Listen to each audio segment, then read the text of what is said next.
Well, let's go ahead and get started. This time I remembered to start everything before I actually started yapping.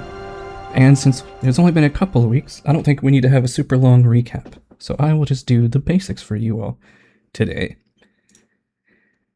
So, if you look in your journal, you should be able to access the arc summaries, by the way, and you can have fun perusing all of it. It's linked with NPCs and treasures and everything else. But anyway, last session was session 31, one last mystery of the Citadel. Lysander had a very poignant memory come surging through a deluge of memories, and the party asked him why he was reacting so loud, as there was some sort of strange voice at the end of his memory that he protested against. Lysander revealed the basics of his memory and indicated that that strange device behind the glass here at Donigulost must be something related to his people. It's something very important and something that he wanted to try and fix.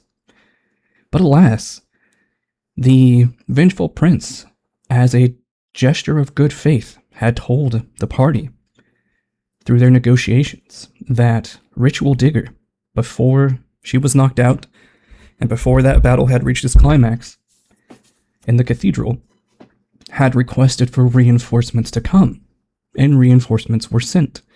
So the vengeful prince urged the party to get out of the fortress as quickly as possible, so they could avoid any potential encounters with the reinforcements that Ritual Digger requested.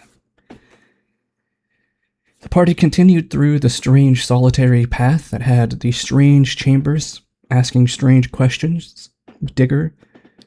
Original Digger, walked everyone through the different puzzles that she had to solve and the choices she had to make to walk the path, as it were, of the traitor. And as it turns out, whether through sheer luck, or maybe this is simply fate or destiny, Digger made the same choices that apparently, quote-unquote, Rio did in the past when he was faced with similar brutal decisions, such as who would he sacrifice to get what he wants? What would he sacrifice to get what he wants? What limits are there, if any, to achieving the power he desires? And Digger made the same decisions. The party decided not to take a blade claiming to be the ultimate weapon, as a strange bit of knowledge floated to the surface of Nim's mind, telling her that such powerful artifacts would have likely been collected by the ancient elves in times past and sealed away so as to not influence the world unduly. And so, at Nim's advice, and admonishment perhaps, the party left the quote-unquote ultimate weapon in its pedestal. And after a few more rooms and some more memory shenanigans, where the party's memories were starting to get jumbled and they couldn't remember how they got there or what was going on, they finally saw a literal light at the end of the tunnel. And that is where they had to make one final difficult decision, as the vengeful prince, again in a show of good faith as a result of their negotiations, told the party that Ritual Digger was essentially a walking time bomb, and that if she should ever go unconscious for any reason other than her own willful descent into unconsciousness, that Servitor of Nityolnaga would arise once again and wreak havoc on anyone and anything around Ritual Digger. Lysander also learned an important piece of information thanks to his training in religion, but he withheld that key information from the party. And the Scroll Seekers decided that having a walking time bomb was worth the risk, and that ultimately Ritual Digger should be dispatched to Vitolikshem and the other settlements of the Iravashog Imperium on the western side of Minkairel, the island on which our story takes place. A rather large island, but still an island. And Lysander gave Ritual Digger one of the magic items the party recovered from the brutal battle in the cathedral namely a masquerade scarf, which allows one to completely, although in an illusory fashion, alter their appearance. And Ritual Digger was to use this to infiltrate the settlements on Mine Carmel of the Imperium and essentially spy for Lovosgrad. The party exited into the light, but they realized that they did not enter another room of the ancient elven fortress.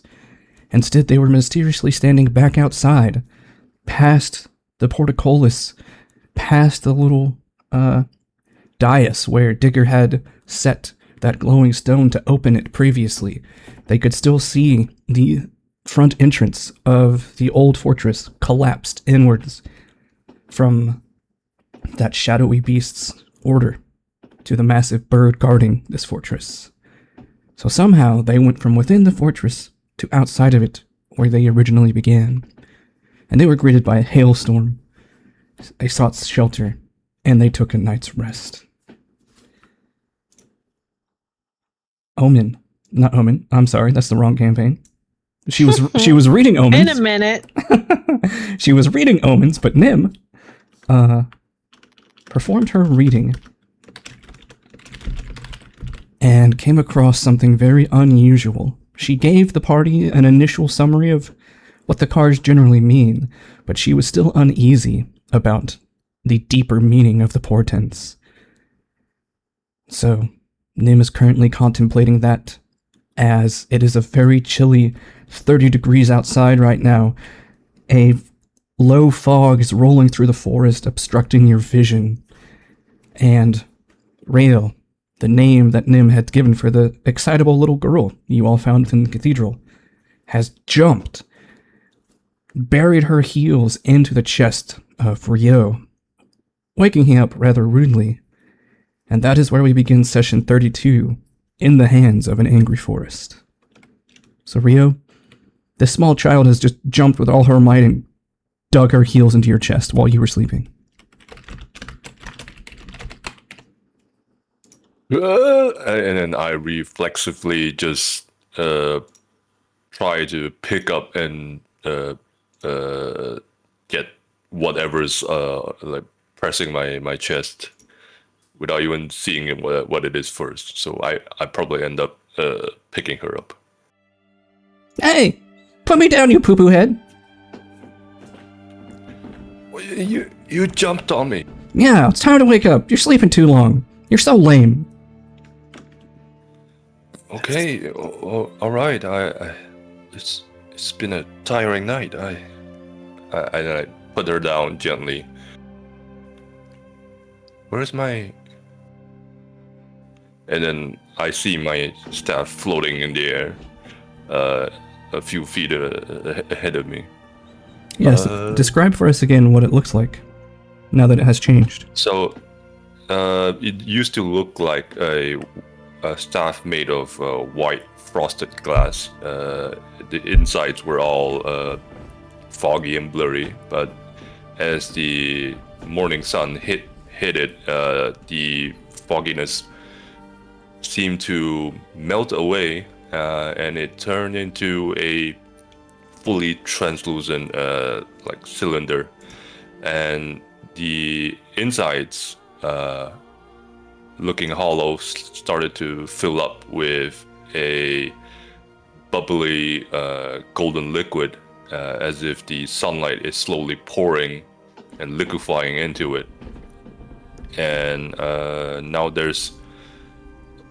it's almost completely filled up, only a little bit of bubbles left, and the bubbles inside are moving around like almost like a lava lamp. That's pretty cool. So Rio... Yes, that happened while you were asleep. I don't remember what this means. I go and try and pick it up, and as I try to pull it towards me, I instead pull myself towards it, and bonk my forehead on it. It remains fixed in midair. Hold on. I think. Wait. I back off a bit, a few steps, and say, return. To me. To. And then my eyes widen as if I had an epiphany, and I say, real, and the staff flies into my hand. Very interesting. Whoa, I didn't know you knew magic, lame guy, Rail says. That wasn't magic. I think Real is the staff's name. It was the name that I could only recall when these nice people woke me up. So that's maybe not your name? I'm not so sure anymore. That's interesting. You are full of surprises, Dragon Man.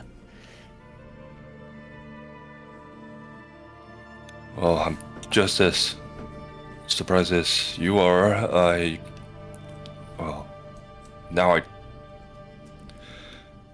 Do I even stick to using Rio for... I suppose I don't want to make up a new name right now. Yeah, I'm still Rio for now. Very well. Indeed, it's quite chilly. We should get a move on before we start to catch a cold.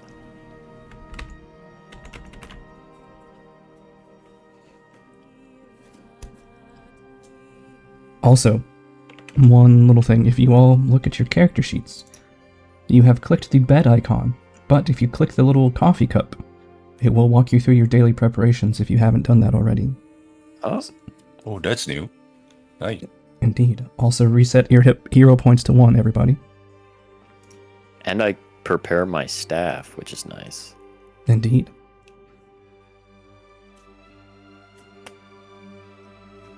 And it will automatically consume rations, and if you have any crafting you can do, it'll ask you to do free crafting, like if you're an alchemist or something. So I thought that was a pretty handy quality of life feature that you all might enjoy. It is.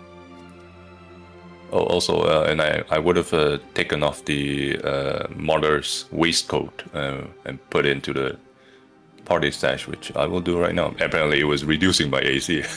Double check the stash limit, because we don't want to break the pouch. Oh. You should be fine. Well, go ahead and drop it in there, and I'll tell you if it's fine or not. I believe a level 1 pouch is 25 bulk. So you're still good, but yes, you definitely don't want to add too much more to this, or you risk destroying your hard-earned little extra-dimensional suitcase.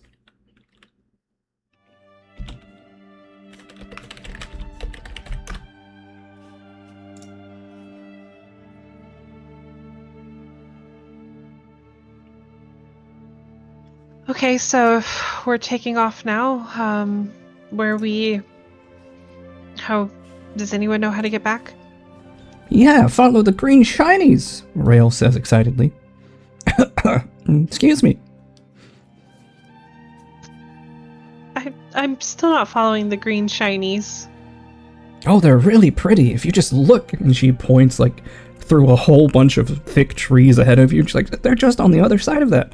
Well, actually, they're really far away. It'll probably take us so many sleeps to get there, but I can see them.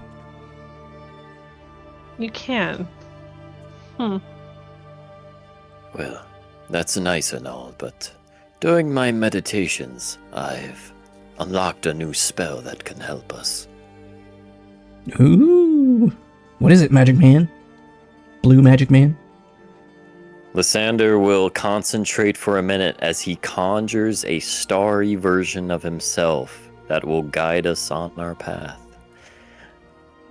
To Lovosgrad, I assume? Or are you wanting to go somewhere else? To Lovosgrad. Alright. So, as you all finish your daily preparations and finish your breakfast and getting some liquids in you, today is none other than Kavismar, otherwise known to be an auspicious day, especially if one sees the sunrise to start their day. However, here in the thick of the forest and with the fog rolling in, you see nothing but leaves and branches above you. So who knows whether that means today will be inauspicious.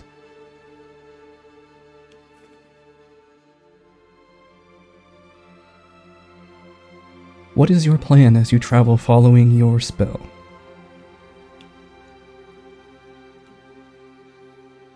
I receive an inspired root. Right, I was more asking for the general exploration activities for everybody.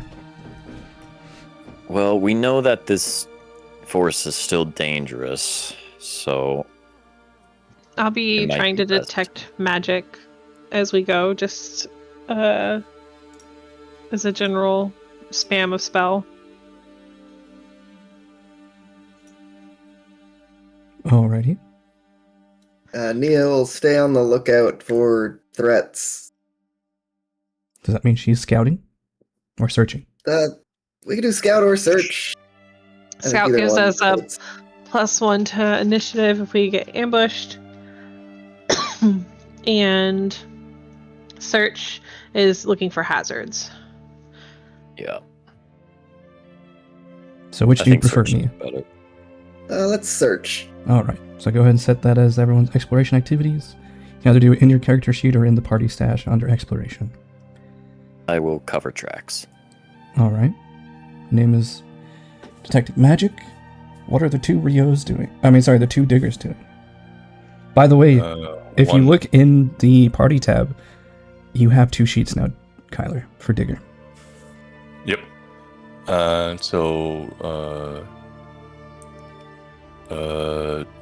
Digger, the one that I'll just stick to Ritual Digger for now. Will search. Wait, who's How about who's Scout? doing Scout or search? Nia's yeah, searching, Scout. so how about Okay. you, Scout? And then Rohan will do sense direction for redundancy, just in case. Alright. And how about Dragon Man, as Lysander calls him? He will defend up ahead. Alright. So, you all begin traveling. Who would you say is... What's the general marching order? You said Rio's first. Yes. It's probably Lysander last if he's covering tracks. Okay. And I will be somewhere in the middle. I can go after let's do Nia and then Nim. Okay. Yeah, Are you sounds alright with that? Okay. And Rail will stay by you, Nim. Since you're not lame, apparently. Yay. I like to be part of the cool kids club. Alright. So, again, just to set the scene for you all, you are far in the Liluvyne Forest. You have no idea where you are, but this part of the forest is very much untamed. Not only are you traveling slowly because you're being careful, but you're traveling even more slowly because you are having to fight for every step you take, carving through undergrowth, trying to carve through thick vines that occasionally block your path, having to circumnavigate fallen trees and other brush and miscellaneous forest obstacles. So you overall are not making very far progress today. But is there anything you all would wish to do or discuss during your arduous travels? Well, the arduous go ahead. travels are made a little less bad as it reduces difficult terrain by half, but still pretty slow. Yes. Is there anything you'd like to say, Rio? Both diggers will speak up to the party and say, so just to clear things up and prevent any confusion between the two of us from now on, Ritual Digger points to herself, since I will be the one leaving the continent and off to doing some spying dirty work, I will stick to the nickname Digger, and she points to the other digger. She will take up her, embrace our family name, and you may all call her Rohan from now on, and she will stick to her city responsibilities.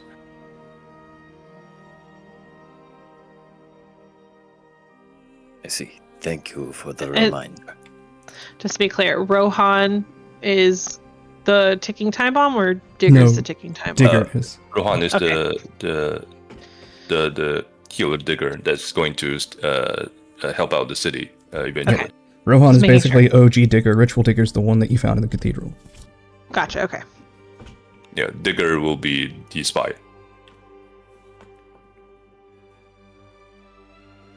Yes, and you recall, as she says this, Nim, that when you were first... Well, the second time you were introduced to Digger was at that big grand banquet at the Order, where she was sitting by her brother, and she was introduced as Rohan Lovos and not Digger. Gotcha. Okay.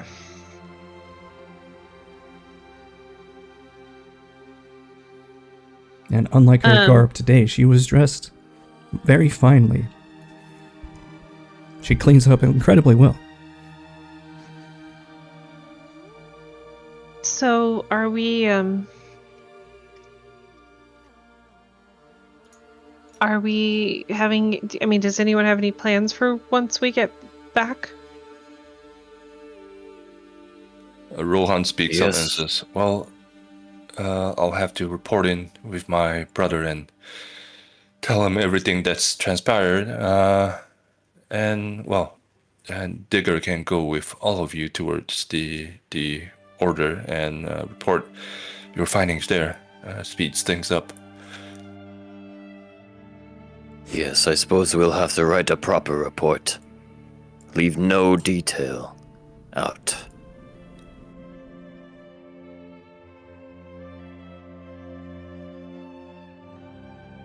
And then Rio speaks up and says, I don't know the cities now, but I vaguely recall the elves back in the day. They did not take kindly to my presence because of how I look. I don't...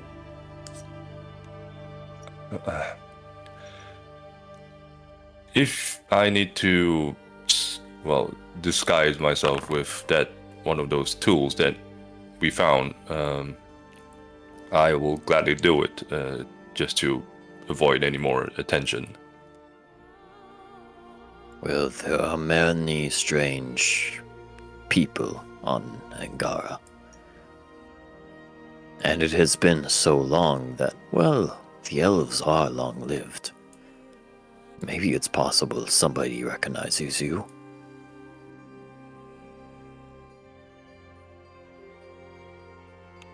Well, I would prefer to walk around as myself. I long to find a place where, people don't shoot me off for how I look. Railton scratches her long curly hair and says, "Oh, that sounds right. Yeah. When you said you were Rio, I didn't know what that meant, but now that you say the staff is Rio, you look more familiar." Oh, you remember something about him? No, I can't place my finger on it, but it just sounds right that his name's not Rio.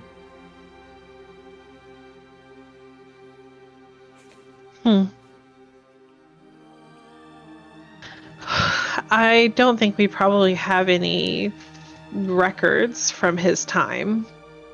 So we'll just have to rely on your memory coming back, Rio / not Rio. And mine! She jumps up excitedly. Yes, and yours. She just beams a bright smile after that recognition. You know, that full-face smile that only kids can do.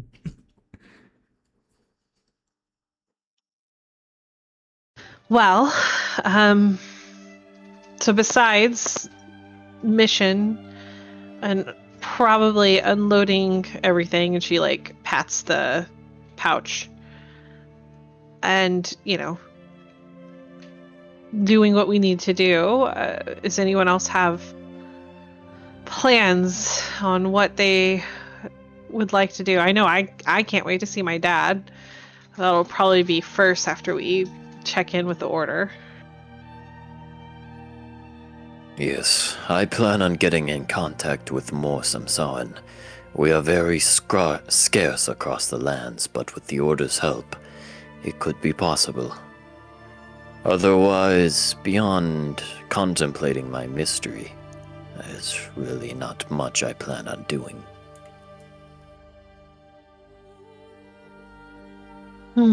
What about you, Nia? We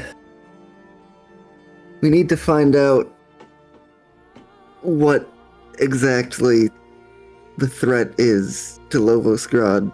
What's happening out there? There are missing supplies, pirates. If something's coming, we need to know. I think we need to get the... Rohan, we need to get your brother. Yep, that's the plan. Do you guys mind helping me? There's something I've been trying to put together, and I feel like maybe more brains is better than one. Yeah, of course. What's the problem? So I did a reading this morning, and there is several cards that just jumped out of the deck, so to speak. And I'm trying to puzzle over maybe what they could mean. Oftentimes, when those things happen, it's a warning, it's a direction, it's guidance, and I think it'd be smart of us to think about how the cards came up to be read in order for us to maybe think about next steps. But just like with all things, it's not like someone's telling me. I'm interpreting, and it would be helpful to have other people also considering what the cards mean and how it could be applied to any one of us, or maybe even all of us.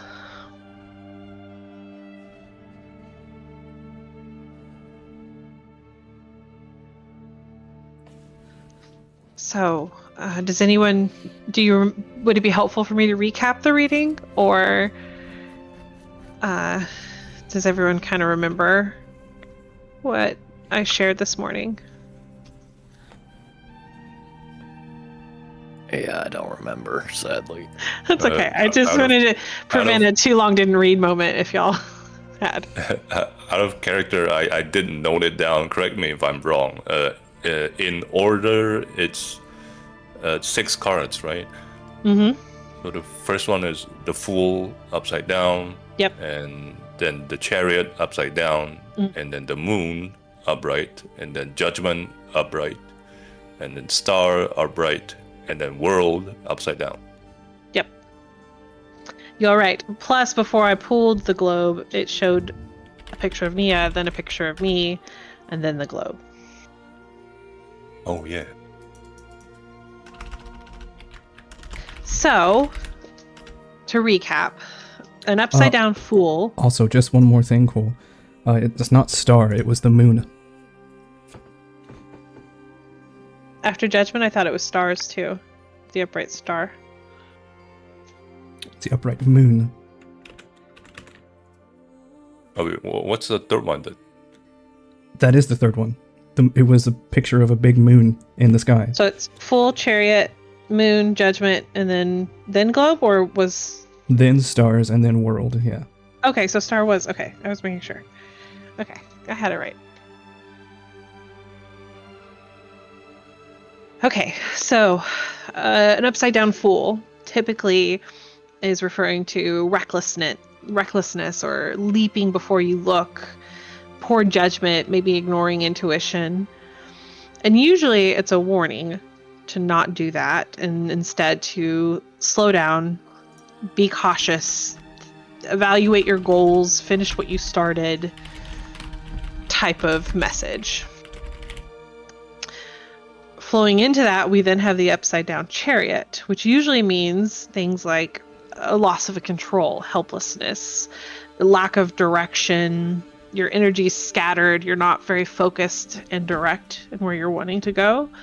And again, kind of the advice is either slow down, take stock of what you have, or surrender kind of control over what you can't really change instead of, fussing about it. The moon usually indicates hidden truths. Could be also self-deception, lying to ourselves, being full of doubt, so we're not trusting ourselves. And again, it usually tells you that either to wait for the truth to be revealed or pursue your own intuition, rely on your intuition, go with your gut with what you know. That then flows into judgment, which is usually about self-evaluation, or it could be an awakening, a rebirth. It's usually telling somebody to let go of the past or your regrets, forgive yourself, and embrace your life path where you're headed. The star usually means hope, healing, optimism, which I think is significant because if you remember my reading before we left on this wonderful trip, do you remember the tower that we received, which usually is a omen of big change, sometimes almost catastrophic change. And so for the star, it usually shows up after turbulent times, such as a tower type of event. And again, it's telling you to look forward to, there's some promising opportunities to come, pursue your own self-development, that type of thing. And then the globe usually means you have unfinished business and don't rush through to the end. Tie up your loose ends, focus on naturally progressing. So that all put together, I was hoping maybe our brains could think through, what do we think this is telling us? Obviously some warnings in here, some promise of redemption or hope moving forward, but thought maybe you guys might have perspectives. It sounds to me as though perhaps we should take a break, or maybe time to recuperate and heal and think. Turns to Rio. Well, I've been reckless enough times in my life to receive plenty of warnings about, calming down and not be reckless. So I feel a resonance with the full foretelling. But the rest, I don't know, perhaps I'll apply the same careful approach to all of them.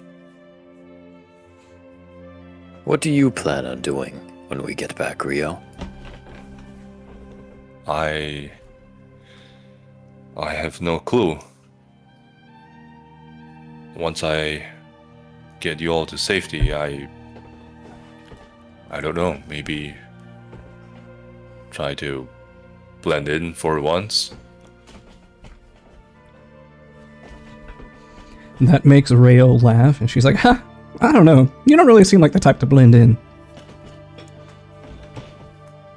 Well, I'm always going to stick out looking like this, but maybe I can try my luck and see if the people there accept me.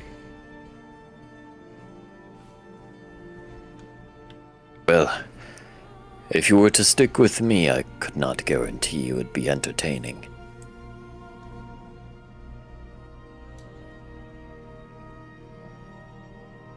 Well, I'll stay around any of you if you need me. I don't really have a purpose after reaching the city. I think we have purpose, right? We know that there's things happening on this island that really shouldn't be happening, and the forest is being corrupted, and Lovosgrad is probably in some danger.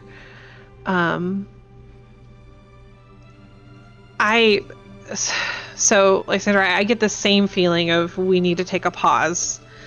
I do feel like we have a lot of maybe hooks out there of things that we know like need to be taken care of, but don't have enough information to really meaningfully pursue anything else right now. I do feel like we should wait until we stumble upon maybe some more clues on where to best direct our efforts, and maybe in the meantime just work as best we can to support the people of Lovosgrad and our way. But I also think we should be careful and not try to cut corners, and definitely tie up what loose ends we do have if we can. Agreed. And as for anything political within Lovosgrad, I would hope Rohan would be working on that. Yes, I intend to prepare the city for, well, whatever is about to come. I don't know. A plague, a war. I'm not exactly a strategist, but I can prepare the city on the side of supplies and readying the people for an eventual crisis. Rohan, I know your family doesn't own the library, but do you know or have an idea about how one might gain access to this library? I never had to do something like that for someone else before, but I could maybe write up a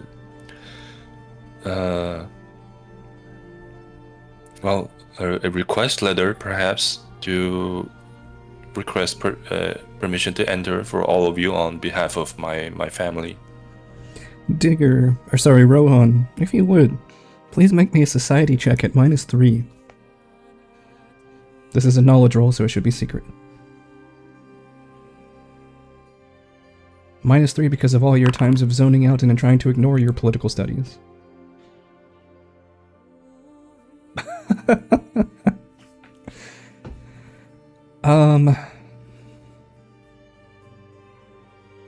So you're correct. You've never done this before, but you are accepting your role as a member of the Lovos family.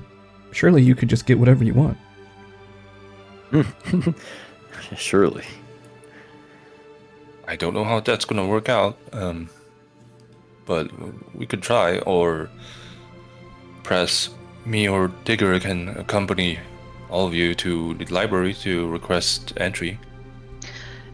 If the library isn't easily accessible, is there a group within Lovosgrad that studies the history of the area? Anyone we could, like, I don't know, sometimes clergy, sometimes it's a historical society. Do we know if there are any of those groups within Lovosgrad? Digger, you're aware that is... I'm sorry, you were going to say something? No, go ahead. Okay, I was going to say, you're aware that is the primary role that the noble family who's in charge of the library. That's their primary role. They're a bunch of nerds, basically. The scholars that you speak of, they're mostly involved with the library, so yes, they would be there, but it will be tricky to request their help because, well, they're not exactly on friendly terms with my family. Okay. So you actually might hurt chances of getting into the library versus help. Yeah, I might. Well, if you need aid with diplomacy, I can be of help there. I don't think it'll be as simple as asking. I think I'm gonna have to earn some, or put some skin in the game to possibly even achieve it, if it's even possible. But I feel like if we could maybe just see what's in it, maybe there'd be some archives or something in there that might help us with this puzzle, and if nothing else, folklore. I mean, the night of the festival, the play seemed to have some kernel of truth related to that story, and so if there's other folklore or things like that that maybe we could study, and maybe one, figure out who Rio is or isn't, but two, maybe uncover some of the nasties that happened in the past that might be haunting us again here and now.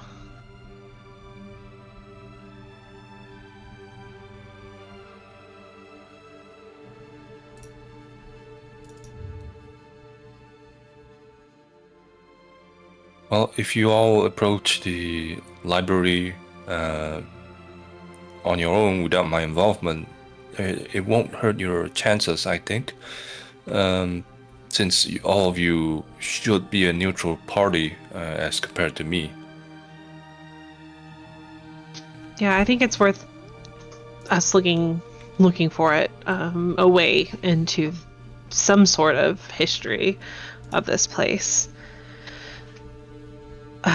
And maybe Rohan, maybe your family maybe they paid more attention in their studies than you did, and we might glean something from them. But I definitely think the library would be a wealth of knowledge for all of us to check out. Well, my brother will be busy with the administrative side of the city, so the only other person in my family that I can ask for such advice will be my father. Probably still at home lounging and enjoying his retirement. Well, worth considering, I think. Yeah, I'll send word when I get home and see if I can help you out on that side.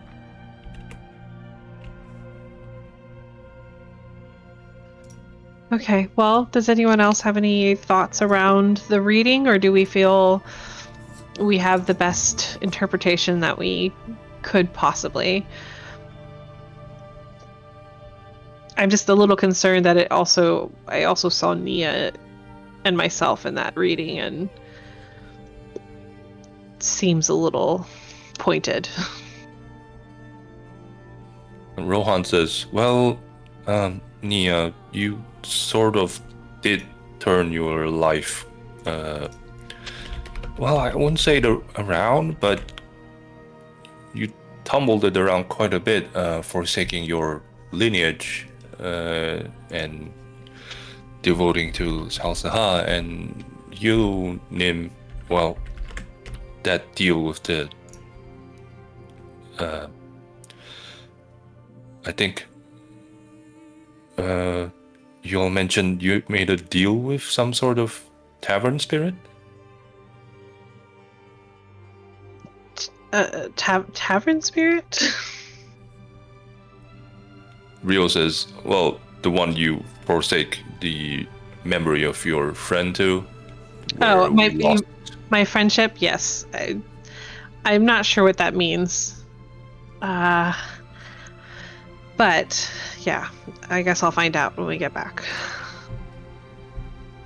I am kind of thrown for a loop for some of the things we saw in the fortress, right? The mirror where some people saw things and some people didn't, and the flashback of the lady from the past that somehow knew I was going to be there. I don't know. I just... things to ponder.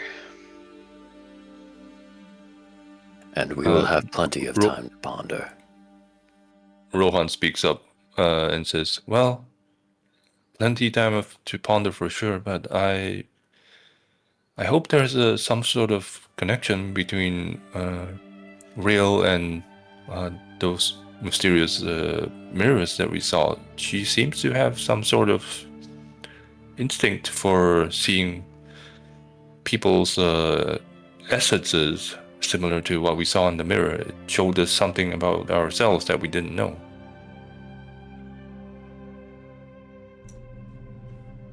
Real, have you ever always been able to do that? I mean, I've been awake for one sleep, so I guess.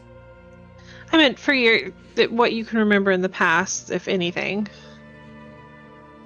I mean, I didn't think it was unusual until you all said you couldn't see it, so I didn't pay any attention until now. Are they all green? I know you mentioned that Digger had the darker aura. Yeah, Is she points my over aura at green? She points over at Digger, as we're now calling her.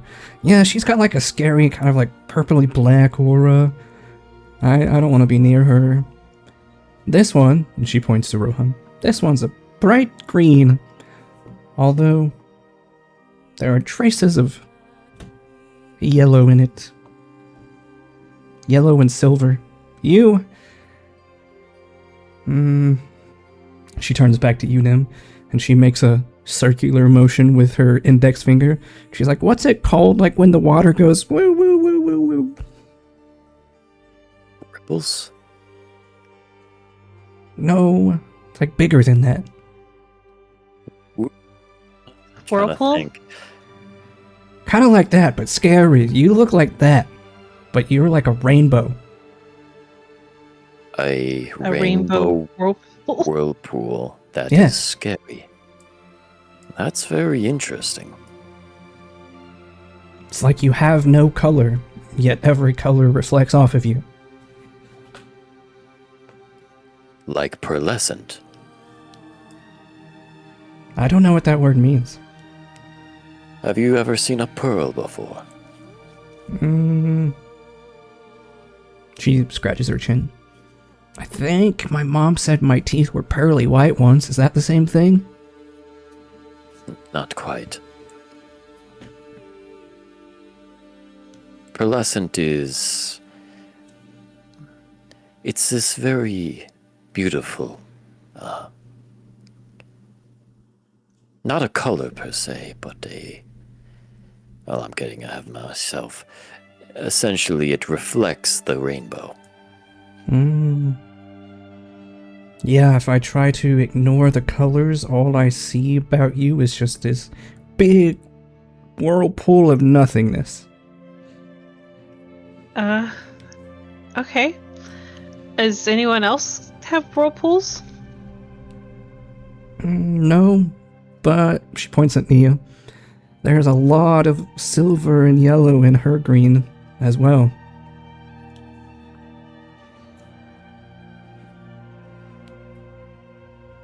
So Rohan and Nia are similar colors?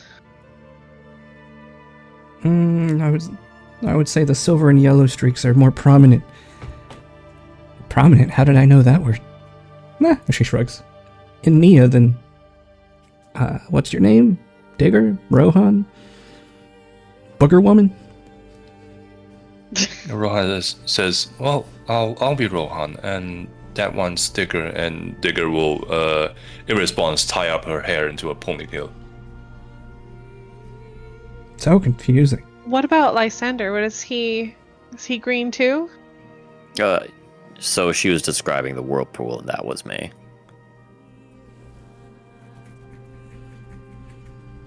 She turns to look at you, Nim, and she's like, you're like a really vibrant green, but if I squint really hard, I can see flecks of mauve in you as well. It's like it's hiding. Interesting. Rio speaks out and says, what do you see when you look at me? I see a really lame mini poo-poo head. Well, not directly at me. What about around me?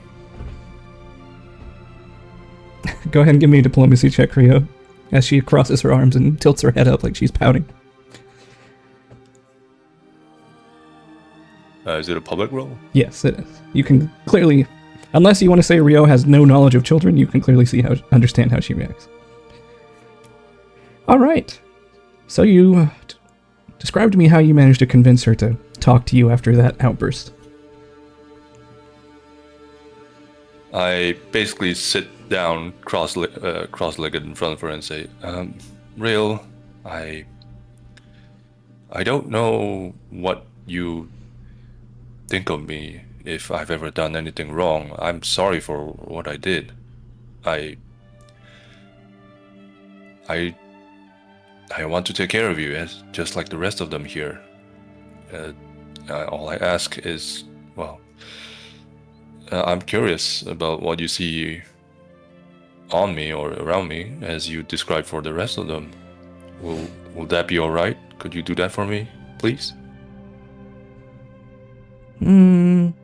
Maybe if you give me a treat. For some reason, I remember you carrying lots of strange candies in your pockets back in the day. I see. Well, fortunately, we did find that pocket, and it's a lot of the things inside were so old they started to. Well, it didn't start. They went bad. Maybe would you like to float around the tree line for a bit? I can't fly as high as I used to, but I can still fly for a little bit. You think they would have candy at this load grabbing place we're going to? Oh, they definitely do. Then how about you get me candy there? I Promise? I will. I promise. She holds out her figure pinky. out how to get some without getting in trouble. Pinky promise? Pinky promise. Do you actually do the pinky And promise? Yes, I do it. She has a smug look on her face as she stands at Kimbo and she's like, all right, well you promised, so now you have to. She's like, okay, Yes, fine. I possess no currency of this time, but I shall work for it. Fine, I'll tell you what I see. It's really strange. I'm not sure if I know how to describe it with my current memories, but there's like it's like half of you is a greenish, vibrant gold color, and the other half of you is this stormy azure color, and they're like fighting with each other. I've never seen anything like it as far as I can remember.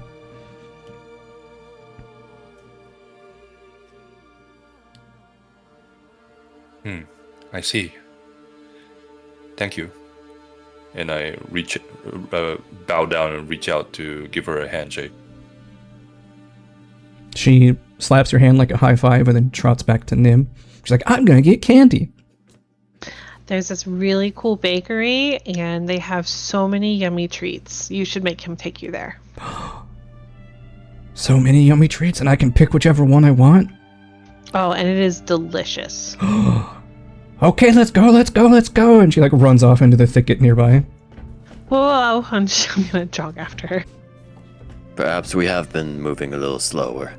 Let's go. All right. Throughout the day, it only warms up to a blistering 39 degrees. Holy. Fahrenheit, not Celsius. Oh. That is Yeah. only about 3.8 degrees Celsius. Hey, he was being blistering, as in it's not. It's As in very cold. sarcastic, yeah. Oh, okay. Yeah. Yeah, sorry, I'm not used to not used to Fahrenheit. Yeah, so Yeah, I know. it's about 4 39 degrees is Celsius. freaking hot. Yeah, that's like melting. But yeah, so it's about 4 degrees Celsius for your record, Kyler. So it's very cold. You all are beaten by the winds and the temperature and the fog all day until you eventually come to a rest. You set up camp. And is anybody going to keep watch tonight? In the Death Forest? Yes.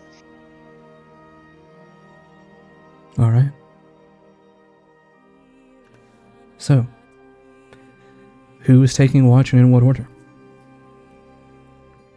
Order of the party list. Alright.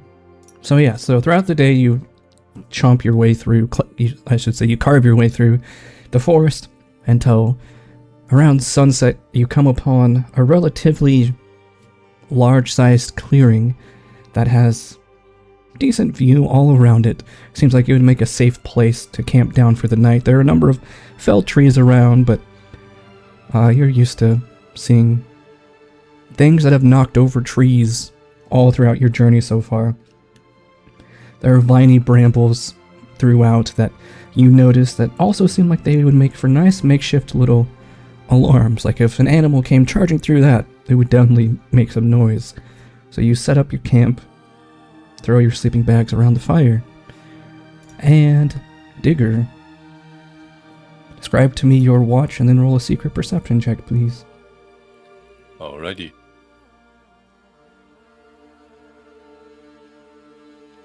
She will simply take her watch quietly and contemplate on her, her future role and having to leave what's the land that's familiar to her.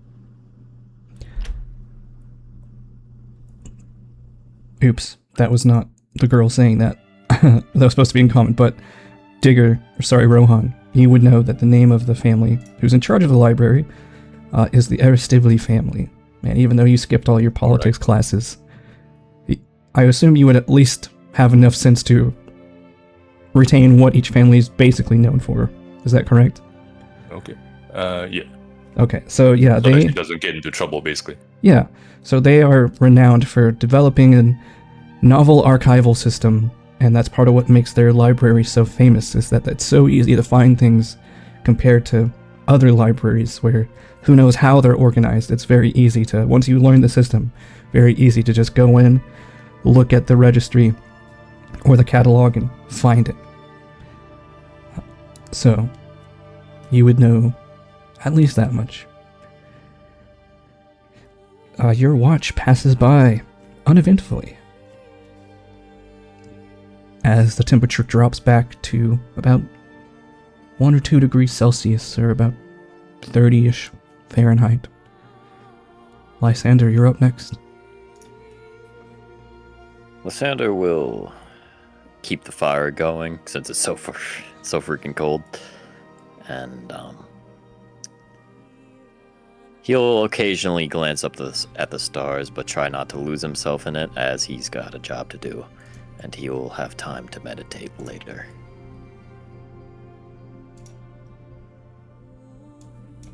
Alright. Roll me a secret perception check, please. Yep, let me make that check.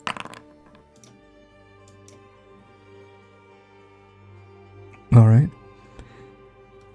You stare up, and since you are in the middle of a relatively large clearing, you're able to get sight of the stars tonight. There is no moon out. It seems the moon is hidden in the darkness, which makes the stars more obvious.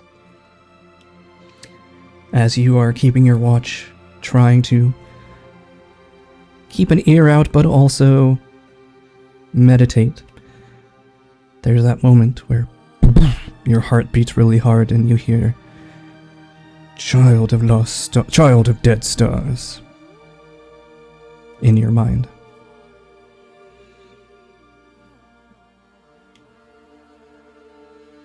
To whom infiltrates my mind?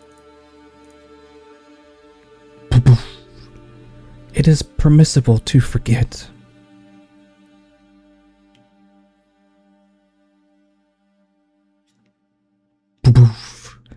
This Those who cold forget and the calculated past. burden. Go ahead. Those who forget the past are doomed to repeat it. And your heart races a little more, but eventually it calms down and your watch comes to an end.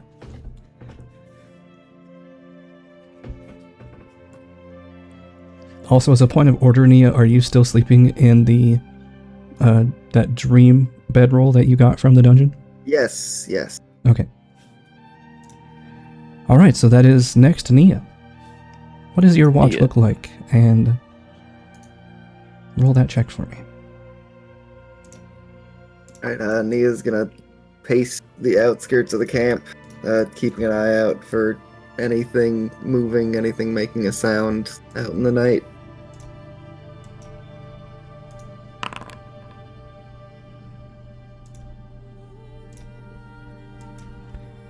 Alright. And what is on Nia's mind tonight as she keeps watch over her slumbering friends?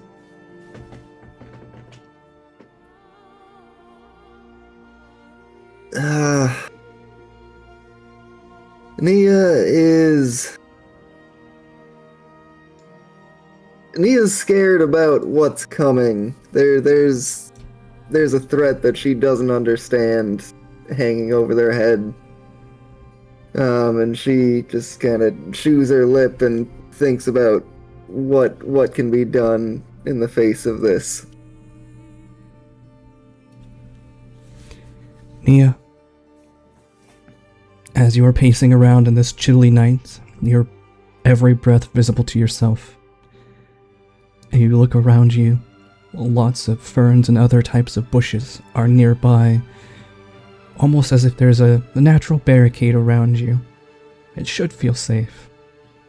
But you've traveled in this forest for the past week or so, and unlike any time you've ever been out in this forest before, it's almost as if the forest, this time, is actively hunting every single one of you.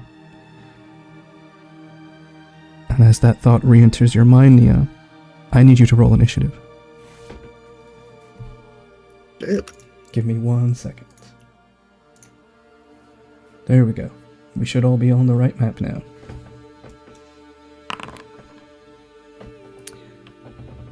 All right.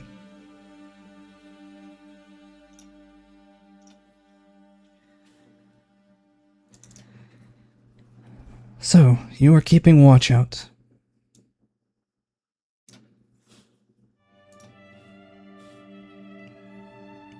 Blissfully unaware of any dangers, but keeping your attention focused.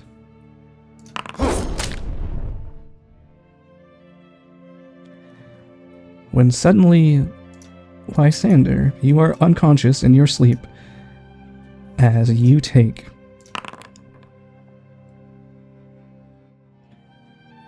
12 points of slashing damage.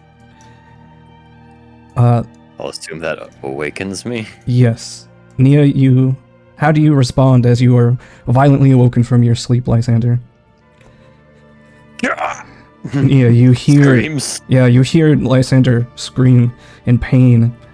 You look behind you, and you see a towering, wolf-like figure whose fur is as dark as the shadows around you. There's a glowing red scar over their pectoral muscles, and their eyes burn with the fury of the moonlight as they then take a step into the shadows. And I am going to roll a stealth check.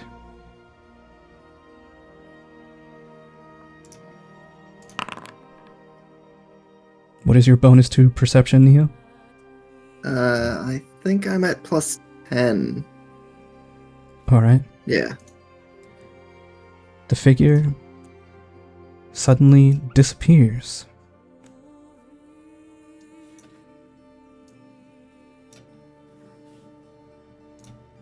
And that is the end of their turn.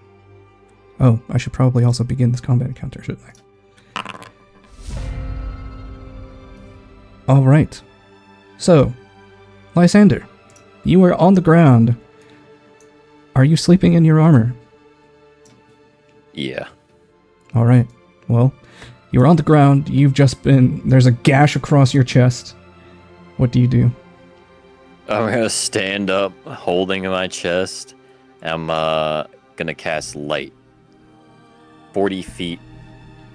Well, I'll just ping where I cast it. 40 feet that way. Alright. And how big is it? It is, at this level, still just 20-foot radius. And 20-foot dim. Oops, that's not what I wanted to do. I was trying to measure.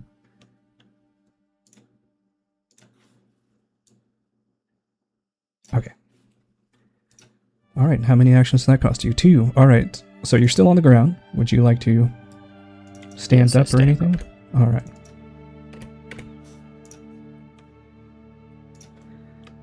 Alright. It should be bigger than that. It's 20-foot bright, 20-foot dim. Yeah, that's what I programmed it for. Oh, I didn't save it. Weird. There we go. Alright. So, Nia, as you were standing there, how do you react to hearing Lysander's scream for pain as you turn around and watch him jump up and fire off this light in the darkness? Nia cries out, "No! Leave him alone!" And takes out her hammer. Oh, hold on. It's not your turn yet, as something comes charging out from the woods up to you. It is a familiar figure. That burly brown wolf that you met before, carrying a large axe with a skull engraved on its head, and he says, "I finally found you. Your scent can't hide from me." Ah! And he's going to swing that axe at you.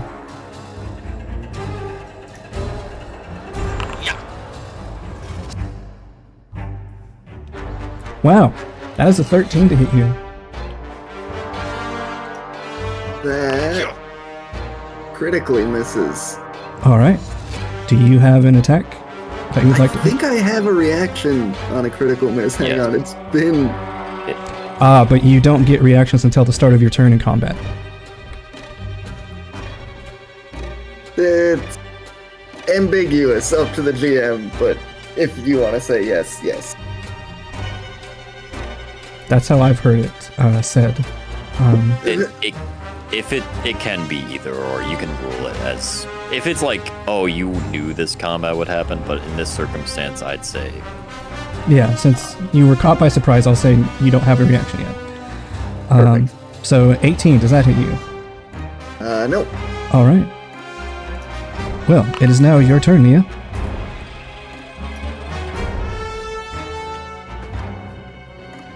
Also, the others get perception checks that combat started. If it's loud enough to have woken them, but you just let out a yelp. You didn't say you were screaming at the top of your lungs. Okay. There is a DC to wake up to the sound of combat. It's pretty low. It's but in you're at the like rules a -4 somewhere. for being unconscious. Yeah, alright, well you all can roll -4. Well, I think it should auto-apply the -4 perception check. Yeah.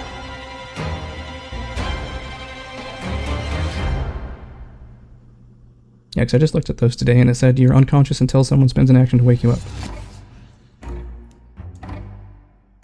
No, it's something at the start of your turn. You make a passive perception, or you make a perception against some DC based on sound you're hearing. I don't want to interrupt the game to look up the rules. So I'll take my turn and we'll figure it out when it gets there. Nia shouts at the top of her lungs, "You mangy dog! I'll make you into a rug!" and she'll pull out her. Well, yeah, we'll go with the hammer and try and clobber it about the head. But first, let's call that a demoralize. Sure. Something ran up to me. Oh, did it run away after it? Nope, it's still standing right there in front of you. Oh, jeez, it blended in. It's camouflaged. Yeah, I'll try and demoralize it. You see this thing standing in front of you. That's horrible.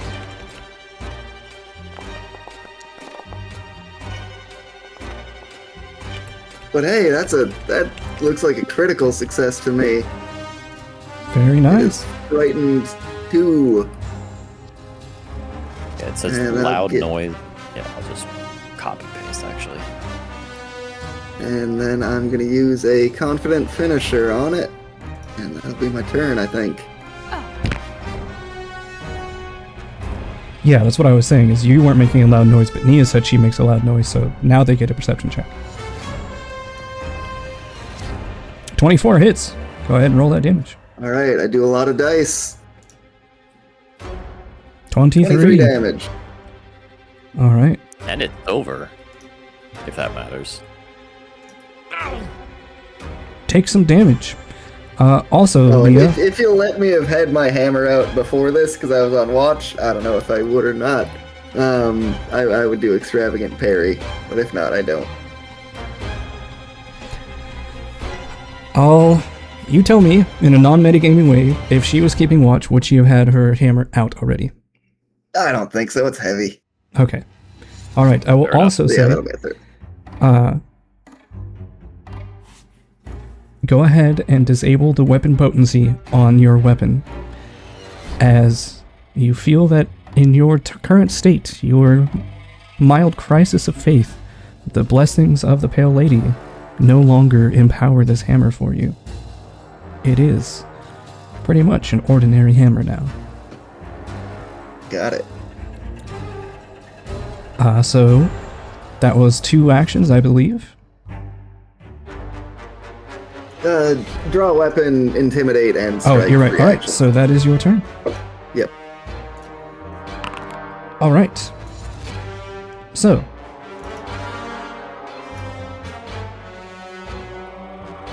The others have to roll initiative. yes.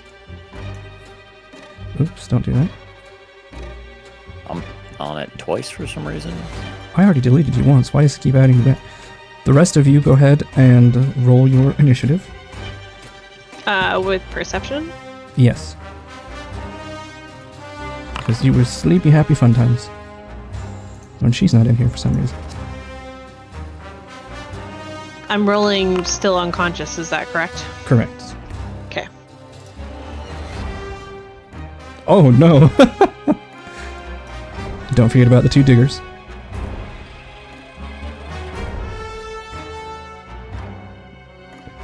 Yep, give me a second. Alright, while you roll that.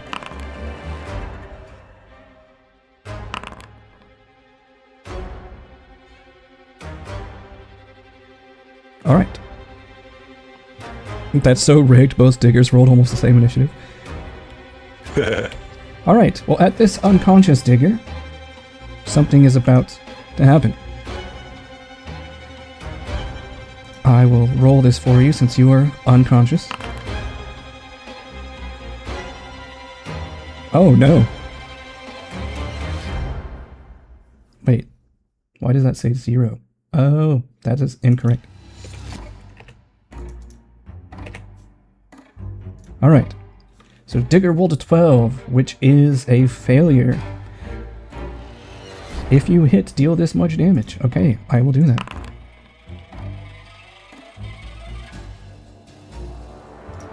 Alright, this Digger.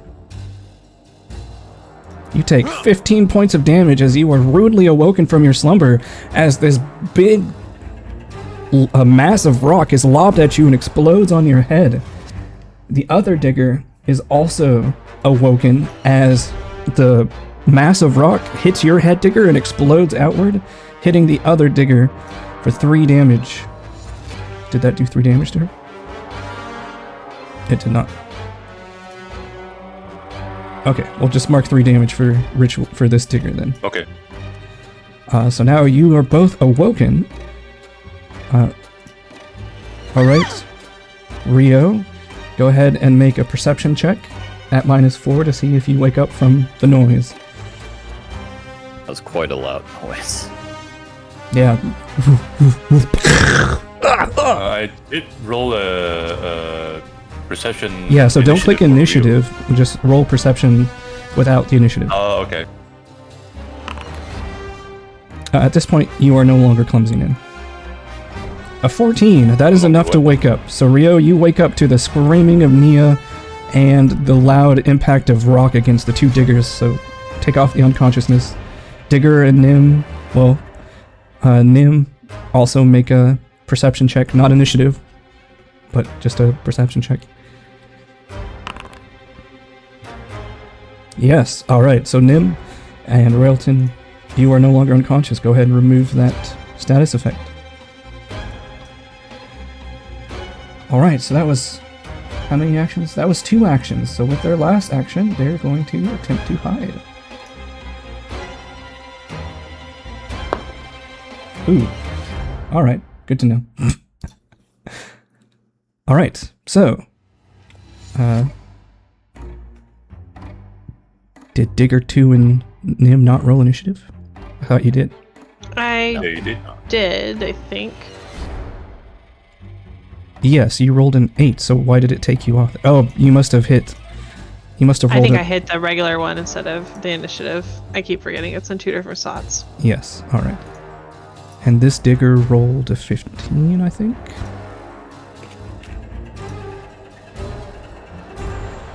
And where's the other digger? Not on the combat spread. This digger rolled a 16.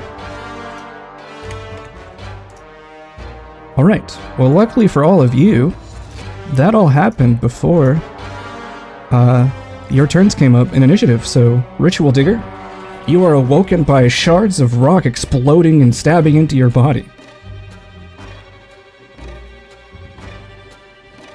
She immediately checks for her other half and wakes her up.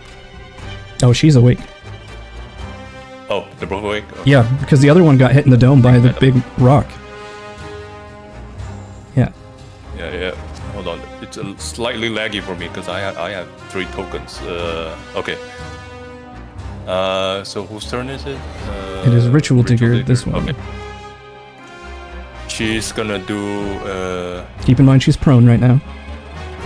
Okay, she will get up. That removes prone. Can she? Is she able to see past the outside of the campfire's light? Does she have low light vision or dark vision? Low light vision. All right. So she can see roughly into this area. And let me see. Yeah, she can see the trees and bushes moving in this general direction, but she doesn't see anyone. Okay, she will try to search for an enemy in that general direction. All right, make a perception check. This will be your second action. Action 1 to stand up. Make the perception skill check, not the perception initiative check. Skill check. Okay.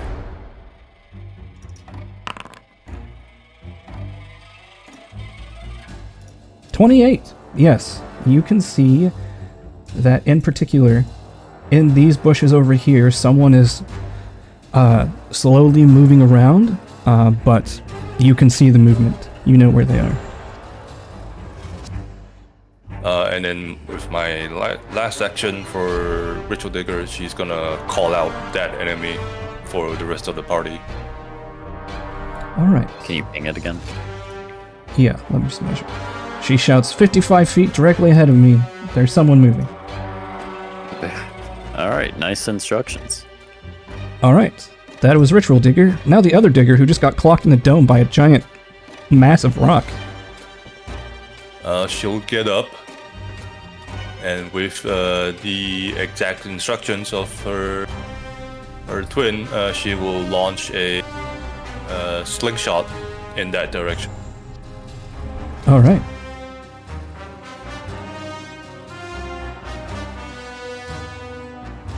So they are not hidden, but they are concealed from you, I believe.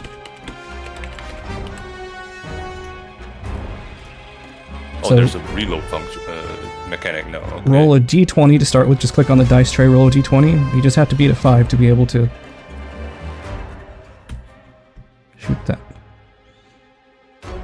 All right, go ahead.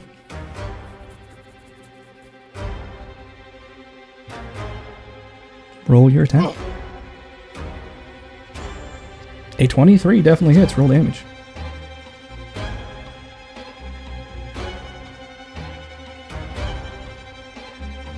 Are you doing devise a stratagem? They did She did not. I forgot about that. My bad. 1 damage. You fire your sling into the bushes. You don't even hear a reaction. That's her turn, I think. Well, she stood up. Gets up. Oh, she stood up, drew her weapon, made attack. Yep, that's her turn. Yep. Nim, you awaken to this screaming and shouting as you are lying in your sleeping bag with Railton next to you. Looking around, do I see the one by Nia? You definitely do. It's a tall figure. Nia's like, what, 5-something? Bull? 5, yeah, she's pretty tall, like 5'10". Okay, yeah, this guy's like 6'5". Okay, and she'll probably scramble, stand up, and say, "Shit, Grimhow." Hearing you say his name, he kind of barks over Nia's head towards you and says, "I'm ready for my snack!" Guess we're still marked for death. And she's going to wake Rielton. Oh, she's already awake.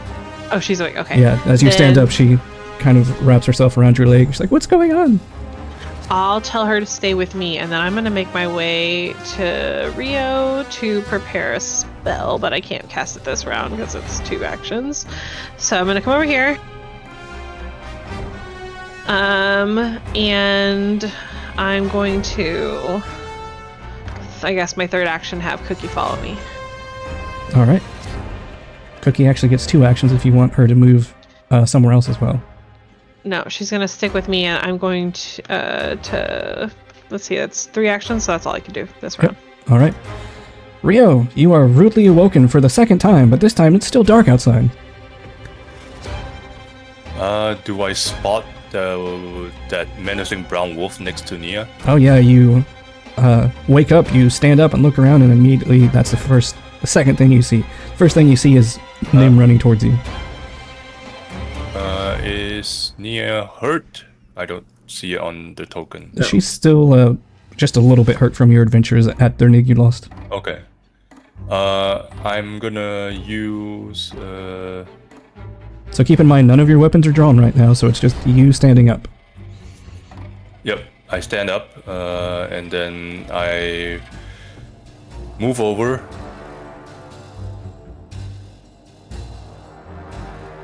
And then I try to flank this guy, and I'm gonna clock him with my fist. Go for it. He is off guard.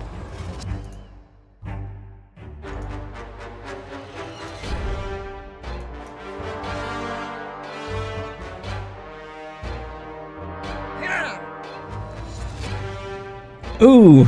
Oh, that's not good. A 14 does not hit, I'm afraid. You swing at him, you punch him right in the center of the back where you think it should hurt him. He just kind of chuckles as he says, "I'll get to you in a minute, weird dragon elf boy." And that is your turn. That's all of my action. Railton stands up. She runs over. And she just stands behind Nim. It is now another figure's turn. And they will once again use this ability. I will make an attack against an off-guard Lysander. So apply off-guard to yourself, Lysander. Oh, it used to be F. What's the hot? It's G, H, N? What's the hot command? I don't remember. Wow. Oh wait, that definitely hits you if you're off guard. Yeah. There you go. So your AC is 21, so that hits. So Lysander, you are about to take another 12 points of... Oh, and I also need to roll this. 12, 15, 21 points. Well, you take 15 points of slashing, 12 points of slashing damage, and 9 points of precision damage. And I need you to make a fortitude saving throw. Okay.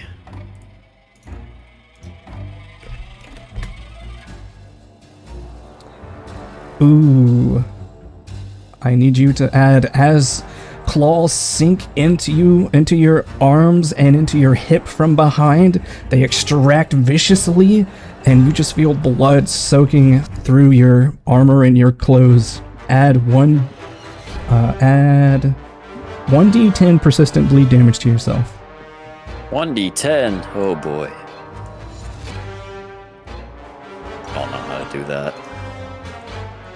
So a figure becomes visible, and after that, they step away into the shadows and attempt to make a stealth check.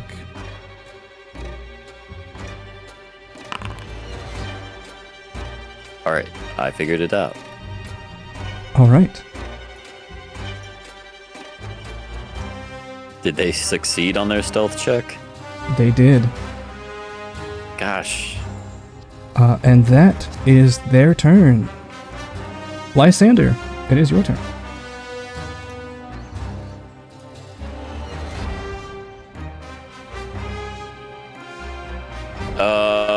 Okay. I'm going to try and seek that guy. Alright, in what direction are you seeking? Oh, no. Cone this way. Alright, go ahead and roll a Yeah, how perception big the check for cone me. can be. Quick question: would a 16 have hit that menacing brown wolf? No. Okay.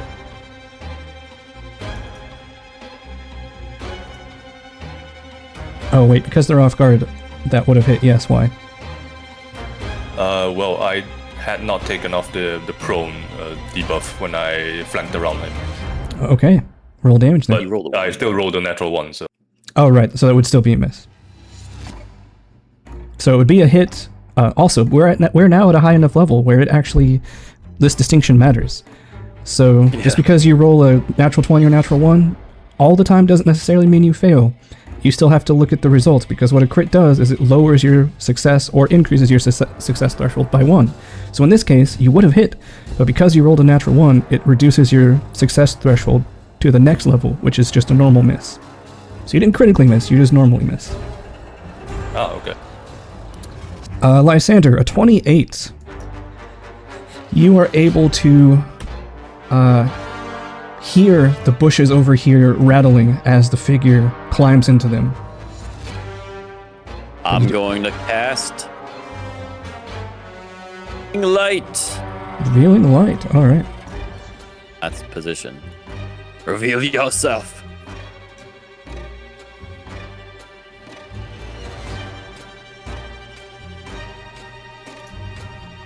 Oh, my handy new thing's not working, so it's just a reflex save? Alright, I got you.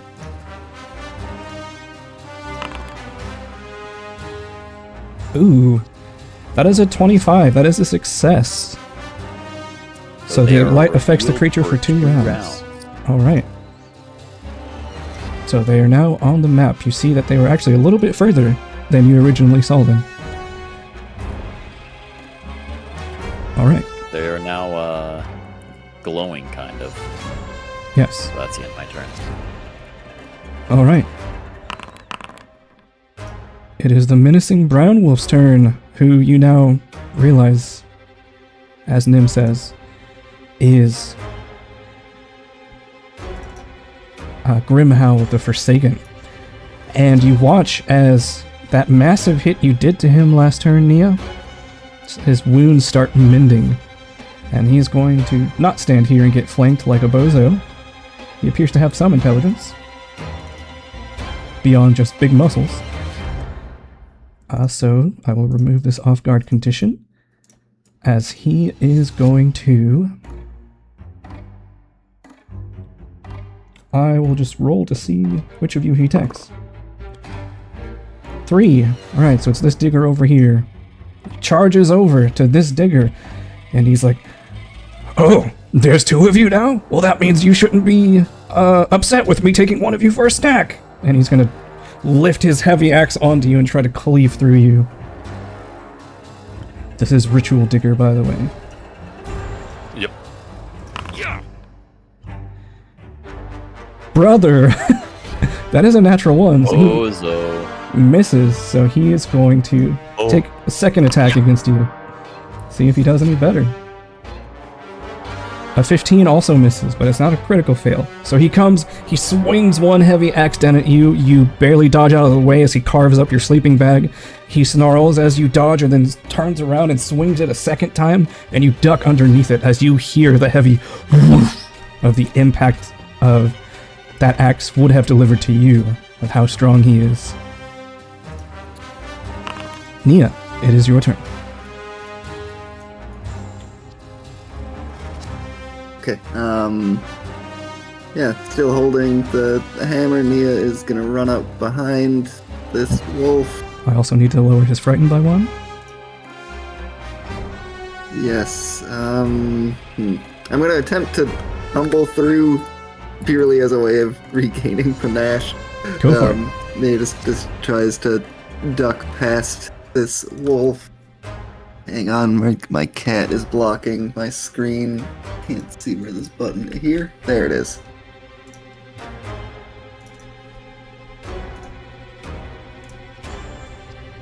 Actually, I take that back. His wounds did not heal up that turn. So with the no longer magical but still silver hammer, she is gonna swing at it. Confident Correct. finish there. That fear is really helping. And I guess now Alright, he is also off guard again. 32 damage. 32 damage.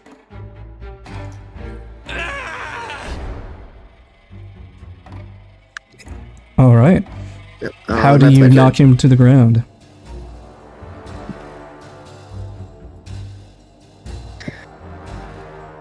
Yeah, as Nia's slipping past behind this wolf, she hits it in the side of the knee and it staggers a bit, and as it does, she brings the hammer up and catches it under the jaw, knocking it down. Alright. It is now the not-so-hidden creature's turn. They are going to... Seeing you call them out, they're no longer afraid of being discovered. So, they will charge forward, revealing themselves now, if you have the vision to see them. Diggers, you look over as the other one of you, the Rohan, you look over as you've been keeping an eye on this figure in the woods, and you see a very tall, dusk-furred wolf with almost whitish-brown fur around their mouth and chest, and they seem to be wearing a rather strange pendant, and their eyes glow with the green of the forest. You see this woman standing before you. And she is going to reach out and do a 2-action heal on this creature.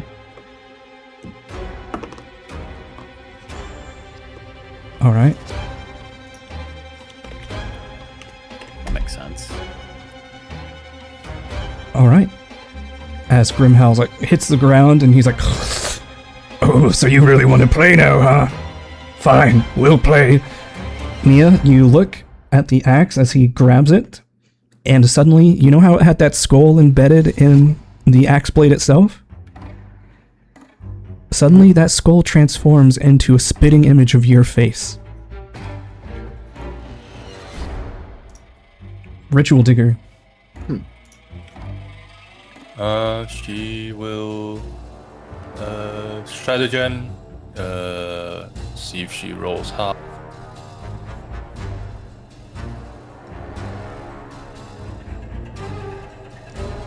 13? Okay, good enough.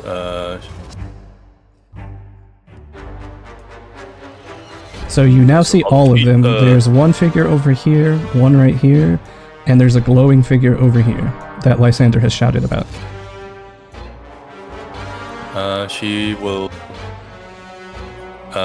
strike out at the menacing brown wolf next to her. Using the... Also, Lysander, did you make a 13 fortitude plus save at the end of your turn? No, it... Wait. Here, no, I'll roll it for you. Give me a flat check? That is a failure, so I will roll the 1d10 damage.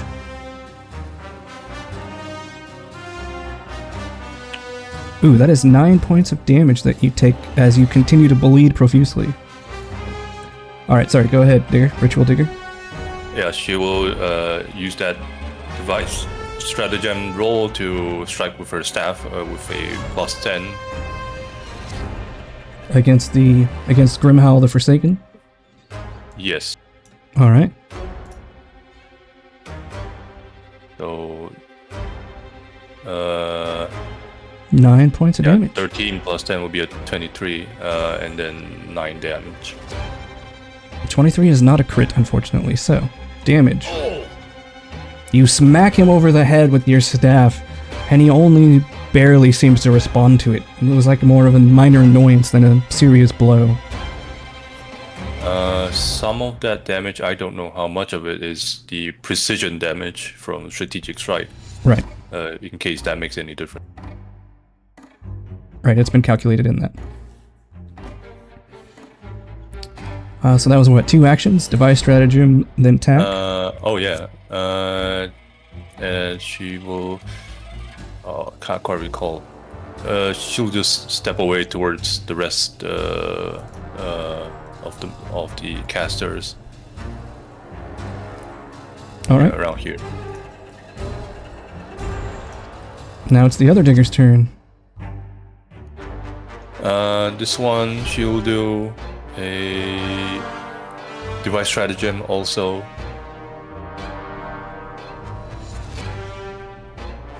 Sorry, I'm very clumsy juggling all these sheets. That's not good. She will simply make turn it into a skill roll for someone else. I forgot what it's called. Sorry. That's your skill roll.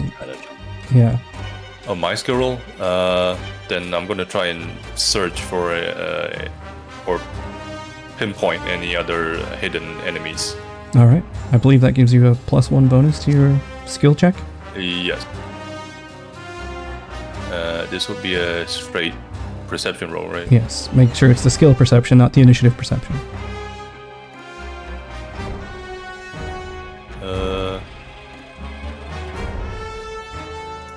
Okay, so Rohan's sheet is... Oh, never mind. I was clicking on the wrong thing.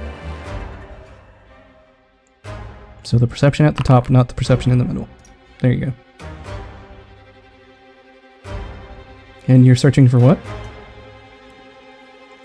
Any more hidden enemies or the already partially revealed enemies and pinpointing their exact location. Right, but you have to choose a direction that you're seeking in. Oh, okay. The west of the map, left side. Alright. So you once again clock this figure in the darkness over here that casts some healing, but you don't think you see anyone else. I'm gonna update her call out, so for everyone else. Are you going to move at all? Last action.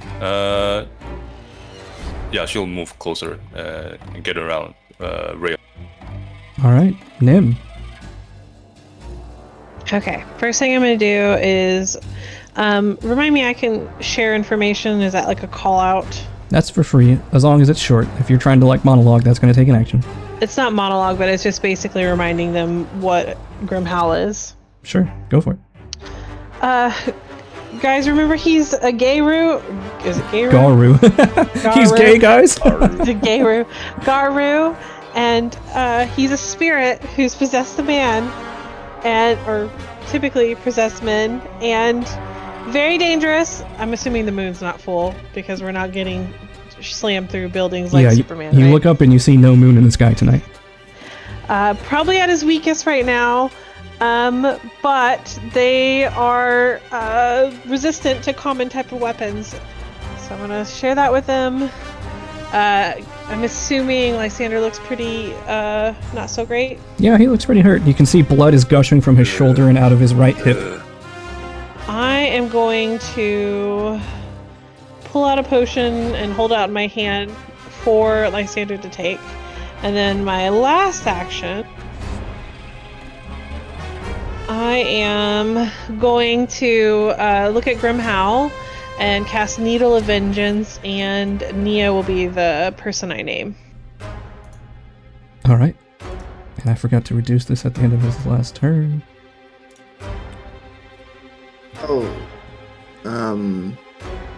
He should still be frightened one. I have antagonize.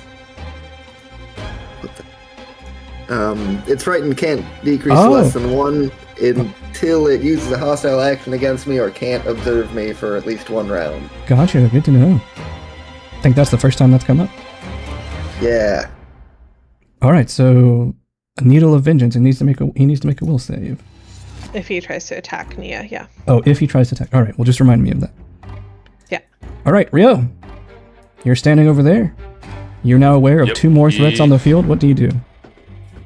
He hears Nim's description saying they're possessed people, etc.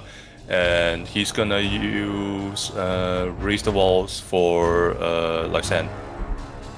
What's the range on it? Within 15 feet? If I'm not quite a bit further. I am not close enough. It says 30 feet. It says your choice within 15 feet. Yeah. Oh, I saw the spark transcendence. I was reading that You one. need to get quite a bit closer. Oh, okay. I'll raise the walls for Nia, but spark the radiant for Lysander. They don't have to be applied for the same person, I think. Right, you get to choose. So Lysander, that is 14 hit points to you. You can just click on the under the radiant where it says 2 plus double your level. Actually, I don't know if you can click on that. Yes, I can. All right, cool. So go ahead and add that to yourself. All right, that's your first action. That's on Nia. Also, where does your spark go after you raise the walls? Spark goes to his fist, and he's gonna circle around. And last don't forget to action- change your spark is not in your mirrored aegis anymore on your character sheet. Last action, he's gonna strike from behind again. Well, now you're in front of him, but sure. Oh! That was almost another natural 1. Dang. 22 hits, but it is not a crit. Roll damage. Man, that was a roller coaster of a roll. Alright. He takes not all of that damage. As you punch him square in the jaw, you can feel him resisting. His neck muscles bulge as you press his head around about 25 degrees, or about 10 degrees, I should say. But then he just pushes your hand out of his jaw and snarls at you. I believe... That's all my actions. Alright. The girl's turn. Hearing that there's a creature over there, she says, Nim, we're surrounded. Where do I hide? Just stay between me and Lysander. Okay. Get low to the ground and take cover. She will take cover behind you, Lysander, as she runs around behind you and hides behind you. Alright. So, this creature is glowing, so unfortunately, that means it cannot be hidden. So it's just going to have to hurt you the old-fashioned way.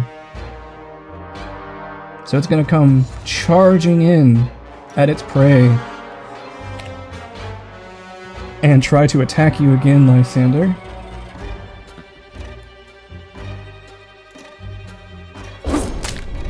Ooh, that is a miss.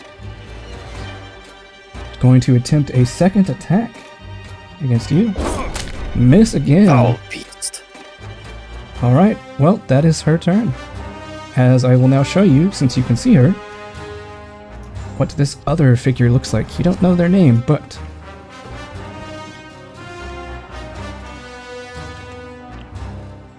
you now see that figure. Is this one a female or not a female? She is also a female, yes. Okay. One big dude and 2 females. Alright, Lysander, you are up. I'm going to cast shield. And then I'm going to shoot a sparkly star dagger at the big man. Alright. And I just make a note here that there's only 1 turn left on your revealing light. Yes. Oh, critical! That's funny. I don't know how to make it a critical on a spell, so you're just gonna have to double this. Yeah, no worries. I have the option to double it. 11 spirit damage. 22. Yeah! How does your sparkly star dagger hit him? I just conjure it and shoot it out, and he stabs him. Alright, it stabs him right in the chest. He lets out a howl, a baleful howl as he collapses to the ground. Foundry says he's dead, but he's not dead. Finish him off! Nia, it is your turn. Oh, and I also need to roll for Lysander. It says make a recovery check. Recovery check. Ooh, that is a critical failure. Nothing. It's just a flat check.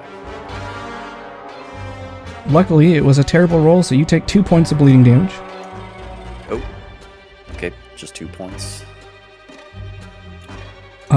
Nia, your turn. Right, Nia doesn't want this thing getting back up, so she is gonna swing her hammer at it. Go for it. That is a hit. Alright, we're just doing 7 damage with that. Alright. Its dying value increases by 1. So it should be dying 3 now. Mm-hmm. Alright, I'm gonna keep swinging at it.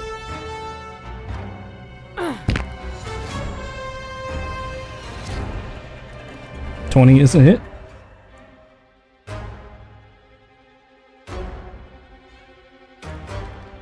Nia. Although the magic has left your hammer, there still seems to be something about its magical construction that seems to be battering down the spirit's regenerative capabilities. So as you feel yourself deliver the final blow, what does that look like?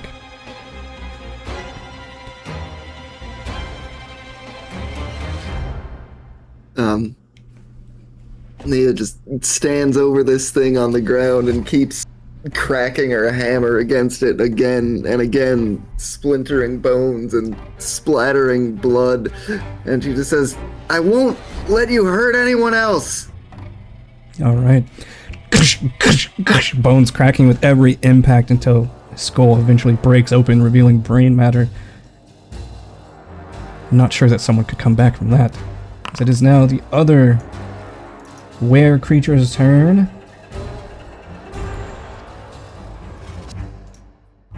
Seeing you manage to do that, Nia, I need you to make a reflex saving throw. As all of a sudden the forest floor around you erupts with vines trying to wrap you in a prison, but you got a critical success. So, you manage to take a step back as you see this area completely swallowed in thorns and vines, almost like you were being trapped in a cage again. Alright. That was 2 actions. With her last action...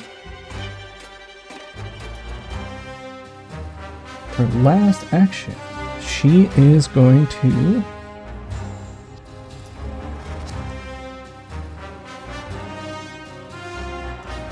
going to get away from you.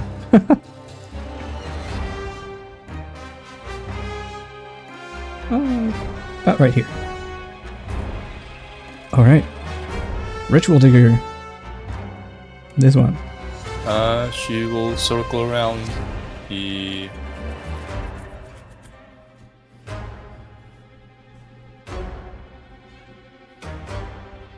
wolf here. To flank, and then devise strategy. Oh, that's a pretty good roll. And then she will hit with her staff. That's a plus 10, 10 plus 19, 29. 29 is a crit. Because it's off guard, and only because it's off guard.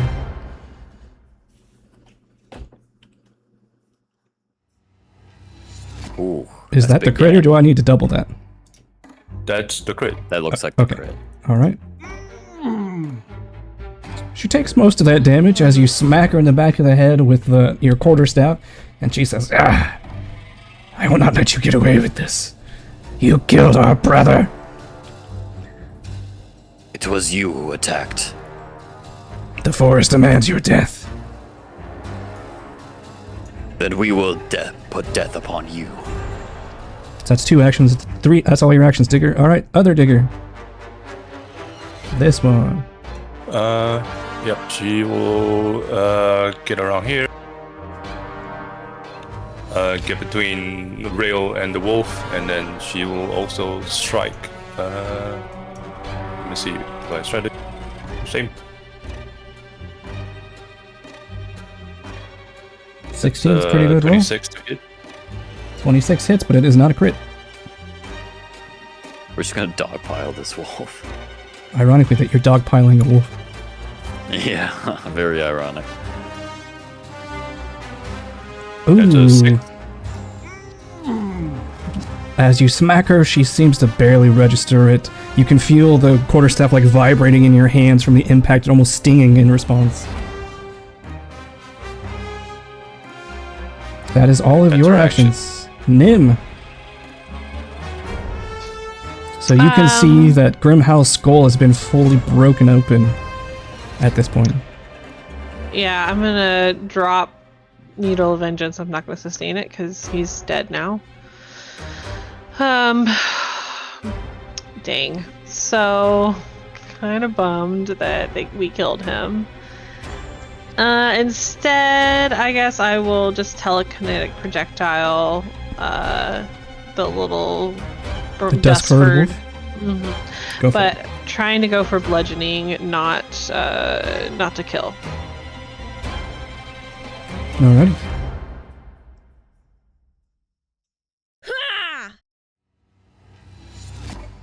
Oh, is that a natural 20? Yeah, it was. Trying not to kill, huh? Crits are hard not to trying kill just with. Trying not to kill because it's bludgeoning. I'm just gonna knock her out. Your dice are so crazy. 15's not that bad. 30. Oh, you didn't hit crit? Okay. Sorry, I didn't hit crit. So yeah, 30. Yeah, Alright. You can't really do crit on spells. No worries. I should have just hit double. Alright, so as you spray this barrage of rocks at the wolf, Lysander ducks in response to you shouting, "Hey, I'm gonna fire!" It bounces off of her. You can see it cuts up her chest. That glowing scar over her left pectoral seems to glow brighter. She did not take all of that damage. It seems like even your spell is somewhat ineffective against her. Alright, so that's 2 damage, or two actions, sorry. 2 actions, and I am, for my last, gonna just cast Nudge Fate to sustain my Bounce Familiar effect. Alright. Rio. There are now 2 enemies on the field. Is that on me, or is that on you? I'll put it on you because you're the most injured. I walk towards this one, and as I approach, I'm gonna try and demoralize it by saying, "You picked the wrong prey today, hunter," and then I'm gonna roll intimidation. Go for it. This is your second action.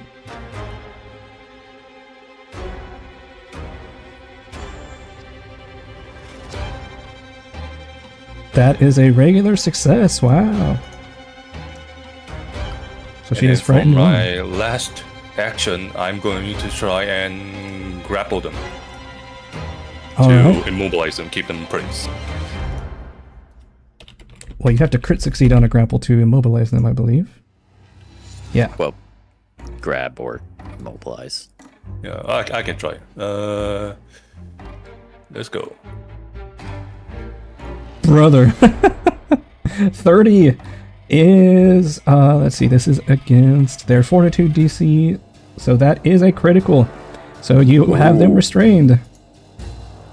Yeah, And because then I have 10 feet of movement left. That but would be I an can't action to move, yeah. move them, right? Yeah, that would be an action, yeah. I'll keep them in place. And I'll call out to the party. What do you want me to do with this one? And that's my turn.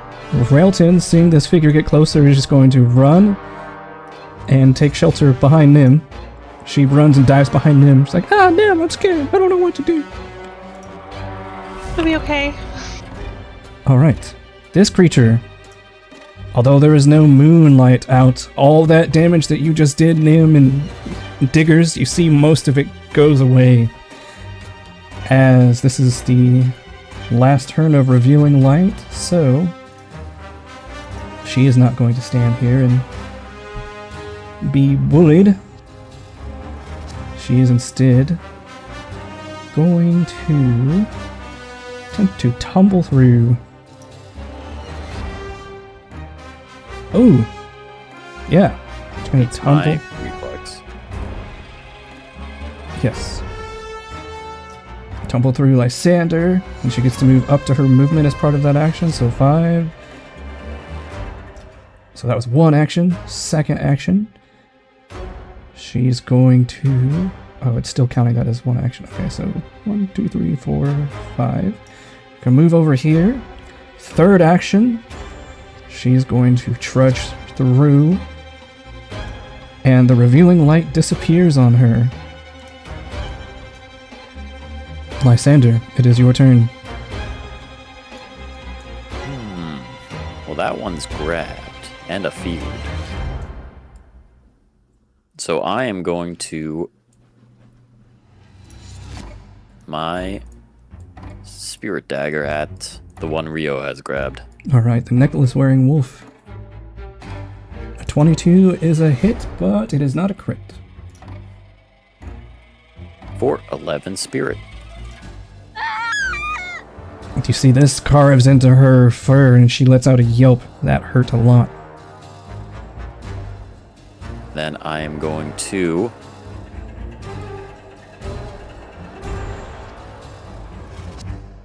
touch the scales on myself. Alright. Take your 14 hit points. And that is your turn. I will roll a recovery. That was just one action to sustain that. Ah, okay. So you have one action left. Then I will. My speed is 25. So I'll stride over here. Your character sheet says your speed is 20. Oh, yeah, I am slow on this character. Stride there. Alright. End of your turn. I will And then- roll a recovery check for you. Get the recovery check.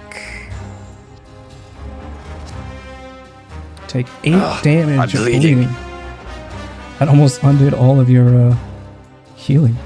Alright, so all of a sudden you hear this loud as something massive comes charging through the forest. You see what looks to be a large, grotesque humanoid figure whose skin is mostly green, but around their chest and neck it's turning grayish, almost as if they're rotting. But there's also these strange runes seemingly carved throughout their bulging traps and neck muscles. And their eyes glow in almost magical purple as they open their large mouth. Rows of sharp teeth and tusks are revealed as they shout. Let's see, does anyone know these languages? I will do it in chat.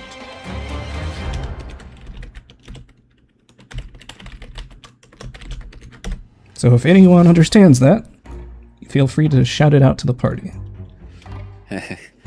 Oh, that thing's hungry.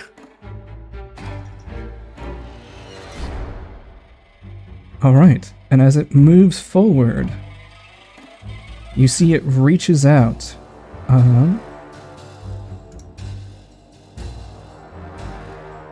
As it comes charging through the woods, you see those runes glow, and suddenly something magical seems to glow across its body. Oh, you're not supposed to see that.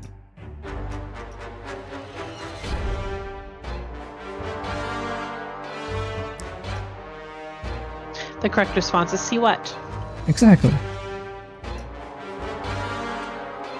As it was running, it seemed to... This magic seemed to activate. And with the rest of its turn, it is going to charge forward towards Nia. And as it does, you see the runes light up again as its arms begin to glow with intense magical energy.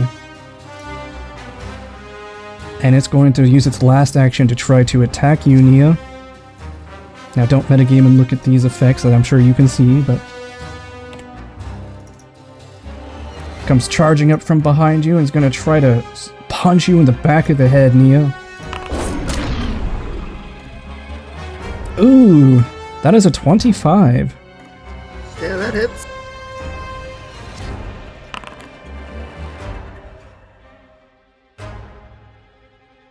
And I need to roll another one of these. Foundry did not calculate that. Alright, so you take 17, so add 3 to this, Nia. You take 17 points of damage as this troll-like creature punches you in the back of the head. Oh, wait. I damaged the creature. It should not take 14 points of damage. There you go. Alright, that's its turn. So Nia, just as you finish walloping one guy, another creature shouting about food apparently comes running up to you and glowing with mystic energy. I will show you all what you see.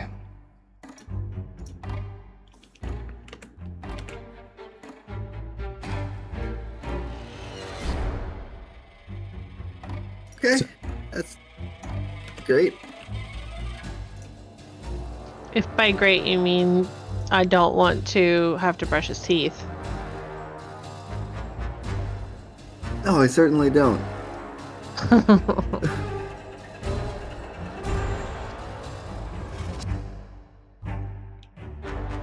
Alright, Nia's gonna stagger a bit from the blow, whirl around to see this thing. And she's gonna call her like, oh, what? You want a beating too? I'll do to you what I did to him. And I'll point back at the smashed wolf carcass and point at this guy. I'm gonna attempt intimidation, demoralize. All right, go for it. Intimidating glare, because I don't think I share a language with it. Yeah, you heard it speak and you had no idea what it said, so good judgment. And just for player references, since I know I always say don't assume Pathfinder lore, you don't know what trolls are. I'll just give you that for free. They are not common in other parts of the country. I didn't even think this was a troll. Yeah, I just put roaring giant undead man. 31 is a crit, damn. Hey, I'll take it. Frightened 2. I'm swing at it with the hammer. That is a hit. Popping off.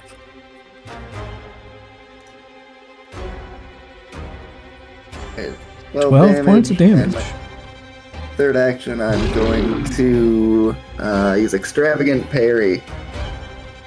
Alright. And that's my turn. This creature's turn.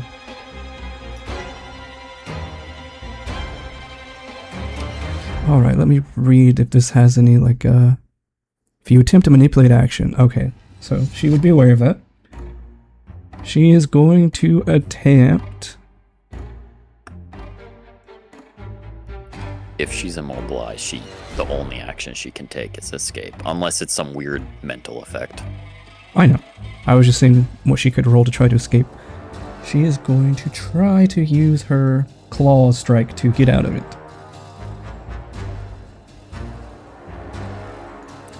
But Rio, as you were holding her, you see the knight seems to stitch up the wounds you previously dealt to her. And so she's going to try to claw against, what is your athletics bonus?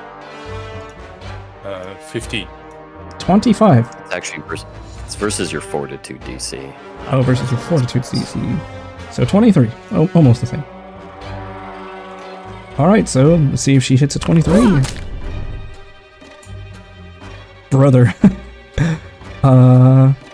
So she tries to break free. She doesn't.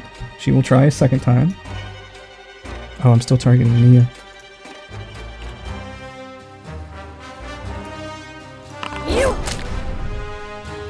Oh! That's a 24, so she breaks out of your grapple. But it did cost her 2 actions, so it was still worth it. With her third action, what is she going to do? With her third action... Yeah, with her third action, I think she's just going to run from you.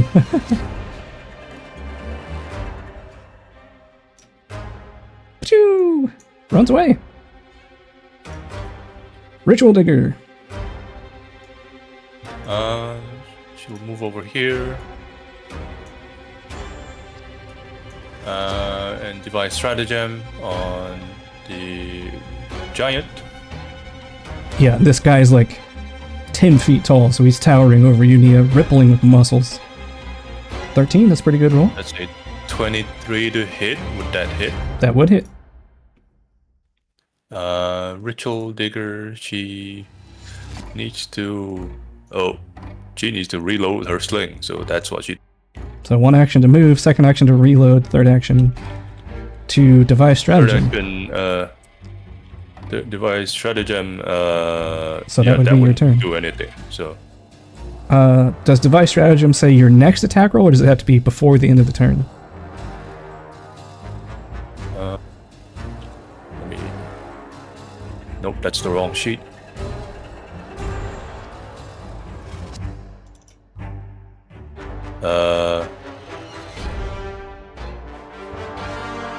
That's a lot of text. Let's just say I'll have to do that next turn. Before again. the start of your next turn. So you should just make it. You should just roll an attack. So we'll say you didn't devise stratagem. She can't make a ranged attack right now, so she had to reload her sling. Right, but I'm saying you would know that you wouldn't have the actions to devise stratagem, so we'll pretend you didn't do that. So you moved, reloaded, and just make a ranged attack. Oh, okay, just a regular one. Yeah.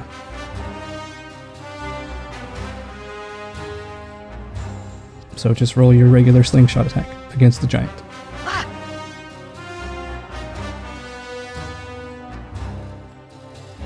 19 does hit. Oh no. Well, it takes no damage as you fire a rock at it and it just bounces right off its head. It starts to drool, and Nia drool starts to drip onto your head as it's looking really hungry. Other digger. This digger. Yep, she's gonna come around and do the same thing. Does she need to reload her sling too? Yes. Alright. So roll just a regular attack. Yeah, this-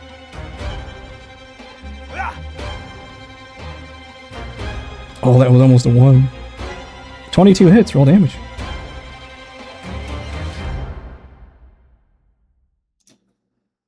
It takes no damage.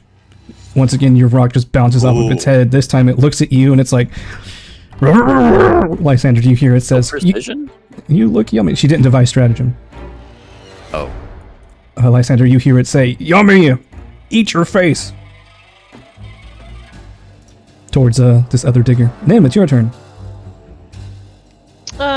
We are going to try and take him out the fight. We'll see how well we work. I'm gonna cast Daze on him. Alright. Yeah, you targeted him, so that means I can use this thing. Oh, terrible. That's a 14, but it is not a crit failure. Okay, so he is 1d6 mental damage, and he does not get stunned, unfortunately. Just go ahead and click roll damage for me. It doesn't give me a roll damage. If you look up at your days, it should say roll damage, does it not? No, it just says save DC. All right, and I'll then roll what it for you then. rolled. 7 points of mental damage. It only takes a little bit of that damage. As you see it squints his eyes a little bit, like you can tell it took effect, but it doesn't deter its focus on other digger here. All right. Well, I got one more action, and where did Rio go? Rio's way over here, chasing down some dogfish. Shit, but I don't want to leave Realton. Okay, I'm just gonna cast Nudge Fate on Nia, since she's by the big crazy thing. All right. Go ahead and activate that, and Rio, it is your turn. Alright. He will, seeing the wolf run away, he will move over here.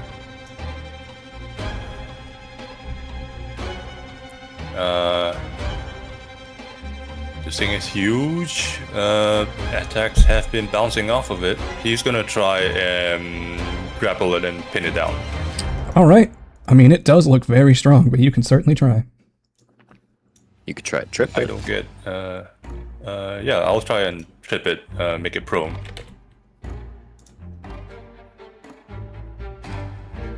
All right. Attempt athletics against its reflex. That does not look good. A 19.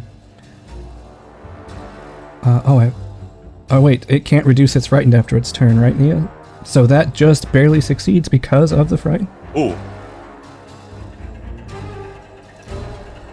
And then with my last action, I'm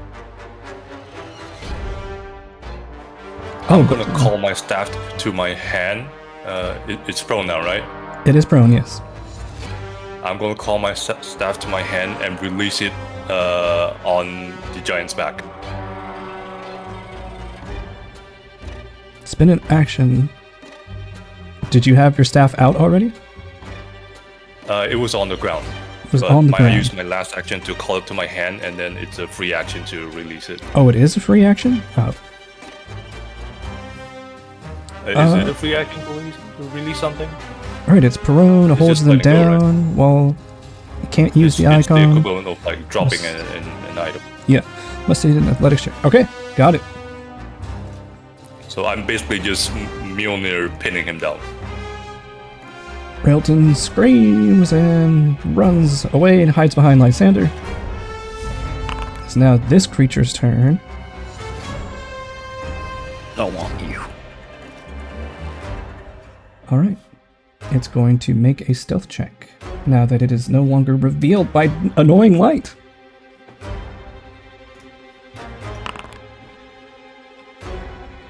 Oh, come on! Alright. So,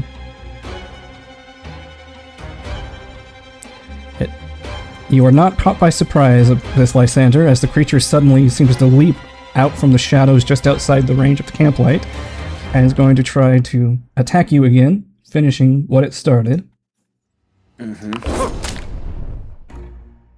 That is a 26 against you. That will hit. That is going to... Oh, I also need to roll this. Oh, but you're not off guard, so it doesn't need to roll that. Never mind. Alright, so that is 11 points of damage, and I need you to make a fortitude saving throw. Is it a versus the bleed? Because they don't stack. That's true. Alright, so then as part of that, it gets to step back, and it is in bright light, so it will use its last action to just run into the darkness. Boing bastard. Lysander, your turn.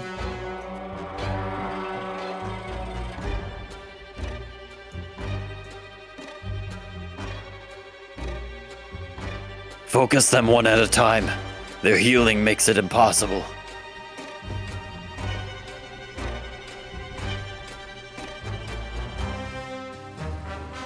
I move up here. I would bring Rattleton with me if.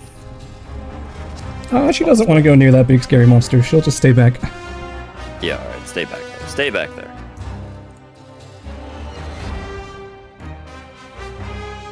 And 2. Cast Lay on Hands on Nia. Nice. 18 points to you. Damn, Nia. that's a nice sound effect. Thank you. Go ahead and drag that spell effect on yourself, though I think you Think she have a did. bunch of status bonuses. Yeah. Oh. Yep, got it. And then, for my last action, I will sustain Spiritual Armament and shoot this guy. Go for it.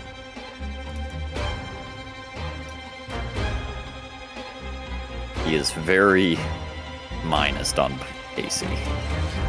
He is indeed. 7 spirit damage.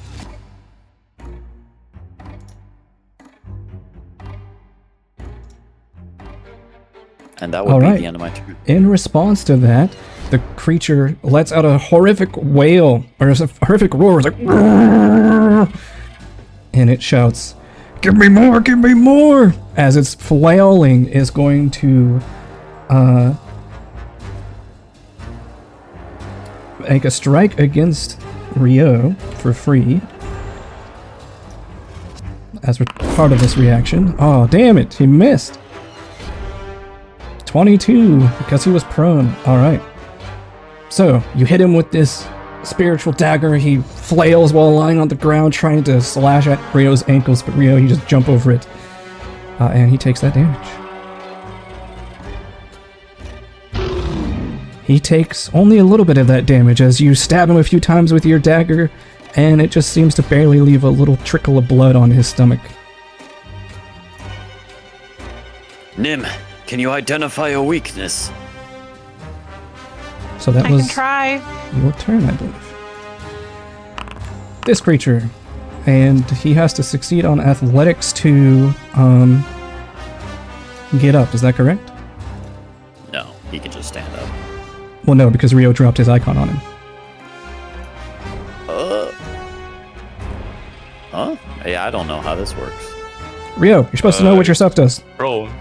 Yeah, it's prone and it has to succeed a athletics check Stand against my class DC to Alright. stand up or move. What is your class Oh, DC? this is an actual thing. Yeah, this is part of his I- exemplar. Yeah. How do I check my class DC? Go to your proficiencies, and it will tell you class DC is 22. Alright, 22 athletics. Incoming. Is this a separate action? That is a success! He will stand up, removing his prone. And as he breaks the effect, the staff flies back into my hand. Indeed it does. So he stands up, roar, angrily. He's gonna come... what does this do? He is going to come charging over at this digger like it said he was. And as he does, the runes glow on him, and you watch as his left forearm seems to explode as bones and blood and sinew start wrapping in a large, almost heater shield type shape from his arm as he holds it up and charges towards Digger. So he gets to raise a shield as part of this action.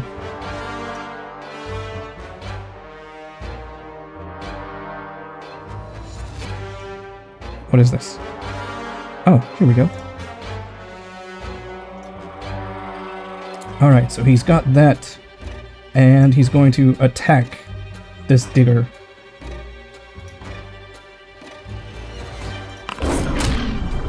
Oh, that was targeting Nia. That is a 30 against Digger.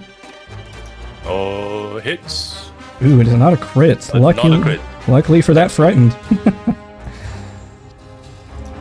Alright, so here's this incoming damage. Oh, that's Hold terrible. it. I will use Liberating Step. Okay. Drag the champion's resistance on yourself before taking that damage.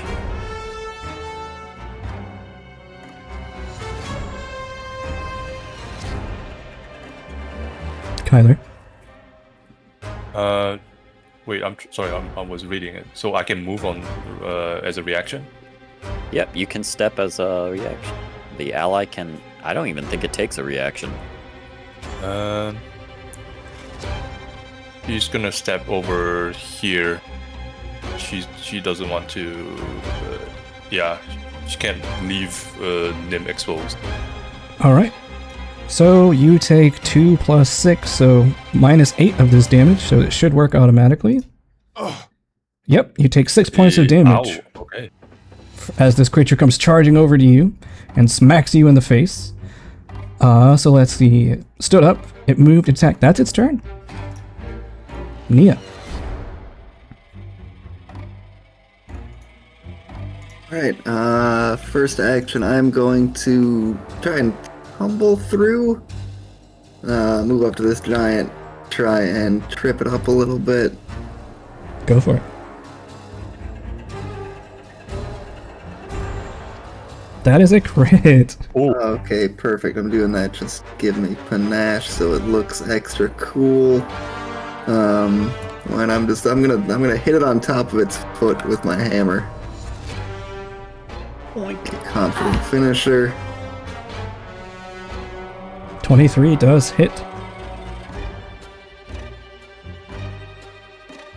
Okay, those are big numbers. 22 bludgeoning damage. Then I am going to ready an action. I'm gonna aid. No, I'm gonna aid. That's what it is. Aid. I haven't done this in a million years. Yeah, I will ready to aid Rio. Be like, hey, he's open. Get him. All right. And what are you preparing to aid with? I'm gonna use diplomacy with my 1 for all feat. Actually, you know what? He is going to block with his shield to reduce this damage.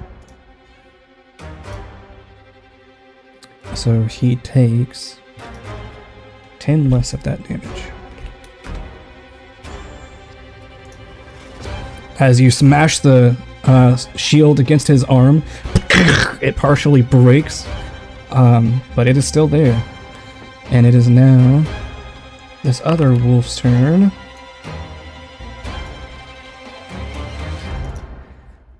And now that she's not the focus of attention,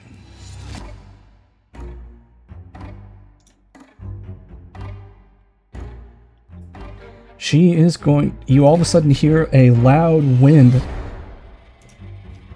whip up in the middle of this forest.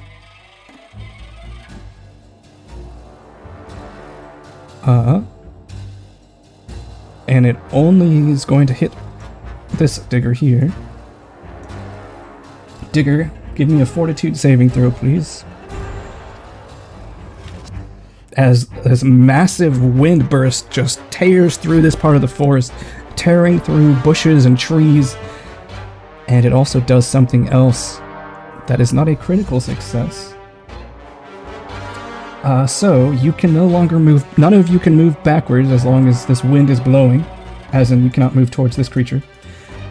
And something else happens. It destroys the light coming from your fire. We need that. That is its last action. Is going to attempt to hide. Wow. Is it a persistent, like, tunnel of air? Yes. So this digger, you feel this wind buffeting you from behind, and the firelight goes out. She'll try to... She can't move towards that wolf, so she'll try to get out of the tunnel of air. Sure. And for her next action, she's gonna try and get a torch out from her bag and light it. All right. I assume that's 2 actions. Correct. You get out your torch and you light it. And... Oops, that's not the torch button.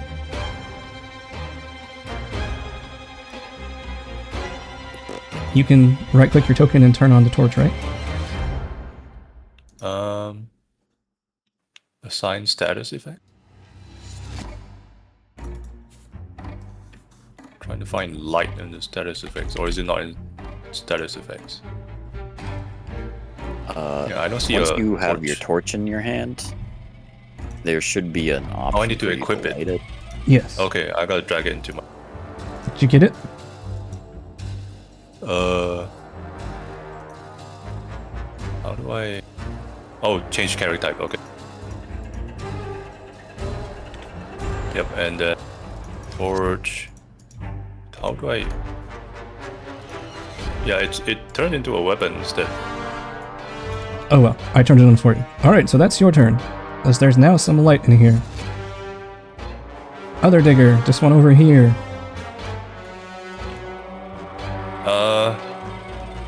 She'll do the same thing. Alright, two Two actions. action.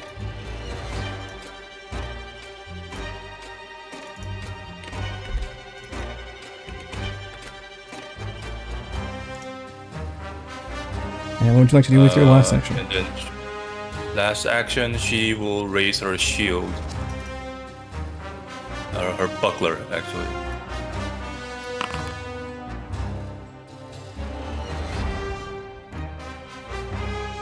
Alright. I forgot about Railton there. The wind is blowing her as she's standing there. She's like, oh, it's so strong! That's your turn, Nim. I'm going to cast Force Barrage on the giant undead thing. Alright. Giant undead thing.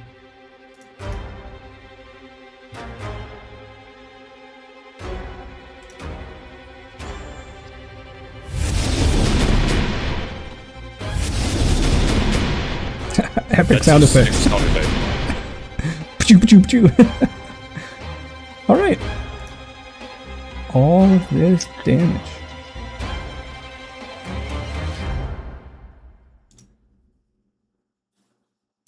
Surely it's not resistant to force. Let's find out. Pachoo, pachoo, pachoo, pachoo, pachoo. You fire into it, and the magic just seems to absorb into its skin. Fun. What? Cool. Well, there's that. Hey, So that was all of your actions. Mm-hmm. Rio. Okay, staff in hand, he's gonna...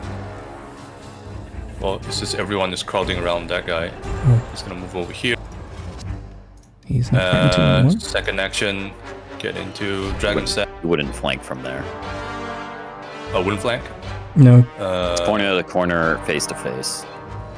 Oh, okay. Yeah, he'll get Alright. in here. Now he's off guard. Dragon stance and... Why is it not...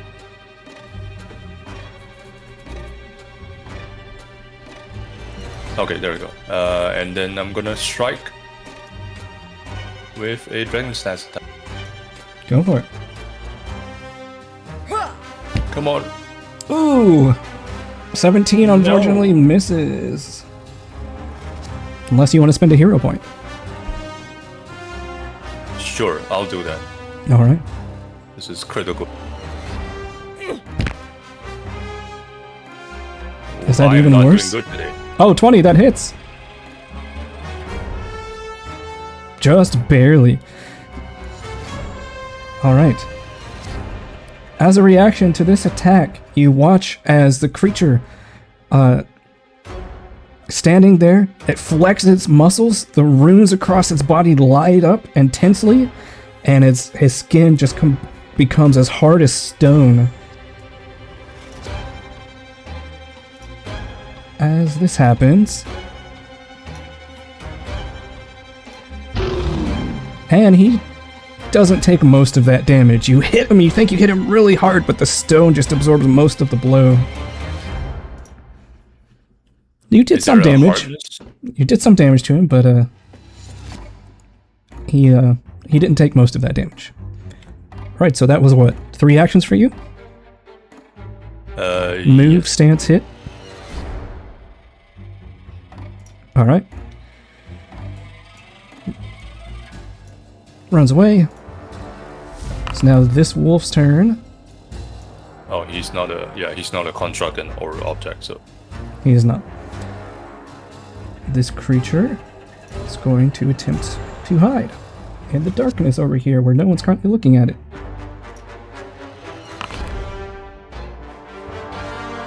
Nice. All right. Yeah. So this digger, you are off guard as this creature, as you are unaware of a creature sneaking up on you as they come to attack you. Wow, really? It missed with an off guard? Missed by 1. That's incredible. All right, second attack. That is going to be a 22, so even though you're no longer off guard, that still hits. So here's the damage to you, Digger. It's going to be 11 points of slashing damage to you. And unfortunately, that is all the creature's actions, as it missed its stealthy blow. Lysander. Alright, I'm going to attempt to recall knowledge on whatever All right. kinds of weaknesses this guy has, or why it's so resistant. Sure.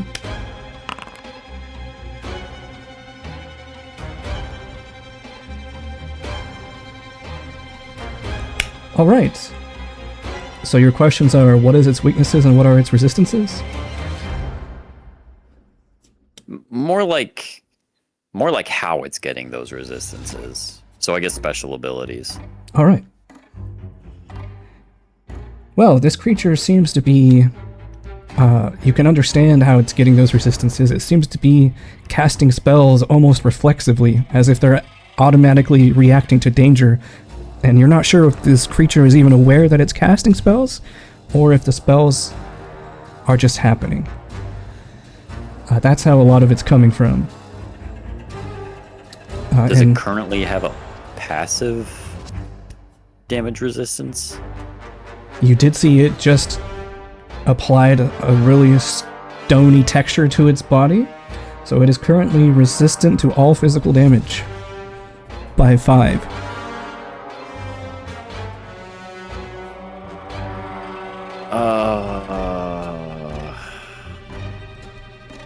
I'm gonna attempt to dispel magic. All right, go for it.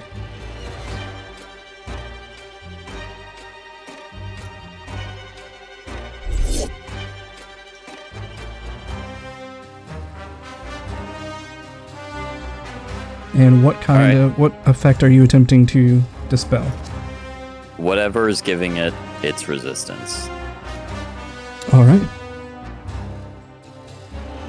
So, you manage to... Where is it? You watch as Lysander casts this magic, the stone around its body just completely dissolves, revealing its normal greenish, almost gray colored skin. And then I'll cast... I believe that is your turn, is it not? One action to recall knowledge, 2 to dispel magic? Oh, you're right. Yep, you're right. That's it. Alright, it is this creature's turn. As what little damage you had done to it, it has already healed it back up. It's going to turn to you, Nia, so it can stop being frightened and try to punch you in the face. It shouts, you hear this, Lysander, it shouts, "You, food, get in my belly!" Critical hit, let's go! Oh, no. I'll use Liberating Step, drag that resistance. Alright, and that only lasts in response to the triggering attack, right? Yes. Okay, so, Digger, I think it was, make sure you take that effect off of you if you haven't already. Oh, The Champion's Resistance. Alright, you ready for this, Nia? hear it. It would have been 32 damage, reduced to 24 because of Lysander's Champion's Resistance. Oh, thank you for that. You can step as a free action. You can. It's fine. I'm right where I want to be. Alright, so it is now no longer frightened because it punched you really hard in the face. Let's see here. What's it going to do? It's going to look at... It's going to look at this digger. And you see the runes on its traps and delts begin to surge as it says, "You in my belly!" Which only Lysander understands. I will roll the save for you, What digger. language is it speaking? It's speaking Jotun. Yo. Yes. You are one lucky son of a bitch. You succeed, however, Digger, you find yourself paralyzed. Or sorry, stunned, not paralyzed. Click that off. Find yourself stunned as it shouts at you. So that means you have one less action next turn. Nia, you are up. Okay. I'm going to attempt to tumble through just to get panache back. Just kind of move into and then back out of its space. That's a success. Right, follow that up. I'm gonna strike. Trying to hit it. Just catch it like in the chest with the hammer. Miss, unfortunately. Yeah, that's too bad. Third action, I'm gonna use Extravagant Parry. And that's my turn. Oh wait, Confident Finisher. I do half of my 3d6 on a miss.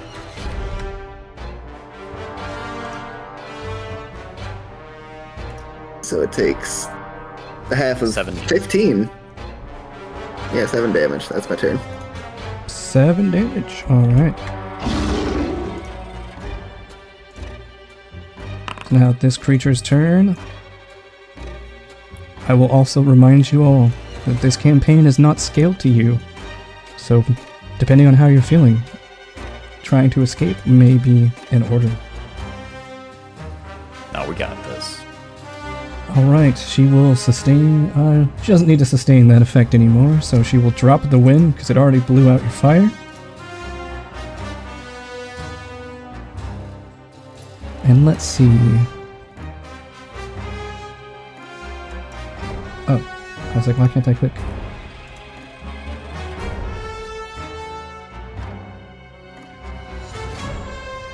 Oh, Lysander, did you make a recovery check at the end of your last turn?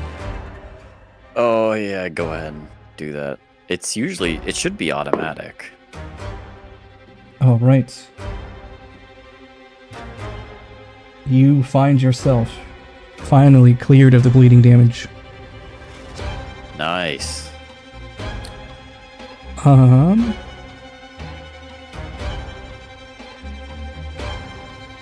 Yeah, what's the range on this? Oh yeah. You should be within range. Oh yeah. Lysander. Oh, sorry, I was targeting one of the diggers. Here we go. Let's see if this works. Ooh!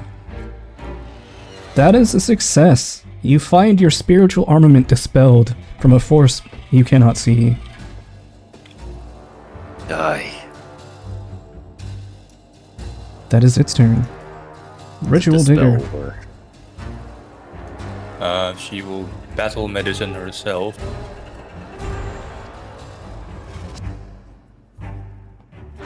I'm gonna make it the higher DC plus risky surgery. So I will take the 8 for. So that's 3 damage to herself. And then I'm gonna roll the medicine. Oh, why did that come out? What's the Yeah, bonus supposed that's to be? the same error as last time.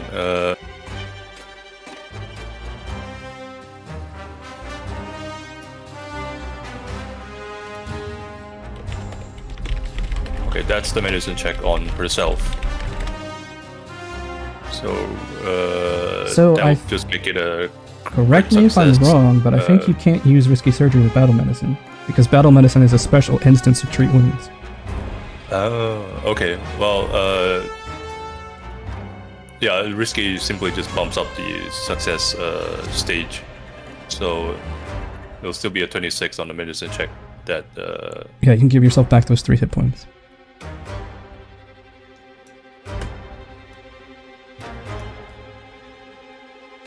what did that come out again? What? Oh, every time I manually correct my HP and I hit enter, that weird trick check comes out. Alright, so you were trying against DC Yeah, 20, so that's a regular success, so you heal 2d8.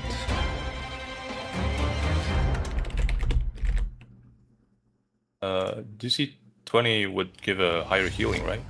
2d8 plus 10, yeah.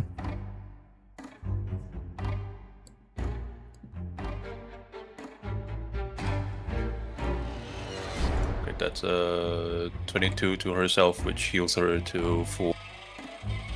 Yep. And then she will. Oh man, that's gonna be a problem. Yeah, I'm gonna move. Do I stay here? I'll stay here, but raise my shield, Alright, buckler it, go ahead and apply that. and This that's digger. all my turns. Digger, you are stunned 1, which means you have 1 less action this round. Okay. One this fewer one will actions, I also should heal herself. Alright. What do you plan to do with your 3rd action? Raise a shield? Yeah, raise. Alright, you go ahead and roll that off your turn so we can Yep. get 3 people. Nim, you're up. Nim's gonna ask, is anyone besides Nia really good at intimidating people?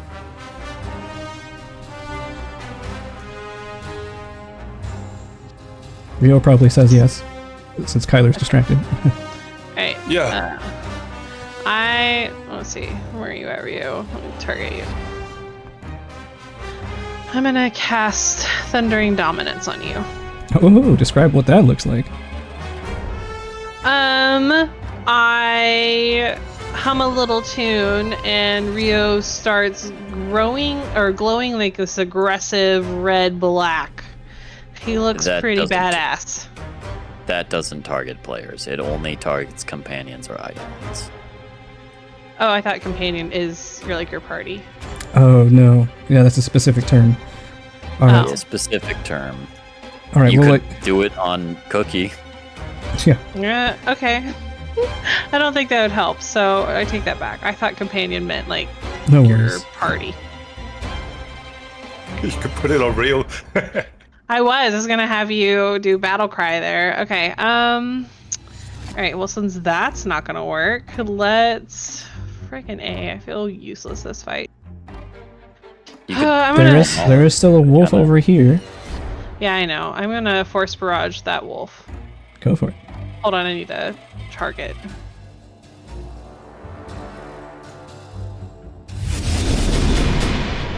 Choop, choop, choop.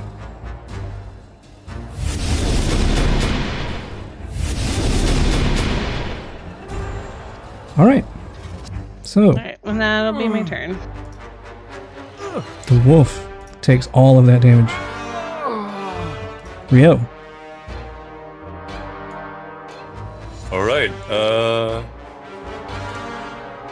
He's gonna get it. I'm gonna just smash him. First attack. Miss, unfortunately. Oh, you gotta be kidding. Second attack. Make sure you hit map minus 4. Yes. Minus 5 it says. Okay. And Your fish are because my- agile, are they not? Oh, you're hitting with your tail, never mind. Yeah, Real's attacks are strength based, so So his dragon stance attacks has a backswing, so I'll add that into the follow-ups because he missed. Sure. Miss, unfortunately. He ain't doing so well today. Third attack. Okay. You're pretty much only going to hit on a natural 20. Yep. Unfortunately, that is another miss. I'm just gonna get those bad rolls out. Alright, well that is your turn. We'll just skip Railton. The Duskfurred Wolf, start of her turn, heals. And is going to try to attack you, Digger. Ritual Digger, I remind you.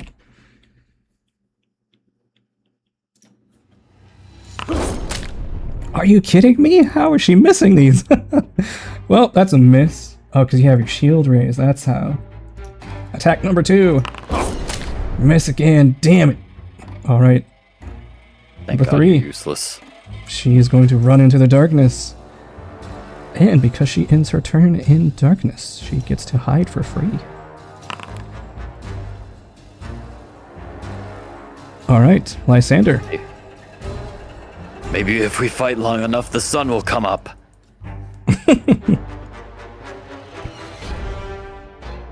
I have an Going escape to- plan if we need it.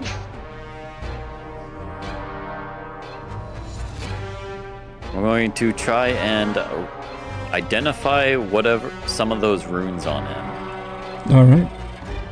Recall knowledge check, it's going to be harder this time. Harder. Okay.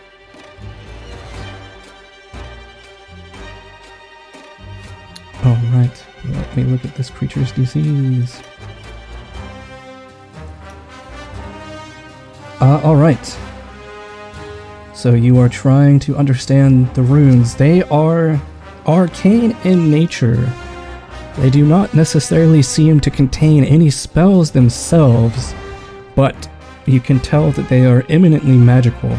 It's as if this creature was either created or somehow infused with magical power, such that it has morphed its actual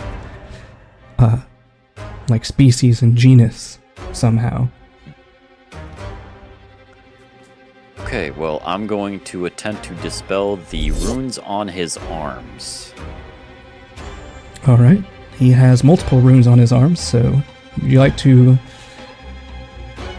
dispel the shield that currently grew out of his bones and muscles? Or one of the other two? One of the other two. Alright. Well, I will roll a d4 then to determine which one it is, since you don't know what they do.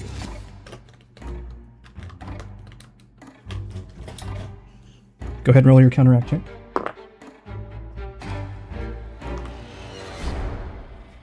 Nice, I'm rolling hot on these. 31. That is a success. Alright, so you managed to dispel one of the effects on his arm, which is this effect here. Nice. Oh, that That's the one I reminds me. wanted. Foundry did not include the bonus damage, so Nia take an extra 1 point of damage, and Digger in front of the troll take an extra 4 points of damage.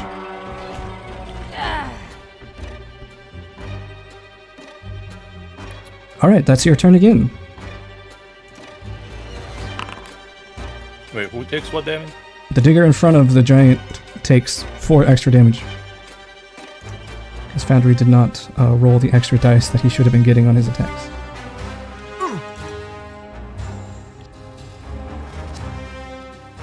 Alright, let us see here.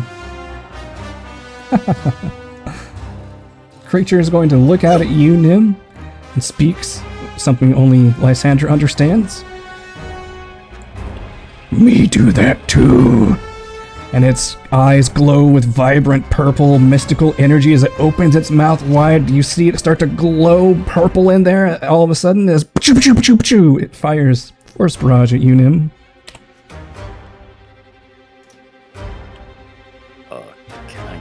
liberating step on this. Grabs an enemy damages so I can. Drag champion's resistance onto you, Nim.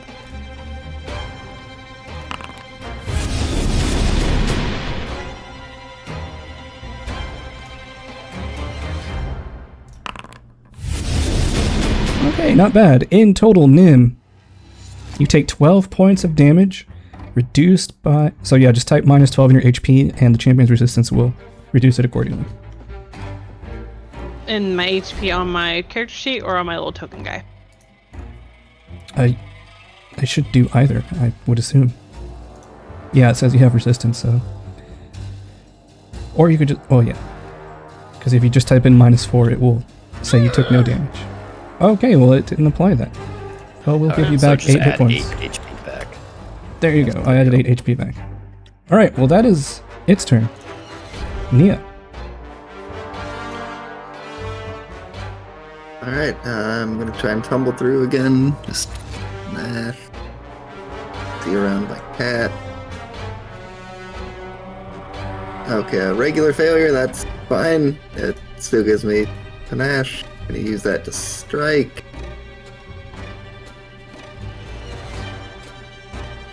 Ah. 19 hits. Alright, then panache damage. 23 bludgeoning. Third action, I am going to use one for all. I use Well, hold on. diplomacy In to response aid to Rio. you attacking him, he's going to once again... Oh, never mind. He's not going to use that. So you prepare to aid Rio. Got it. Yep, that'll be my turn.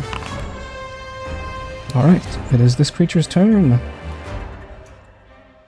And what is she going to do? Hiding in the darkness.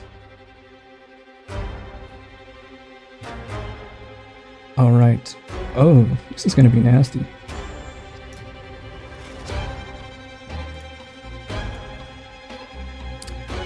Focused on Lysander in a 5-foot burst. So you 4 are all going to need to make saves against this. Is that an emanation centered on me or a burst? It is a burst centered on you. So a burst can only be on an intersection of a grid square. Like that. Okay, so like there. So you could get 3 of us. So you 3, Lysander, Nia, and Rio.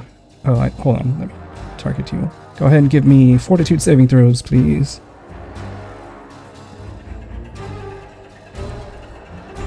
Okay.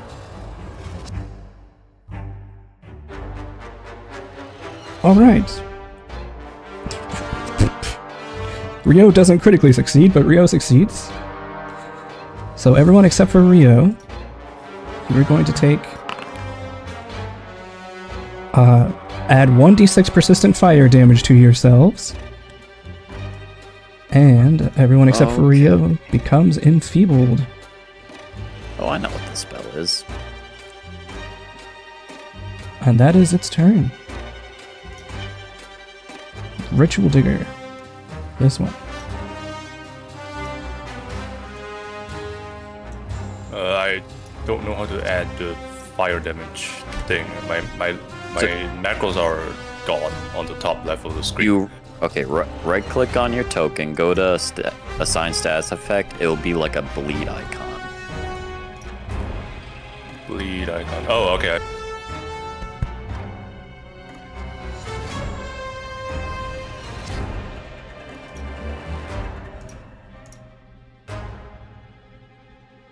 Okay, now it's There you Alright, so it's Ritual Digger's turn. Okay. Who's more hurt? Yeah, she's gonna battle medicine Lysander Alright. Against what DC? against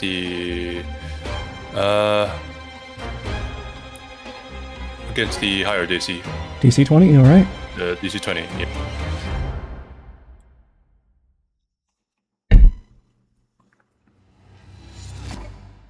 That is a regular success, so he heals 2d8 plus 10. So that's 2d8. 6 plus 10. He heals for 16. 16, And- got it. Make a note that Lysander can now not be battle menaced by you. Yep. Can you ping second Battle action, Medicine? I think I can drag an effect. I'll- You just finish your turn, I'll do that. yeah, Yep, she'll move over here. Actually, no. Is the wind tunnel still there? The wind tunnel is not there. Okay, she'll move over here to give better lighting. Alright. Last action. Last action ratio. Alright. Other digger.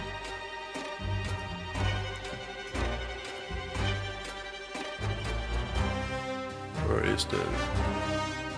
Okay, this one she will still raise shield, and then... Did this one patch herself up? She did. She will... just try a strike. This one's not stunned anymore, right? Okay. Does a 12 plus 10, does a 22 hit the giant? It does, because it is off guard.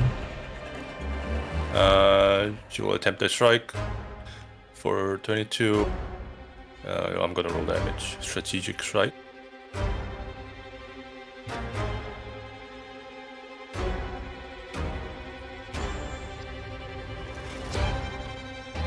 And that will be her turn. Alright, 11 points of damage. Takes a little bit of that damage. Nim. Ow, just poked myself in the eye. Nim, you are up. Okay, can I recall knowledge and tell if this thing is undead, the rune hulking thing? Sure. Give me a secret, either religion or occultism check.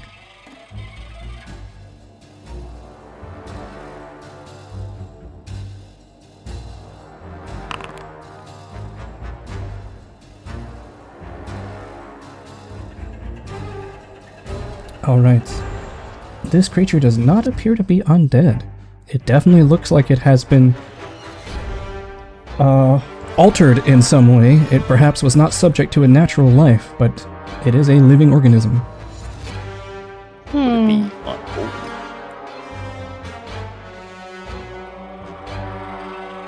Okay, that sucks. Then I guess we are gonna shoot necklace wearing wolf.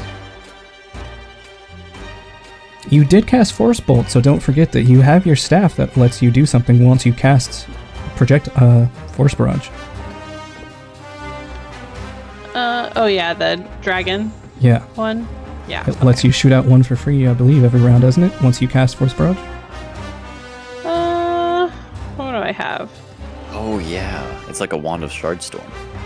It's a Staff of Shardstorm, yeah. Yeah, but it didn't do any damage to the guy that I guess I can put different target. You Choose could. target gets each time, that's what it says. Yeah. Lasts for 1 minute. It might be immune to magic, is my guess. Okay, so okay. We're not doing that this time. We are instead going to hold on, where's my spell? We're gonna cast telepathic projectile, and we are going to do piercing at Necklace Wolf. Alright. Uh, 23. 23 hits. But it is not a crit.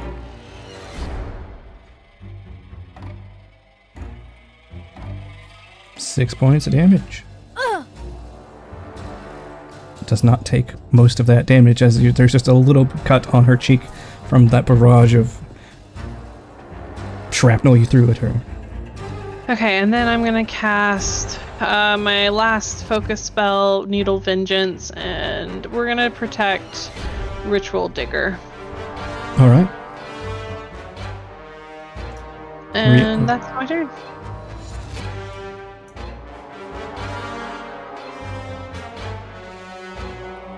Oh, didn't mean to put it on Dustford Wolf, sorry. Ryu, it's your turn. All right. Fire damage. How do I? Oh, okay. I can just roll. You can change the damage of your spark if you have chosen that feat, if that's what you're talking about. Oh, you're talking about that. Gotcha. No. It's persistent damage. Do I have to roll the recovery check? Yes. And you failed, so you take that 3 damage. Okay.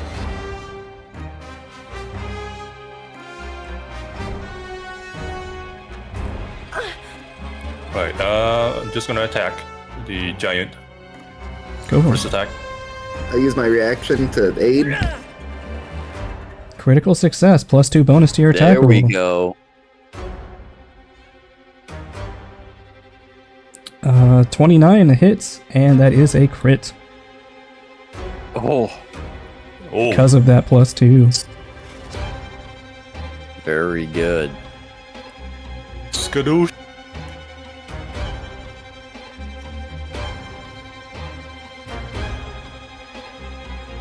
Uh, 36 damage. All right, let me make sure I clicked on him.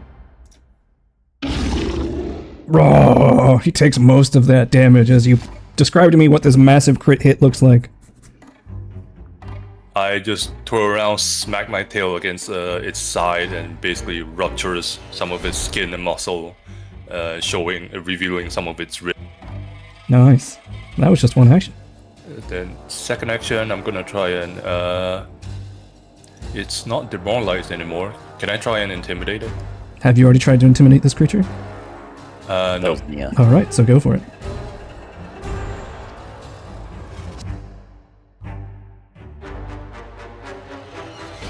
That Ooh, probably didn't work. 17. Just barely makes it. Oh, nice. So I will apply Frighten to it. All right, last action. And then second attack.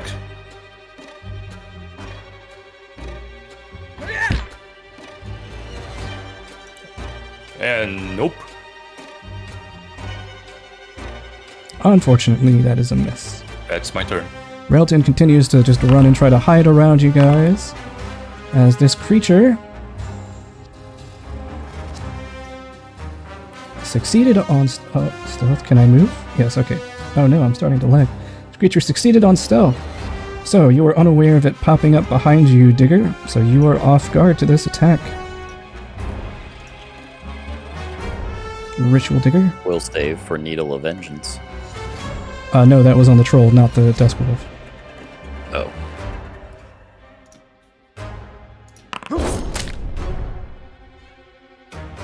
That is a hit.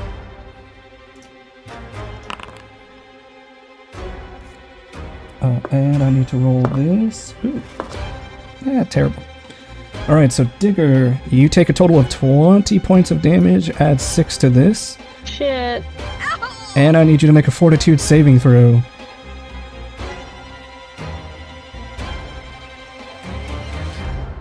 Ritual Digger. Did that take because her razor shield expired, did that take it into account? Yeah, that still would have hit. Okay. She takes. Did she take the damage already? You did, yes. Okay. Well, you need to add 6 more to yourself. Oh, okay.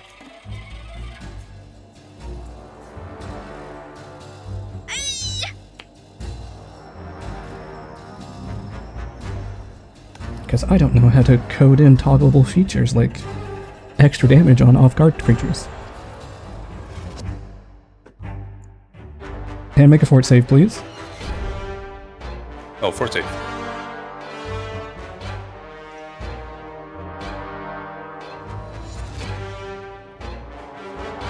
21. That is a success. Your veins do not burst open from this attack.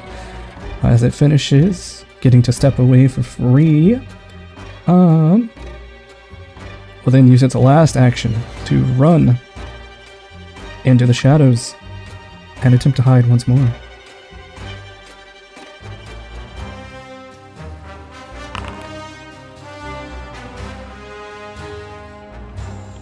Okay, so it tries to hide, but you all are aware that she's very much still right here. Lysander.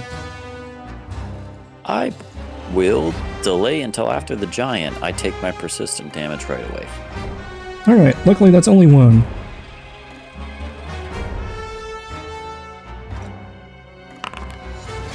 Oh, actually that was a critical failure. Alright. Giant is going to heal up, and then, seeing that you all are surrounding it and just pummeling it, doesn't like that. It's not a completely stupid creature. It's going to say, "No, you weak food!" It's going to charge over here to Digger and make 2 attacks against you, Digger, as part of that movement. Now, Needle of Vengeance. Yeah, so it needs to make a will save. Or what happens? Makes a will save, and it'll take 2 mental damage anytime it uses a hostile action. What's your DC? 21. That's a 22. Okay. Then I don't know. I guess that takes half damage, which would be 1. It's really just 2 damage. That's what it says. It doesn't scale. Oh, it probably scales. That's just the description. Let's see. Alright, so there's going to be 2 attacks against you, Digger. It made me privately roll dice, but yeah, it does. It's bigger than 2. Am I Okay. still off guard to this guy? No, you're not. Do you have the off-guard condition?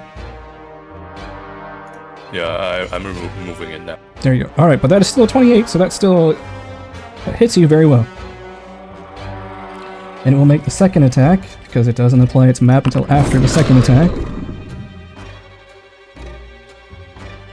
Oh, so lucky. It's only a 15. Alright, so 1 hit.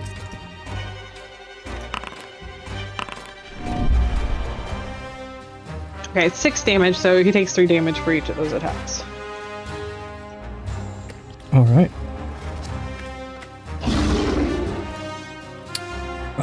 So, Digger. And as part of that movement, it's also going to recast this. So, Digger, that is going to be a total of 20 points of damage to you. Yeah. And with its We're about last to have action, a big problem on our last action, it will raise its shield.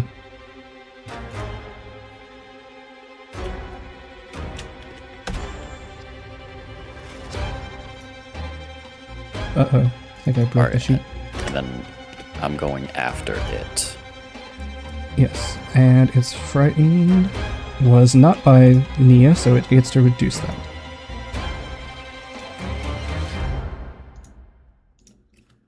Okay. Didn't apply that. It's going to apply it now.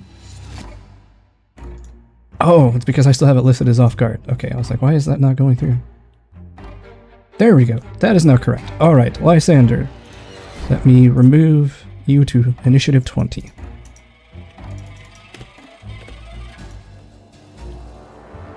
Okay. And the giant's turn.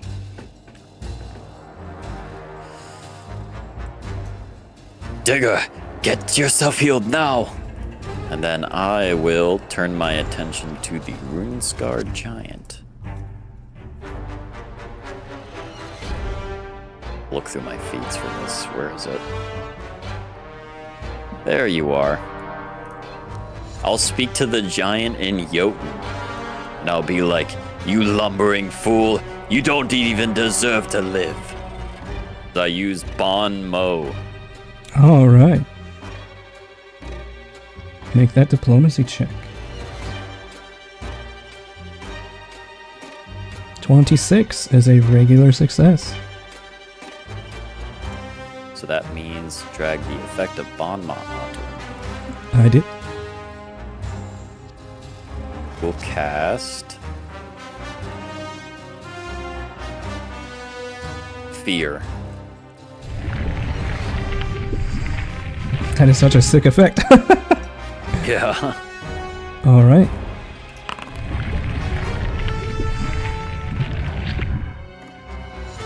Oh, that's a regular failure. Did you roll diggers? No, I rolled for it. So, success, Okay. or regular failure, it is frightened 2. Got it. Frighten 2. All right, that is your turn. That's the end of my turn. Nia. Alright, I'm gonna chase after this giant. I'll try and tumble through it. All right, action number 2. That is a success. Oh, sorry, tumble through, As right? part of the stride, I'll tumble through. Yeah. Yeah. Okay, get Nash. I'm gonna attempt a confident finisher. It's actually a critical success if that matters. Nah, it doesn't change it. It's a miss, unfortunately. Come on, guys. Roll above a 5. Yeah, that's not great. Yeah, why not? I'm spending my hero point on that one. Okay. And let me Yes! assign off guard to it. There it is. That is a crit. Alright. We'll roll critical damage. Ooh-wee. 32 bludgeoning. Oh, it takes all of that damage. Alright, last action. Extravagant parry. All right. Nah, I'm gonna try and aid. I will use my action to prepare to aid Rio again. Okay. I'm on fire. Yes.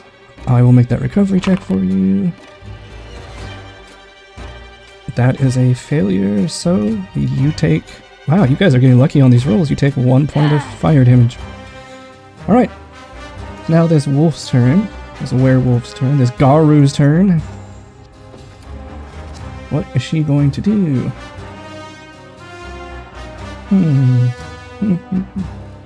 Also, if you were enfeebled by the effect at the end of this turn that you just had, that enfeebled goes away by her last spell. Nice. Joke's on you. I'm always in field. Lysander's like, I'm always gimping myself. You can't deal with the full me. What does this do?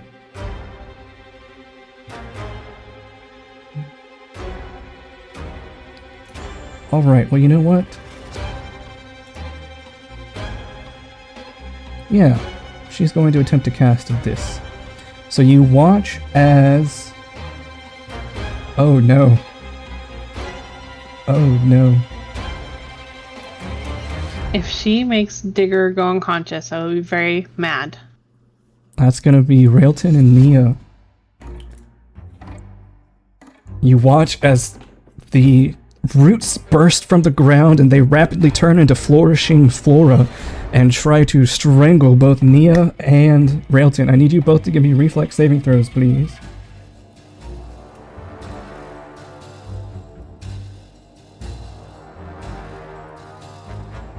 That is actually a critical success. So Nia takes no damage. Alright, time for me to roll for Railton. Here we go. She's nimble. Nimble. That is a failure, unfortunately. So you watch No. as these plants burst through the ground. Nia does a cool somersault over them. But Railton is unfortunately hiding in the sleeping bags, so she is unaware as the vines reach up and restrict her. As she takes a total of... that fell off the table. 2 points of damage. And she becomes clumsy for 2 rounds as she is wrapped up in these vines. Then with her last action, this creature is going to walk over here, stand menacingly beside Digger and say, "We will take one of you with us tonight if it's the last thing we do." Ritual Digger. She will. Well, no healing potions, and she used battle medicine on herself. She will try and get away. All right.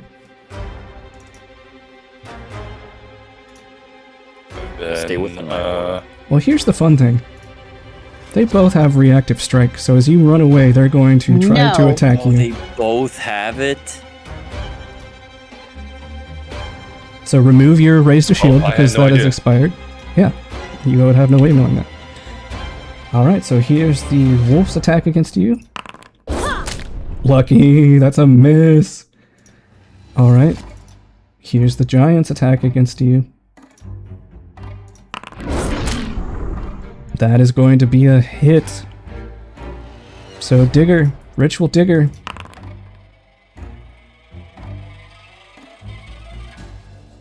Oh no! If she goes unconscious, we need to just go. That is 18 points of damage. That's exactly what she has right now. Hold on. Oh, here comes the rift monster. Liberating step.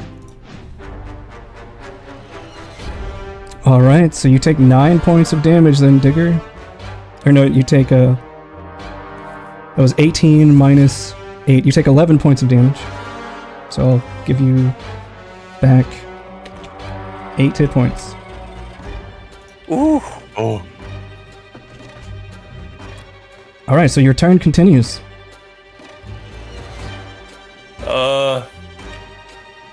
Well, she can't battle medicine herself. Potions. We'll just get behind, yeah, and take cover with, get behind Rohan and take cover with. Alright. Other Digger. Remove Oh, raise rig shield. shield. Sorry, last action, rig shield. Nope, your last action is take cover, unless you meant that metaphorically. Oh, wait. Wait, I moved? Take cover. Yeah, she had the third action left, right? Okay, yeah, you're right. I thought you had to move again. My bad. Alright, Other Digger. Okay, this one, is battle medicine if It's Ritual per Digger used battle person medicine who on uses it. herself. Well, I mean, they're the same person, so I'm going to say it counts for both of them. Oh, okay. Well, then there's nothing I can do to heal her right now. She will get over here.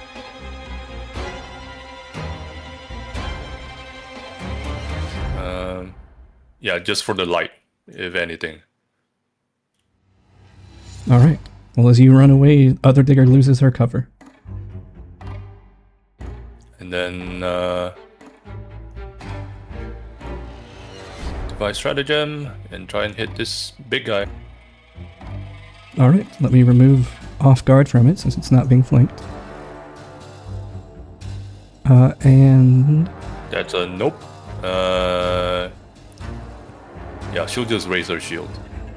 Alright, Nim.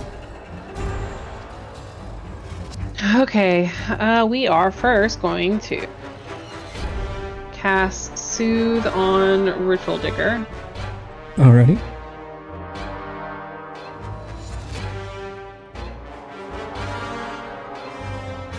$19 healing. Nice. And then, that's 2 actions. My last action. We're still pretty injured. We're gonna move. I already healed you, Digger, so... Actually, we're gonna pull out one of our potions and yell at Ritual Digger, please take it. She'll take it whenever she can. Yeah, that's fine. I knew if I moved here, then I couldn't also have it out for you. Rio. Yep, he's gonna get around here.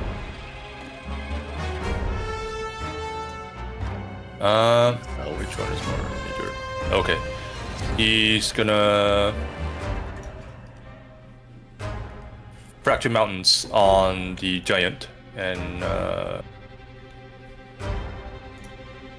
then he will trigger the radiant for Ritual Digger. Alright. she heals for 14. When this is a melee strike against that guy? Yes. Yes. Alright, I'm using my reaction to aid this one. All right, go for it. Here is... Yes! So many things are coming together. Doesn't matter. Didn't need it. Critically aided, unnecessary. Fractured Mountain crit! This is teamwork, baby. Holy shit! All right. In reaction to it taking some of that damage, it flails angrily and is going to try to punch the person who looks the most hurt, which appears to be Nia. Oh wait, it already used its reaction. Never mind, it can't do that. So it just takes this damage like a bitch. It takes 42 points of damage. And it's still standing there. Then I will... You know what? Screw it. Wait. That's all my actions, I think. Yeah. Alright. The dusk-furred wolf did not succeed in hiding. Alright, let me make this recovery check for Rio. That is a failure. So Rio, you take another point of fire damage. Alright, well. She failed last time, but she's starting her turn in shadows, so she's going to attempt to hide again.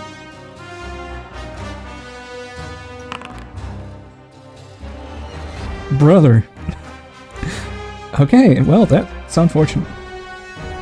She's going to leap through the shadows. You were off guard because you were flanked, not because of her ability, Nia. So add off guard to yourself.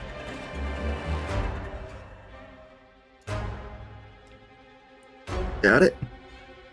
Alright, and she's going to attempt to claw attack you. Make sure you are targeted.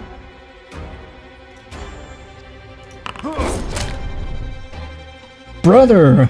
A critical fail! This is bullshit! Gonna try one more time. And miss. Well, shit. Alright. I am going to roll a d20. On a 10 or under, it continues... The giant continues going after its prey. On a 11 or higher, it's going to attack Nia. Oh, that's an 11, you lucky sons of bitches! Alright. So, the giant's going to recover. And it's going to reach out and just try to absolutely punch your face in, Nia, because it doesn't like the way you look. Are you fucking serious? Alright, second attack. Hey, that one hits. That's going to be a total of...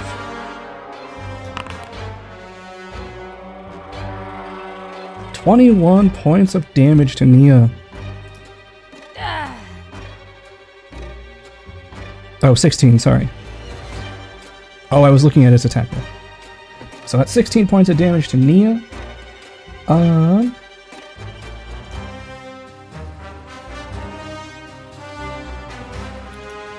And with its last action, it's just going to attempt to leap after Digger.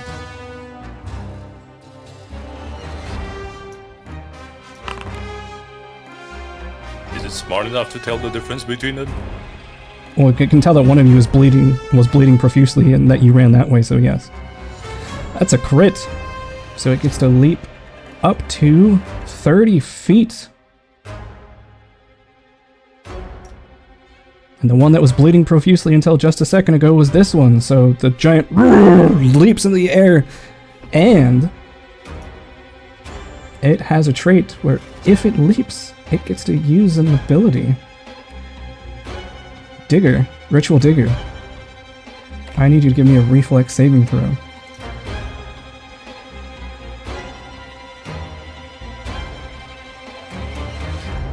Damn. I think its DCs are lowered. Damn. All right. Well, as it hits the ground, ka-choosh! Oh, actually, it's 20 feet. So that means Lysander needs to do it. As does Nim. Reflex saving throws, please. As it hits the ground and lands with the thundering ka-choosh! It's like a forceful emanation shoots out from it. That is a success on Lysander. And a success on Nim. What the fuck? Alright, so you take half damage. She's nimble. She's just not strong. It's a good thing you succeeded, Ritual Digger. Oh, that doesn't sound good. Because that is going to be 25 points of damage halved to both of you, to Yikes. Lysander and Nim. Ritual Digger takes no damage because she crit succeeded. And that is its Hey, turn. You would take half damage. Oh, I thought you said 25 was already half No, damage so 25 far. damage and then halved. Okay. So, Why wouldn't we 12. just do that all the time if it was doing that damage? Okay, so 12 damage. Yes. So give yourself back 13 hit points. Lysander, you are up. And it's no longer off guard. And his frighten goes down by 1. Past him like... I'm gonna move past him like that. That will provoke.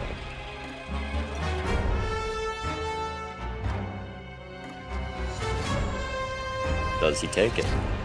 He does not.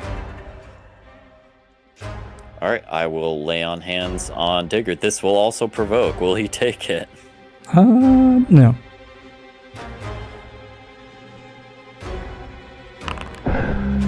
He's looming over Ritual Digger.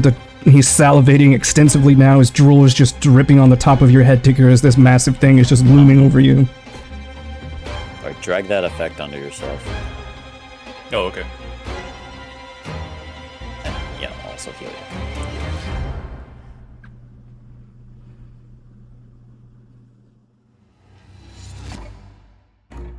And then I will use Nudge the Scales on...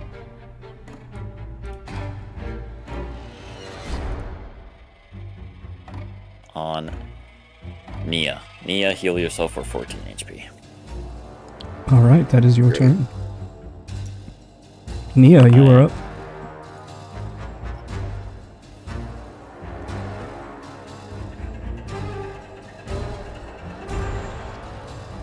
Take 4 points of Okay. fire damage.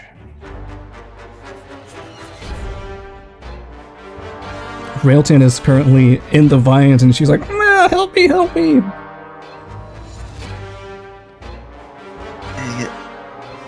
Okay, Railton is in trouble and needs help, so I'm gonna invest a bit into that. I'm no longer off guard. That's true, you can remove that. Alright. Go ahead and give me either an athletics attack or an attack. Athletics check or an attack to break through the vines. Okay. Let's see, we'll just do an attack.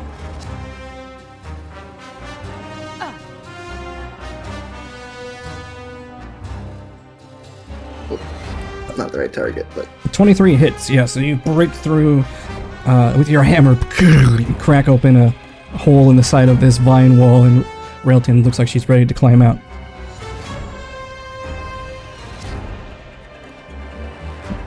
okay. Okay, well then, let's be stupid here. I'm gonna provoke an opportunity attack by attempting I'm doing a tumble through as part of my strides. I'm gonna stride away from the wolf. Well, she will definitely take an attack against you. That is a 23. Yep, that's a hit. Alright. Oh, you're kidding me. What is this damage? Only 9 points of damage. Okay, then I'm striding away from it. I'm gonna get into a flanking position with Digger around this giant, assuming I can not fail a tumble through. Looks like I got it, 26. That's a success. Beautiful, give me panache for long enough to make a confident finisher. Rolling with map here. That is a miss, unfortunately. Oh no, that's a hit, sorry. It looked like it said miss on the token. Yeah, it hovered around in that one for a minute, but we're gonna do 20 bludgeoning damage. 20 bludgeoning damage. Creature takes all of that, and it's still standing strong. Dang. Then I make a recovery check and burn. Alright. And your turn.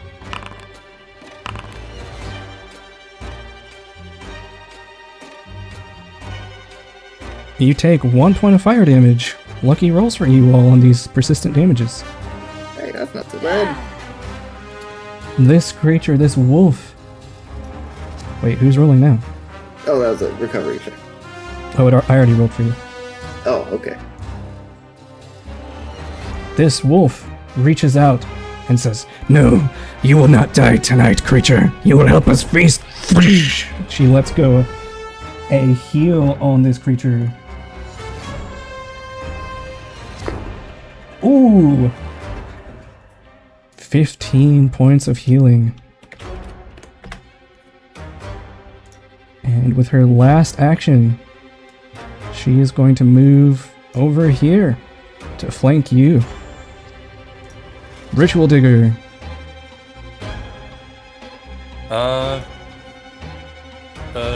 Device stratagem on the giant. Alright.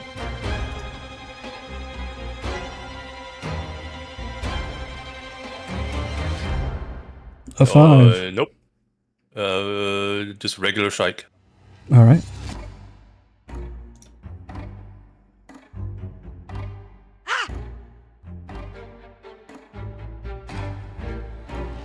That hits. Regular hit. Probably doesn't go through.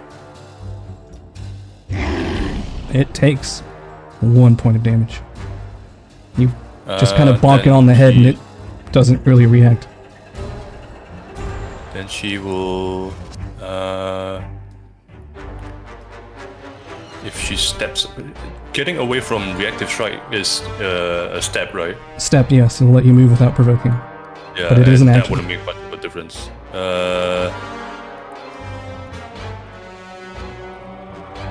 Yeah, I'll just take that step. It's just 1 square, right? Correct, 5 feet. Yes. And that's her. Alright, other digger. Didn't it sound like you were going to say something? No, I'm just saying yes. Alright, so this digger down here. She will also device stratagem on the big guy.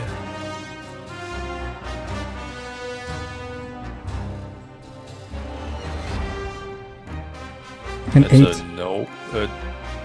Would an 18 have hit the giant? It would not. Okay.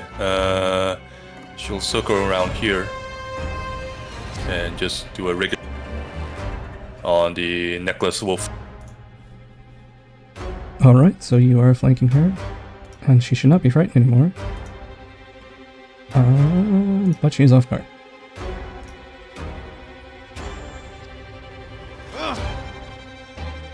Ooh. That hits because of the off guard.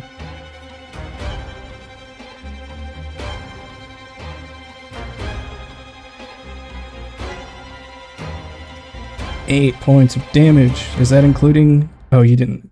Never mind. She takes a few points of damage. In her third action, she will attempt Well, hold to... on. She devised stratagem, moved, and attacked. That's 3 actions. Oh, right. Okay. Nim. Okay, I'm tired of this healing guy, but it looks like somebody's near death again. So we are going to move. We are going to hand... No, we're going to feed. Yeah, because nobody will take these stupid That takes potions. actions. As you move in there and begin to pull out this potion, the giant's going to try to punch you in the face. Of course he is. And see if he can't disrupt your action. He's a smart bugger. That is a 29. Yeah, well, it hits. Almost a crit. If she wasn't frightened, that would have been a crit. Yes. Okay, so tell me, does that disrupt my action? It was not a crit, so it does not, but you do take 18 points of damage. Fun. As you get punched in the side of the face, as you run up, it's like, "Rah!" Boom, punches you, you bounce off the ground from the force of the impact, still running, and try to feed Nia the potion. I'm gonna give Nia this.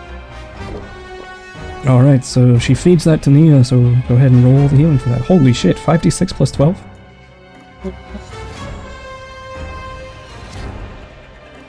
If you click on use, it should roll. Oh, there you go, yeah. Woo! 30 hit points to you, Nia. Alright, that is... I believe that's your turn, is it not, Nia? Move, take out potion, give potion, yep. Alright, Rio. Okay, I'm gonna use Mirrored Aegis again. Raise the walls on for... Well, hold on, where was the spark previously? Wasn't it in your fists? and then I crit on the Oh, giant. that's right, yes. So you transfer it to your shield. Okay, you just didn't say that. You need to say that after that happens. Oh, okay, yeah. So, sorry, I'm juggling 3 characters. Right That's now, okay, sorry. that's okay. Yeah, raise the walls, and I'll put the effect on Nim. Alright, And so she the heals raise for... would 14 also hit go points? to her. Yeah. Alright, so Nim, you heal for 14 points. And then he's gonna go over here.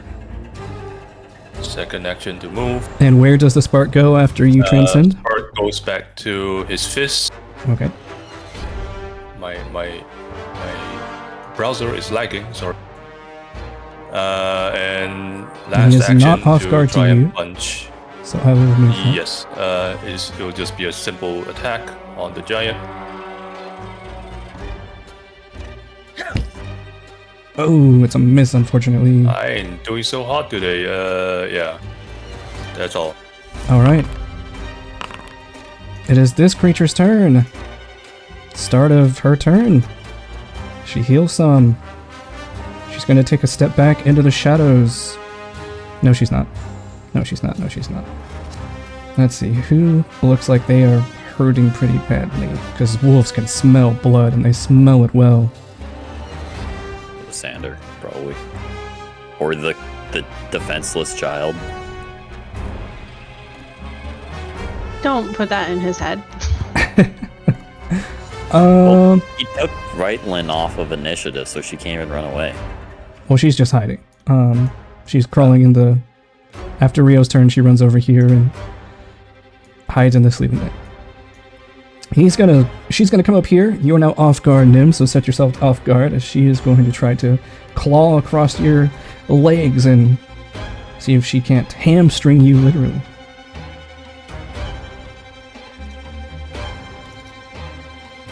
Yeah, I figured you guys didn't want to sit here and watch her turns of basically just running back and forth, so that's why I took her. I mean, unless you wanted to run off into the woods by herself. God, no. Just let her hide. That is a 24, so that's going to hit you, Nim. Liberating step on Nim. Alright. Drag that effect onto yourself. Did you drag that effect onto yourself, Nim? I just did, yep. Alright, so it should auto-subtract this damage.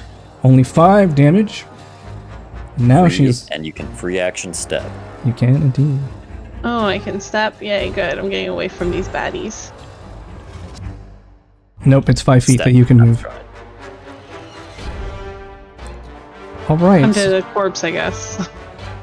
Alright. Well, that was 2 actions. With her last action, she is going to turn around and try to... you know what? She's a hunter. She's going to be smart. With her last action, she's going to run into the darkness. So she can attempt to hide. So that maybe she can kill one of you next turn. There we go!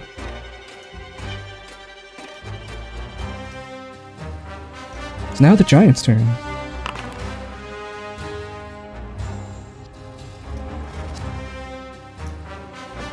as it begins to heal some more. You know what, Lysander? It sees you throwing out all these weird magics, protecting people, ruining its attempts to get food, so it's gonna try to just raise both of its fists and just smash your head straight into the ground.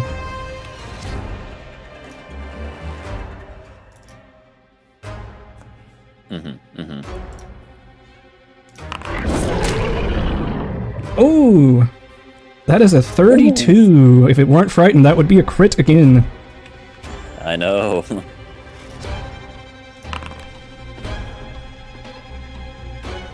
Terrible damage.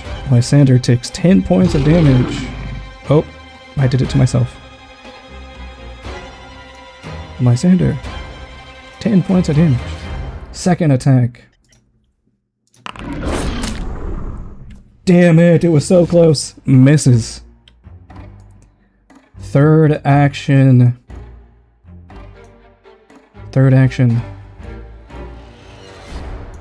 It is going to just start running this way. It just gets on. What's that? If only we had op attacks. It gets on all fours and starts running to the edge of this little rim around your campsite where all the bushes are, and it's taking a wide turn. It looks like it's getting ready to run, do something particularly nasty as it's on all fours ready to pounce Lysander. So it would go down in fear. Yes.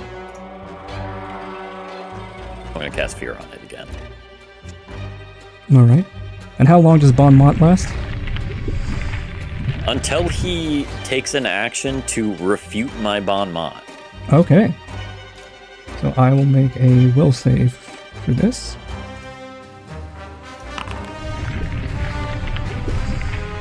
Ooh, that is a 22. It's frightened one. Wait, what? That's a success? Oh, 22. He succeeded.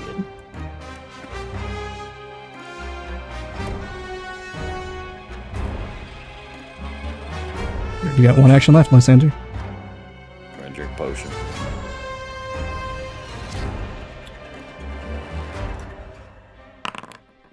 Nia. Okay. This thing's running away. I want to try and stop it. Nia's going to run after it. I'm going to use my second action to attempt to trip. Oh, trip. I thought you said crit. And I'm like, yes, we would all like that. Oh, yes! That was a natural 20. Bruh. No, it's on your other thing. Wait, it still takes damage. Yeah, it falls prone. It takes 1d6 bludgeoning damage. Yep. Go ahead and roll that. He hit that knee hard like Peter Griffin. It's a solid 1 damage. Let's go. And then third action, I'm gonna prepare to aid Rio again. All right. It is her turn. She once again heals herself. And she is going to cast. Let's see. See within 30.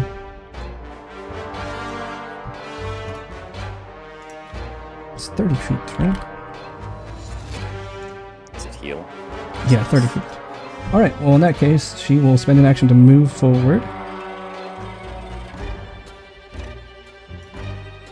And then she will cast a powerful heal this guy's direction.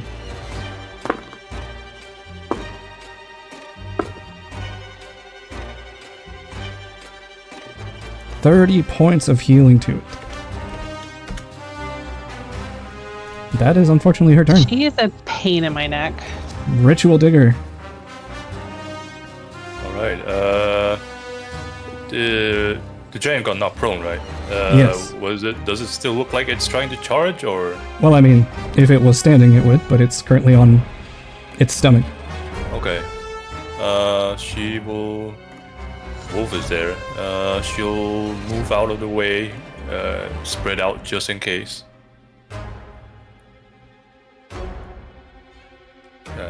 not too far. Wait, would that still take the giant out of the... yeah, I think it would. Yeah, maybe not too far. I'm just gonna angle it away. Then I'm gonna...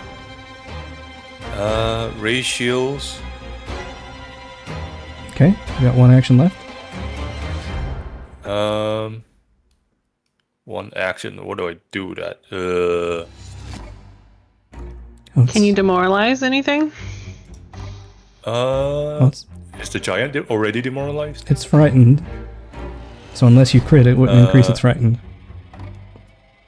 I'm gonna try and demoralize the wolf, the necklace wearing wolf that's been pelting us with magic. Sure. She's just gonna say, "You should have run away when you had your chance." And attempt to demoralize. This is gonna be a crappy one. Is that a natural 1? Oh no, that's a natural 20! Alright. Damn, son. So that is a success, so it becomes a crit success. So she is frightened too.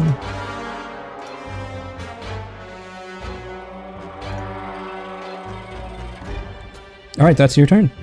Other digger. Other digger will capitalize on this. Go after necklace wolf. And first action, second action. Stratagem. Hopefully it lands. 15, that's pretty good roll. 25 to hit. 25 to hit, that is a crit because of the frighten. Very good. And then strategic strike. Add that precision damage. Well, bam. Yeah, tell her go 22. night night. 22 damage. Focus the healing wolf. She takes some of that damage, most of that damage, as you smack her in the back of the head, and she's like rubs like, that actually hurt, you little whelp. And that's her turn. Nim. Doesn't she want to join her brother? Okay, everything sucks. How's everyone looking? It's a We're all mix. pretty good. Except me, I'm the not good. Okay, I'm gonna take a potion, my last potion that we have.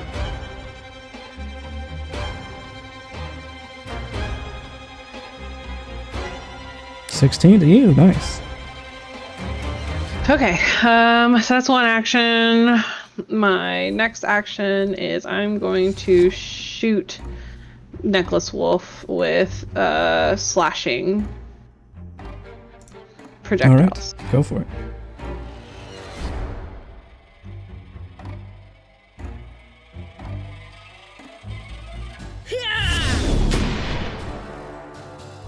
Oh, Very good. that's a crit?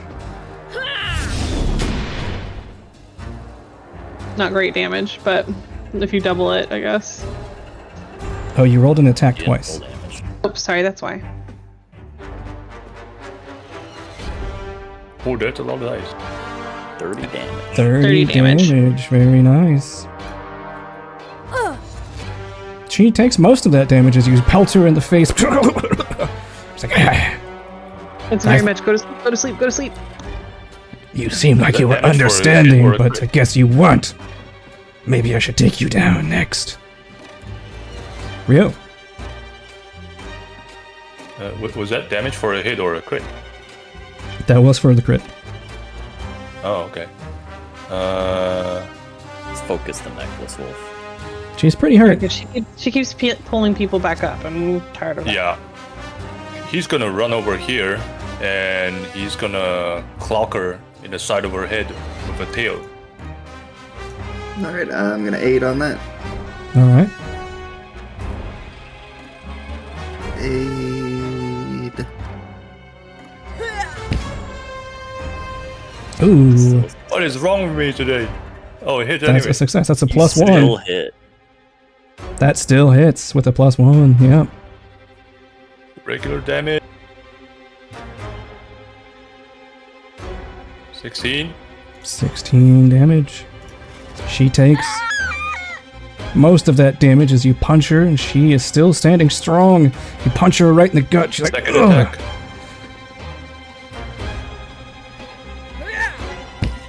It's like, shouldn't you be aware of the spirits of this forest? Why do you oppose me? 18 hits. Roll damage. Because you oppose me. Arrogance. 18 damage. She takes... Boom. most of that damage, and she falls to the ground. That is your I turn. just give her a right hook and just basically dislodge her bottom jaw. Alright. Well, Lysander, you have been very annoying to these creatures. So, peering in the darkness behind you, you are off guard as you are going to once again be assaulted from behind. Go ahead and apply off guard to yourself.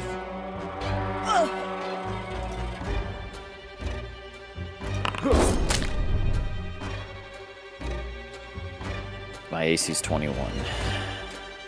Oh, that barely misses. You guys are getting so damn lucky. Alright, well, she's no longer hidden after the first attack. She gets to step as part of that, so she'll step over here. And with her third action, she's just going to run again into the darkness and attempt to hide.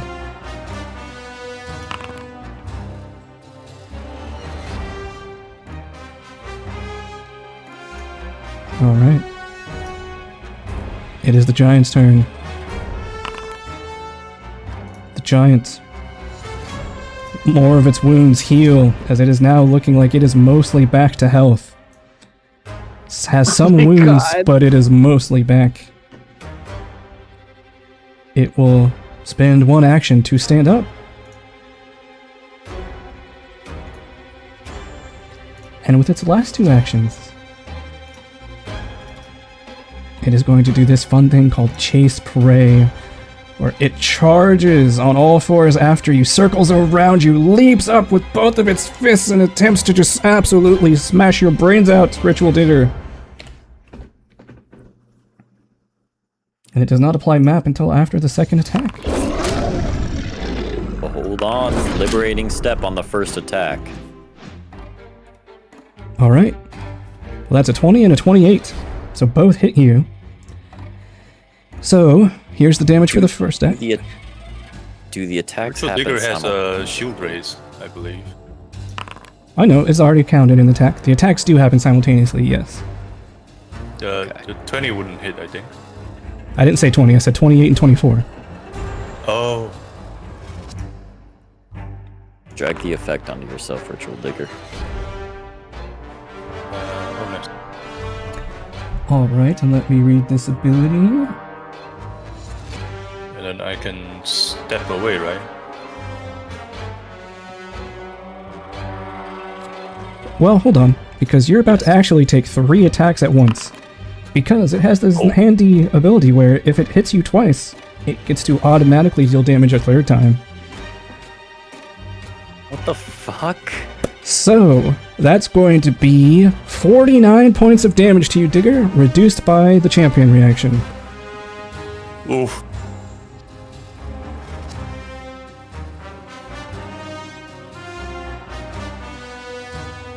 So, your champion reaction... Am I doing the damage? Yes, you are.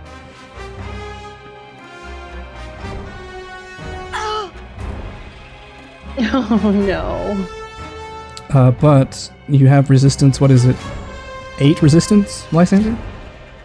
It should have automatically happened. It right? didn't, though, so... Yeah, heal sometimes yourself it 8 does. hit points. Yes. Alright. Well, that was its turn. Lysander. Alright,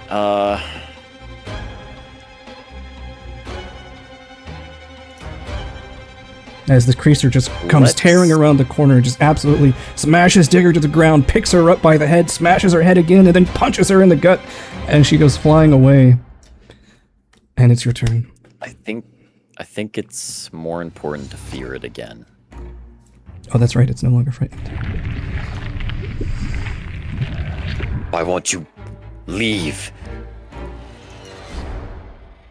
It replies to you, "Me barely hurt. Why run from tiny prey? Stare into the void. Brother! That's a natural 1.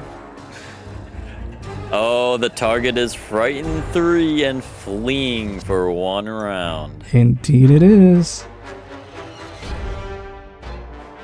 Alright. Got 1 action left, Lysander.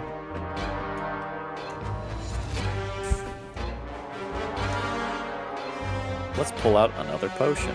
Actually, I'm gonna cast Shield. Alright, Nia. Oh, Nia said she had to step away. So we'll go to Ritual Digger and then back to Nia. So Ritual Digger, who is barely hanging on with your puny hit points. Yeah, she'll... Where is Nim? Yeah, she'll run towards as far as she can. Don't get out of my world. Okay, that will take 2 That's actions. 2 actions. Third action, she will raise shield. Alright. Other Digger.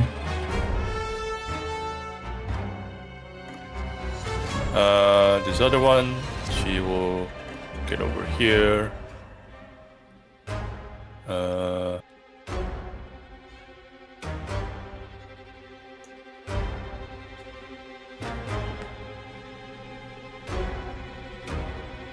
Was it Nia or Lysander? I can't remember. Lysander's right next to you. Who are you asking about? What do you... Hey, I'm back. Yeah, I can't remember. Huh? Can't remember I what. can't remember if battle mechanism was applied on Lysander or Nia. I battle. Or was it Yeah, you battle. neither? You Okay, then she will patch up.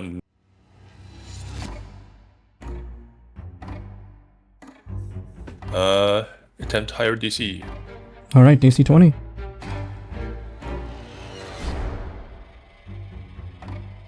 Oh, That's not was a crit. almost a 1. Yeah. Well, that is a crit, yeah, because it's above. It's 10 above. Yep, so 48 plus 10.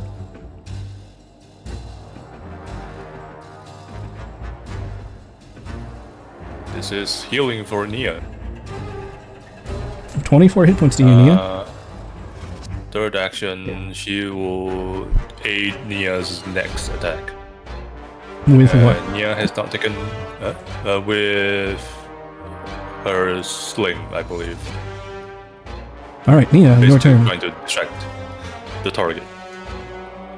Okay, sorry, I had to step away for a sec. The wolf with the necklace is dead. She's down on the ground, yes. She's unconscious, not dead though. Oh, I didn't kill her. Okay.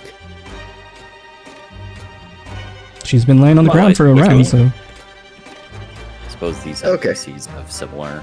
Good enough for me. I am going to run up to... I'm going to attempt to tumble through this giant. Should be pretty easy since it got mega whammied on that crit fail.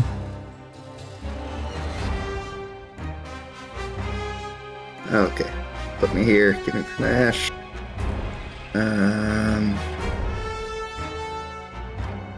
And yeah, you know what? I had fun with it last time. I'm going to try and trip it again.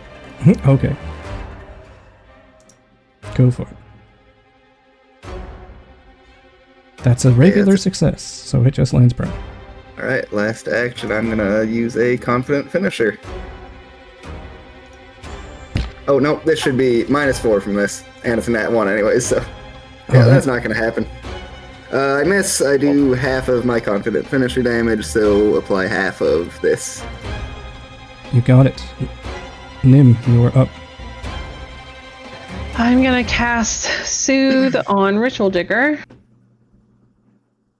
Half of 11 is 5.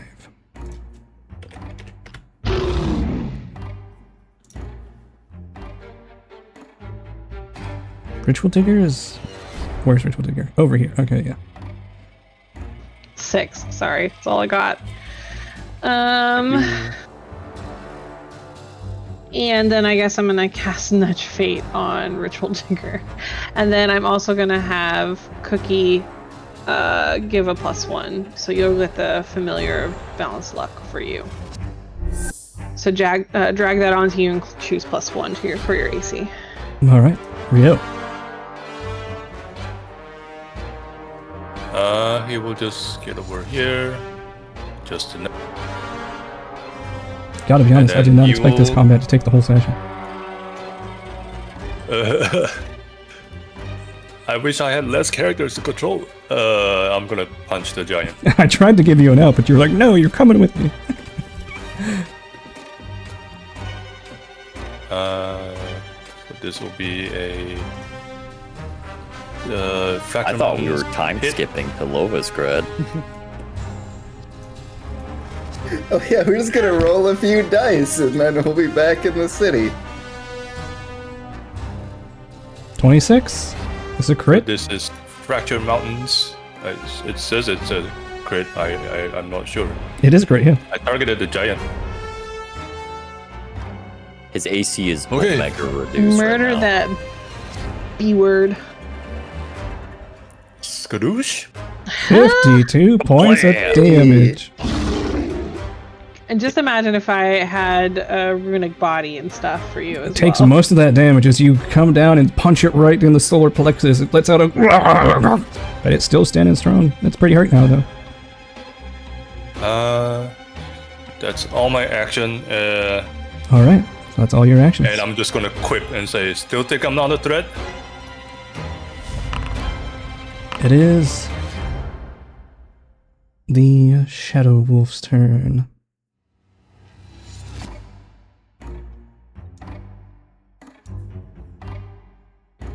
It is the Giant's turn. It's going to stand up as an action. Then with its last two actions, it runs screaming into the forest as fast as it can go. And off the screen. And its frightened is reduced by 1, and it's no longer fleeing.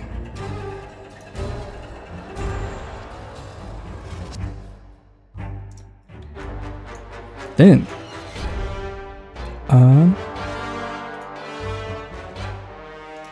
the wolf over here slowly stands up and says, "You can have this one, but beware, the forest will hunt you down." And with her last two actions, she just starts sprinting away. Wait, why he didn't die? She's just unconscious. Maybe. She might have been Oh my playing God. dead too. Alright.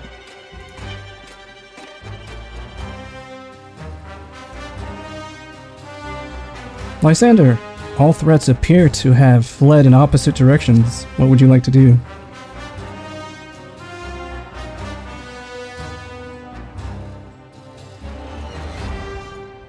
Not that fast.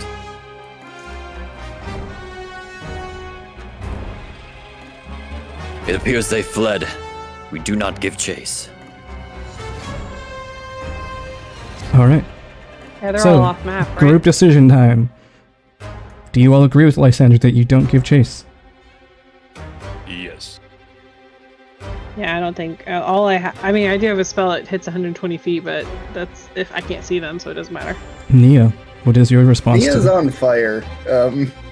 He's gonna dive into the dirt and roll around trying to put herself out. Stump, drop, and roll. Yeah, same. Alright. So you manage to clear those conditions as this combat comes to an end. And let's take a break there and be back in 10 minutes. Well, that's basically the end of my day here. Alright. Well, you guys are It's going to already rest now, noon, so or midnight. go ahead and Good night. click the long rest in the teacup or the coffee cup to prepare your character for the next day. Okay. And we'll be back in 10 minutes, everybody. Well, I'm signing off for the night. No, I know. is I'm what I meant. Okay. Okay, so we're Just planning wanted to to make run sure. a bit late tonight. Okay, cool. You got an idea about how long? Okay. Okay, that's cool. I might need to Alright. drop off early. I got some stuff that may or may not be going on, but I'll try and stick around as long as I can.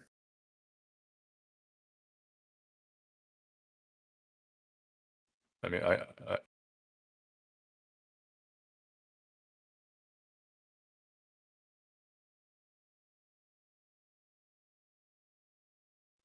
oh. No, I was gonna say, I don't mind like ending it here for this session. It was pretty long.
I'm here.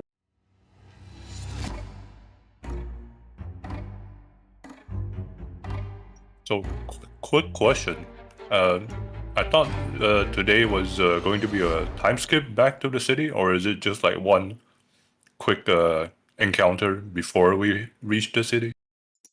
We are doing a time Oh, skip, but it's over a certain period of days depending on what you all do. Oh, And plus, there are still things hunting you in this forest, so I did not think it made sense to just completely ignore that as you were traveling back, because they would not Okay. let you just travel back safely.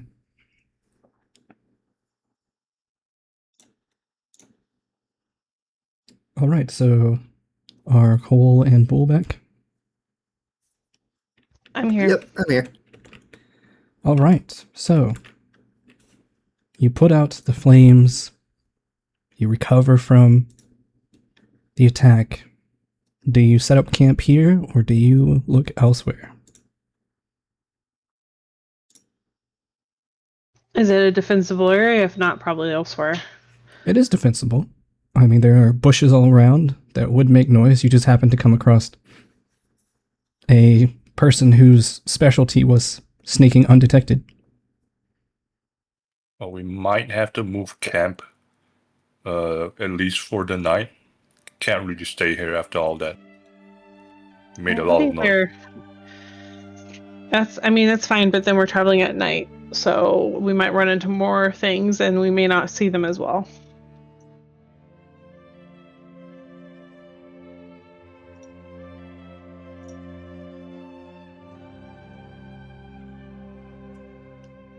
Alright, so If that's the case, we could move a short distance away, and then just try to hide our camp, like no fire.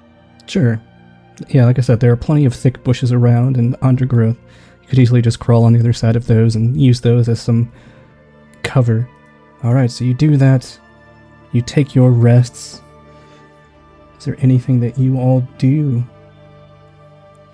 the next morning? Just mend our wound. I'm gonna pretend the cards. Alright. Yeah, go Do ahead you and need me click to long send you- rest and yes, cultism check.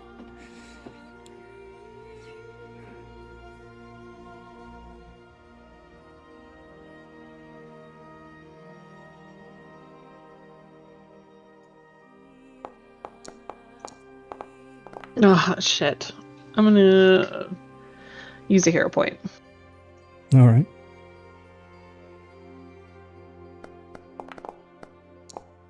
And shit again, so never mind. Unfortunately, the spirits are hard to interpret today. You get a vague hint about a single question.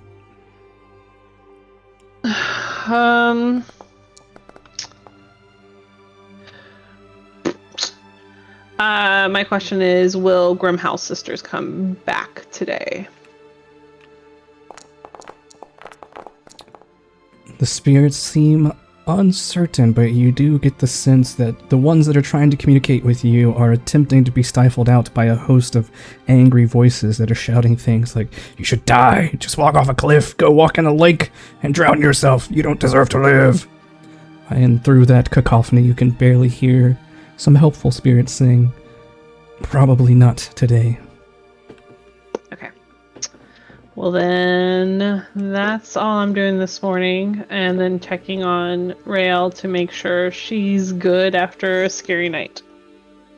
Yeah, she crawls out of the sleeping bag with a few scratches and scrapes on her, and she says, "I didn't know dogs were so scary. I thought they were cute and fluffy." Not those dogs, huh? Did you give them the what for? We tried, but we should be cautious as we keep going. There's probably even worse threats. The spirits feel troubled out here. You can feel the spirits? I just feel there's a anxiety in the air, and it's not just yours. It's like the forest itself is battling something and currently failing. That is very much the case. It's scary. I don't like it. Yeah, we've been struggling, and I don't know if we're going to be able to be successful. The forest guardian himself is corrupted, so yeah, it's not going to be great if this doesn't get resolved soon, I imagine. Imagine if a normal person came across that big glowing giant thing, they would be ripped to shreds in a second. Yeah, I think it's a good thing there's some farms inside Lovosgrad because, yeah, foraging is probably going to be very hard for a while. Are we gonna make it back okay? It's not going to be the safest journey, but I have confidence that we'll get back. Alright, and did any of you want to check if Grimhell had any loot on him that was worth taking? Probably check them, but I imagine the loot would mostly be interested to Nia than anyone. Oh, roll Yeah, on. yeah, Neo, Search check it. him. Alright, give me a perception check.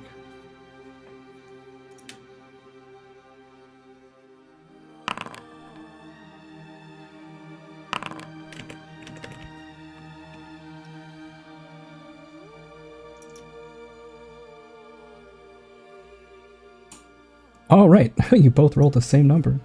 So you both find the following. There's still that large axe on the ground, Nia, that still is contorted into a spitting image of your face. Very unsettling. Also, you see that he had a... You go rummaging in the bushes where he seemed to come from, and there's a backpack there that contains a composite short bow, some studded leather armor, you imagine for whenever he's not in scary wolf form, and some arrows, as well as an unusual vial of liquid that seems to have flakes of tree bark in it. I can work on trying to identify the vial liquid. Alright, give me a crafting check. Secret roll, please.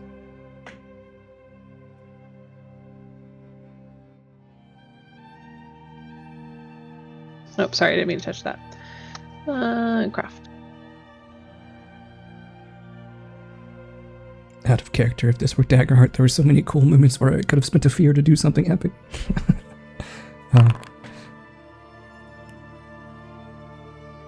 An 18. Well, that succeeds. This is what is known as an oak potion.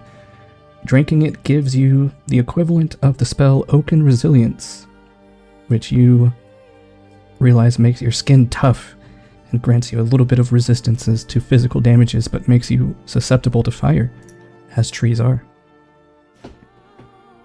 You said so. Oak potion is what it's called, and it gives you open resistance. I will put it in the party stash. Okay. There are in fact 2 of them that he has.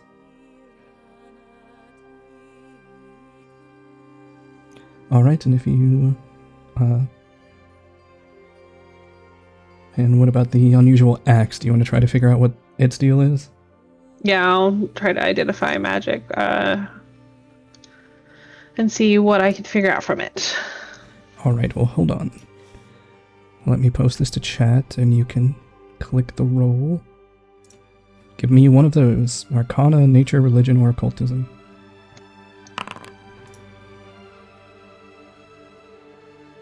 "28 is a critical success. So, you learn.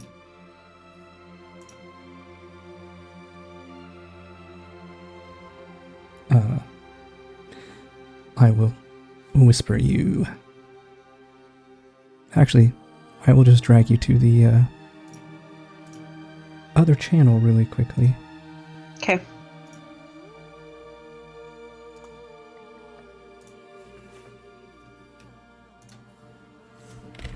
Well, you're probably just going to tell them what it is, right? So, not like you're Lysander trying to hide things from people. Alright, so it has a potency rune on it, so it's a +1 great axe, but it has this strange feature where when a creature damages you with an attack, the skull in the center of it changes to look like the face of the creature that hit you, which grants you a bonus to your next damage roll against that creature if you attack them before the end of your turn. Okay, so it gives bonus to attack or damage, you said? Damage. Okay, to damage if you land an attack before end of next. Yes, and I will drag it. It is called a Retribution Axe, and it is in the party stash. Okay. So I look at them and I'm like, well, this is a vengeful little thing. If you are the wielder of this axe, it will help you take a tit for tat, per se. So if you get hurt by someone, an opponent, then you will see this, and she points to the Nia's face, change to your opponent's face, and you will be able to hurt them extra bad if you manage to land an attack back at them.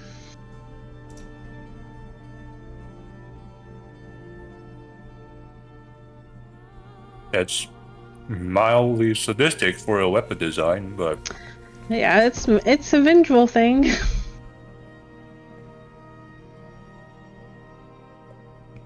well, I'm not one for axes, so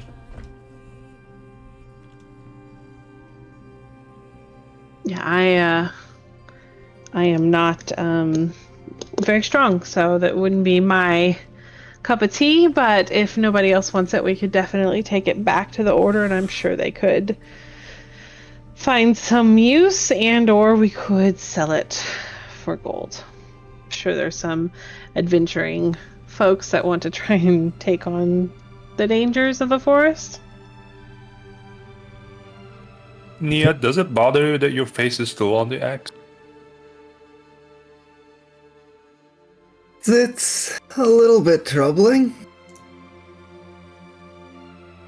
Alright, hold this, and I hand it to Nia, and then I flick her on the forehead. Ow. It still shows her face. Oh, well. I shrug, and I say, I tried. Sorry. She would probably have to bond attune to this weapon first for it to work for her. There's also a composite short bow and studded leather armor in the backpack. Do you want to take that with you or no? How much do they weigh? Because I don't want to break my bag. It will give you 3 bulk more into your bag. And the cap is 25? Correct.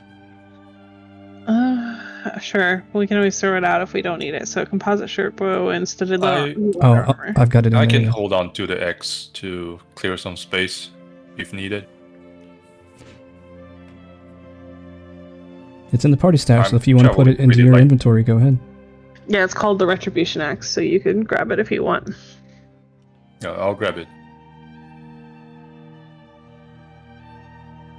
Alright, so you have 3 bulk left in the bag, spacious pouch before it explodes. And we don't want that. I'd be so sad. I remember when my bag of holding exploded in that terrible dungeon and all the gold spilled out. It was the saddest day. And it is a different day. There is still one item from the cathedral you haven't identified yet if you would like to try. Oh yeah, that's right.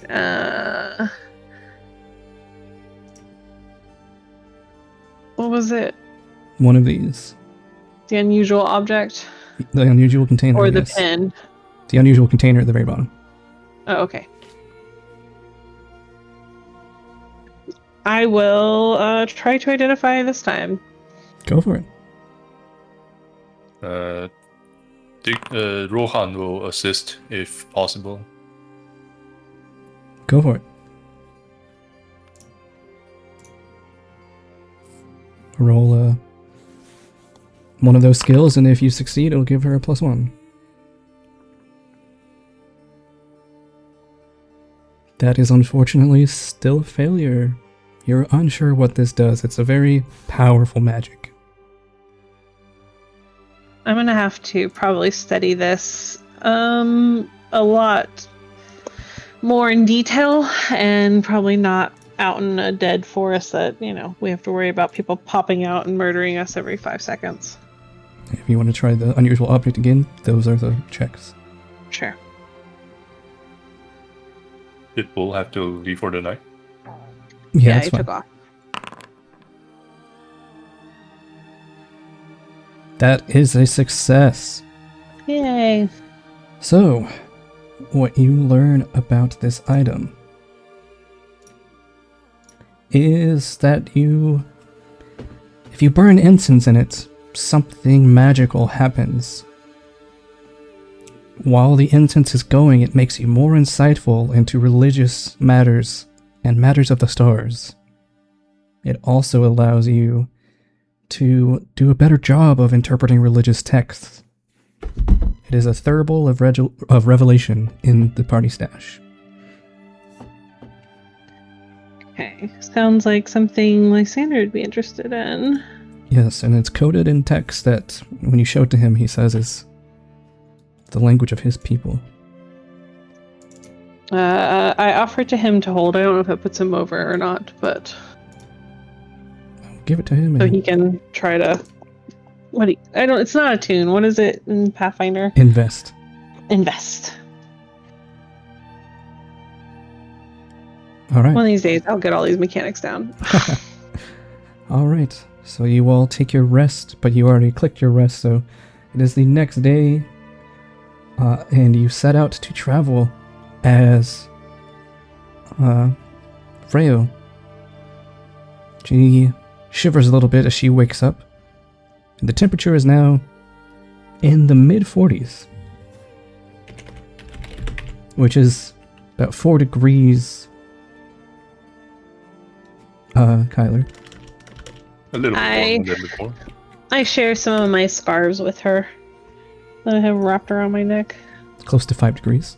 And she says, the fog is gone, by the way. She's like, I don't know why I feel so cold. I don't feel so great. Put the back of my hand on her forehead. She doesn't feel warm. Okay, no fever. Here. And I'm going to wrap her up in my scarves that I have, and I will probably let her also wear my jacket. All right. She happily dives into those, and you set out for the day. You imagine today is probably Torieka, otherwise known as Persevering Spirits Day. It's the day of the week when it's believed to be the deciding factor for the quality of many people's characters. It's the day where you must decide if your current plans are worth pursuing or if you should try something else. There's no shame or stigma if you choose to abandon your plans on this day of the week. But the question people always answer on this day is, are my current ambitions and struggles worth the struggle I'm currently going through? And that question weighs on your mind as you go throughout the day.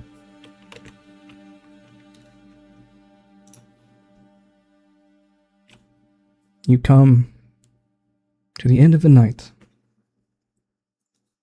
Go ahead and give me a couple rolls to keep watch, just to make sure you don't get ambushed.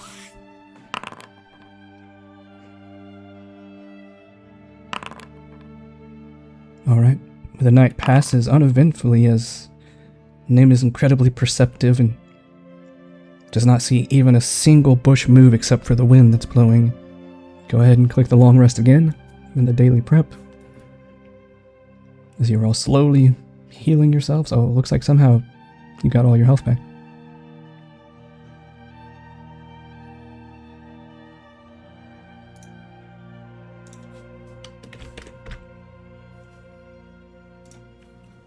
Alright. The next day comes. It is the day known as Zakalos. The day of jubilation. It's a day where you're supposed to be excited, where the choice you made yesterday has paid off now.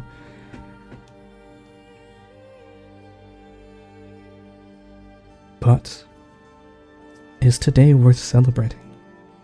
Are your efforts worth it after everything you've been through? Once again, these questions are on your mind as you travel. Do you discuss these matters amongst each other, or do you keep them to yourselves?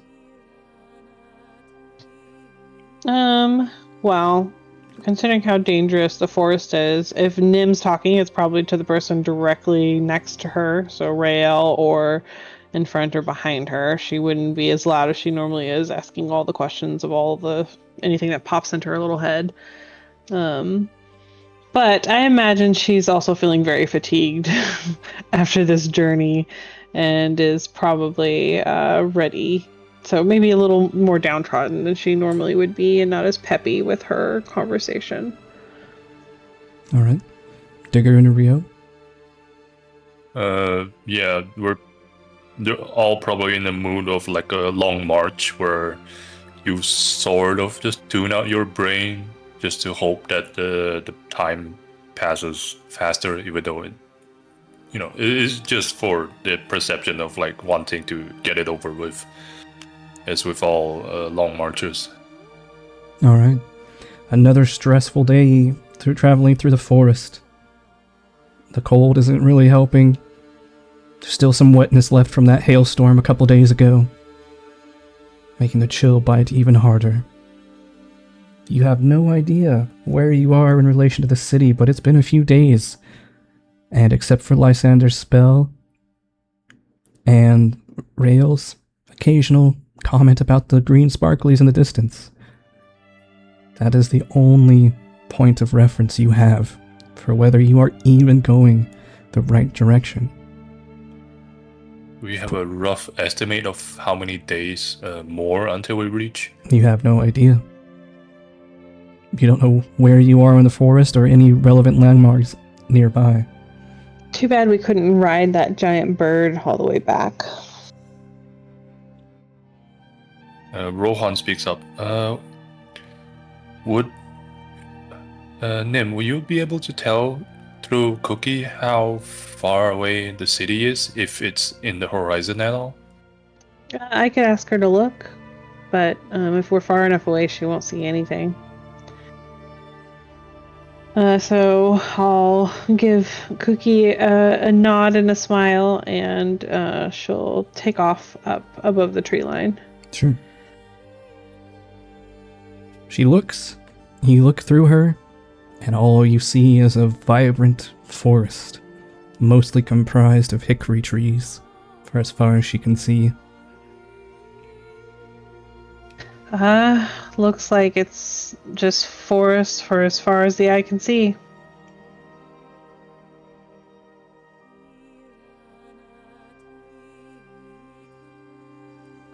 Given how much you are having to fight to take every step, this part of the forest has probably been unexplored. And you also realize that probably no one knew about that fortress where you were. So you are, as they say, off the map.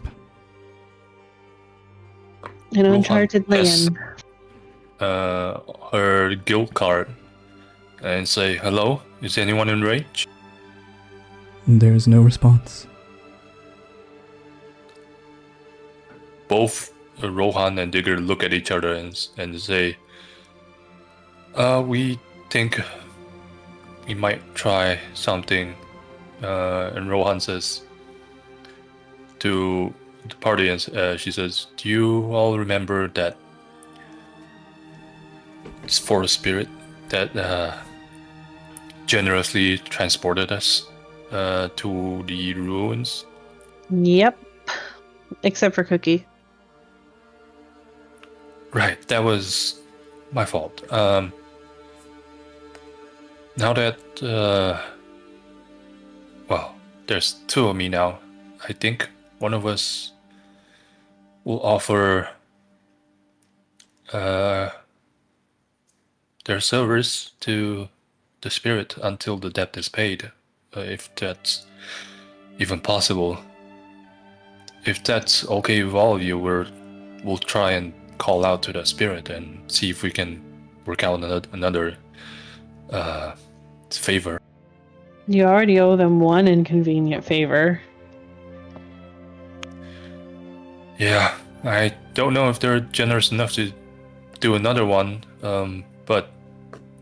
And then Digger speaks up, the ritual one, and says, if it's for what it's worth, I'm willing to go with him, just to do his bidding calling, if it's possible.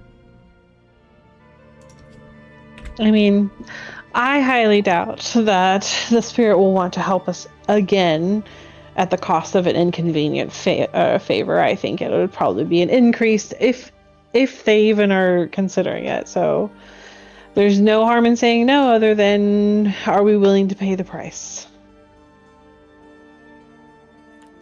Might be an even trickier price, Ritual Digger says, but I'll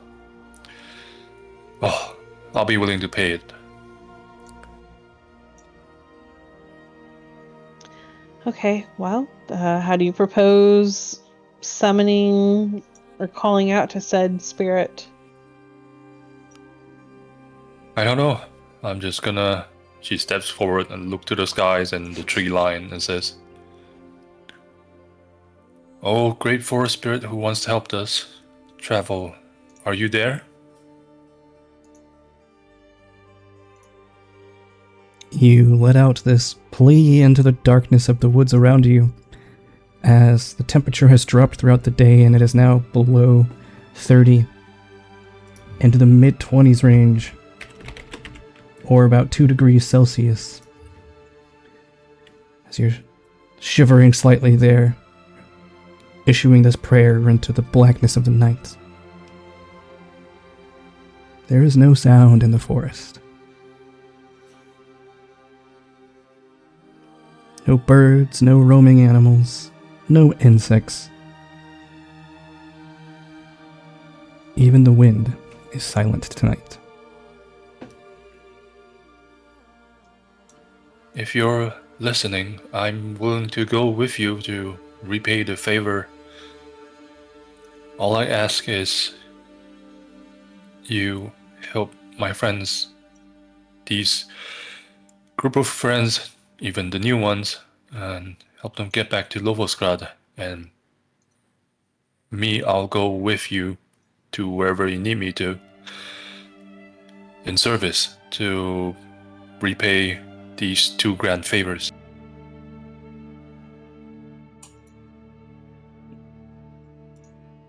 You may have caught a spirit's attention, or you may simply be talking to the wind. There is no response of any kind.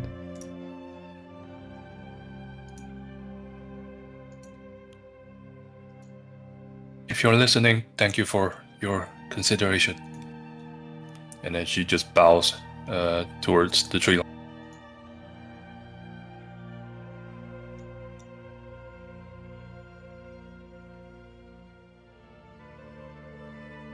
Alright, you set up camp once more for the night. However, it is even colder than before. How are you going to guard yourselves against the plummeting temperatures into dangerous levels? Obviously, we'll have to maintain a fire. I'm going to share a bedroll with Riel for body heat. And we'll all stay very clothed. With Rohan's survival training and directions, she's gonna point Rio to dig out like a almost like an underground ditch to hide the fire's light and to lower our visibility in the forest area. So that might take some effort, but hopefully that can help hide our presence for this campsite. You said she's making a clearing in the forest? Is that what you said?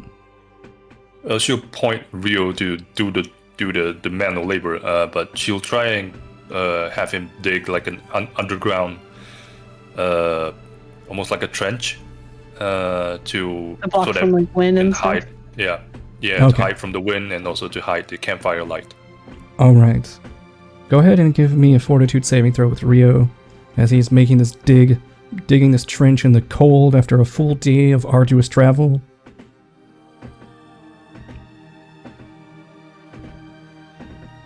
17.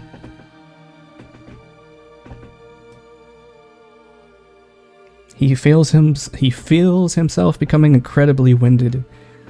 If he weren't so sturdy, he might be suffering after so much exertion today, but he just barely manages to get it done before his body gives out on him.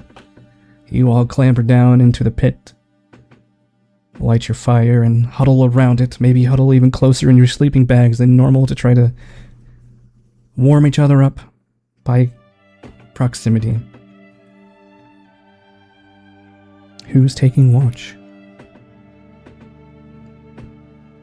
Nim will go first. Alright. So Nim, give me a perception check, and is there anything on her mind tonight? Fatigue, worry. She might be a little paranoid at every little twig snap or any noise that's happening out there. So, jumpy. And is she climbing out of the pit to keep watch, or is she staying down below? She'd probably post up like on a tree trunk, watching over the little trench we built. Alright. As you are keeping watch, the chattering of your own teeth as the temperature drops into the teens is what you largely hear. But as you're playing with Cookie, she reacts almost like she senses something. Immediately freeze.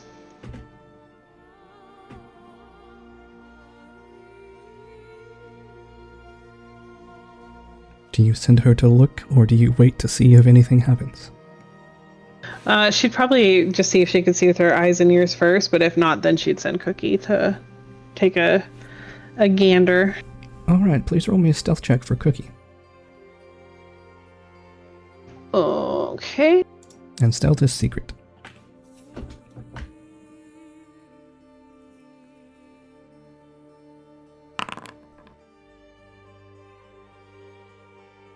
Alright, Cookie goes flitting off into the woods.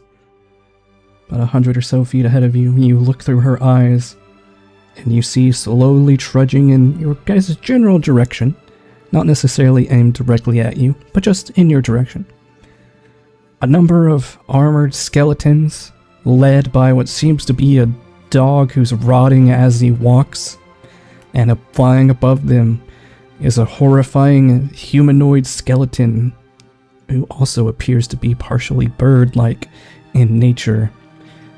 And that creature is flying and scanning both the floor and the air around them. Is that the same build, skeleton-wise, as the undead bird thing we saw before? It we is ended that up same in the creature, fortress? yes. Yep, I thought so. Okay. The So one now that killed we've Cookie really last time. Now we're really decayed, though. You're really decayed? What do you mean? I say where the creature is more decayed. They didn't have Oh. more substance to it before. It wasn't just a skeleton. Yeah, the creature's more decayed. Okay. I am going to work my way down into the trench, and I'm gonna nudge Nia and Rio at the same time and say, "Shh, we might have company. Let's douse the fire." And then she'll work Rio on does so. making sure the fire goes out and we can hopefully remain in the darkness. And in fact, I'm just going to go ahead and do it. Let's see.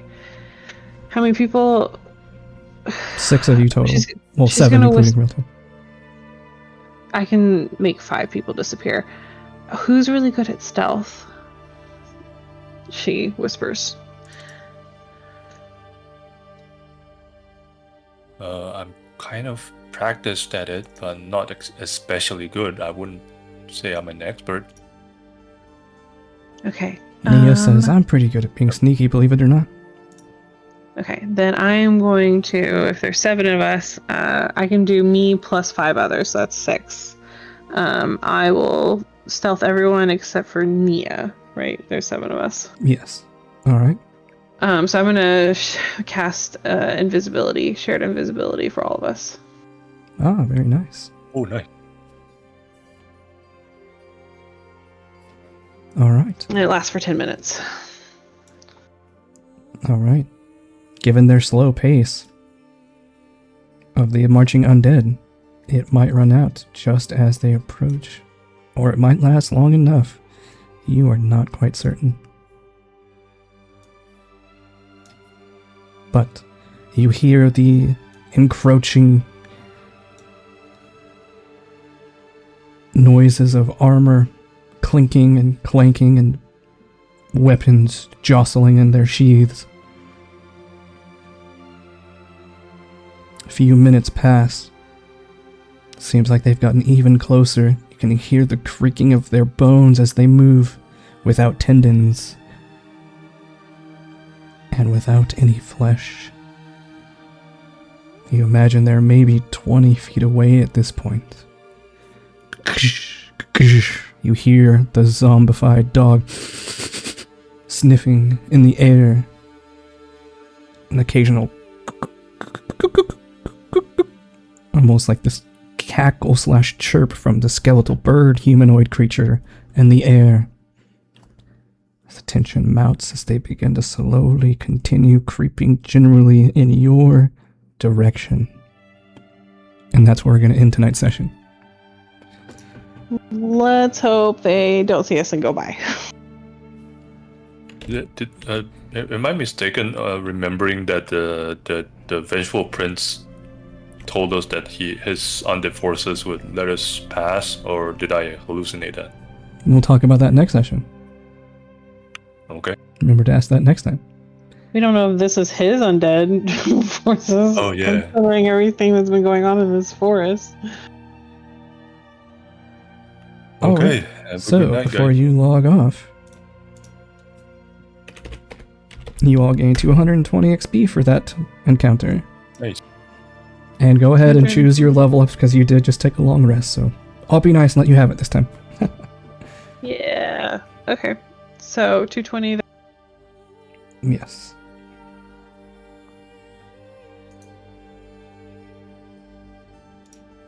So before next week, we can all play next week, right? Yes, I think the Yes, I 19th can. I said was the only one I couldn't do. I don't remember. I think it was. Yeah, I think it was the 19th that. Alright. So be sure to level your characters up. Make sure that after you level up, you still mark down 1 third level spell slot goal. Okay. And prepare yourselves accordingly.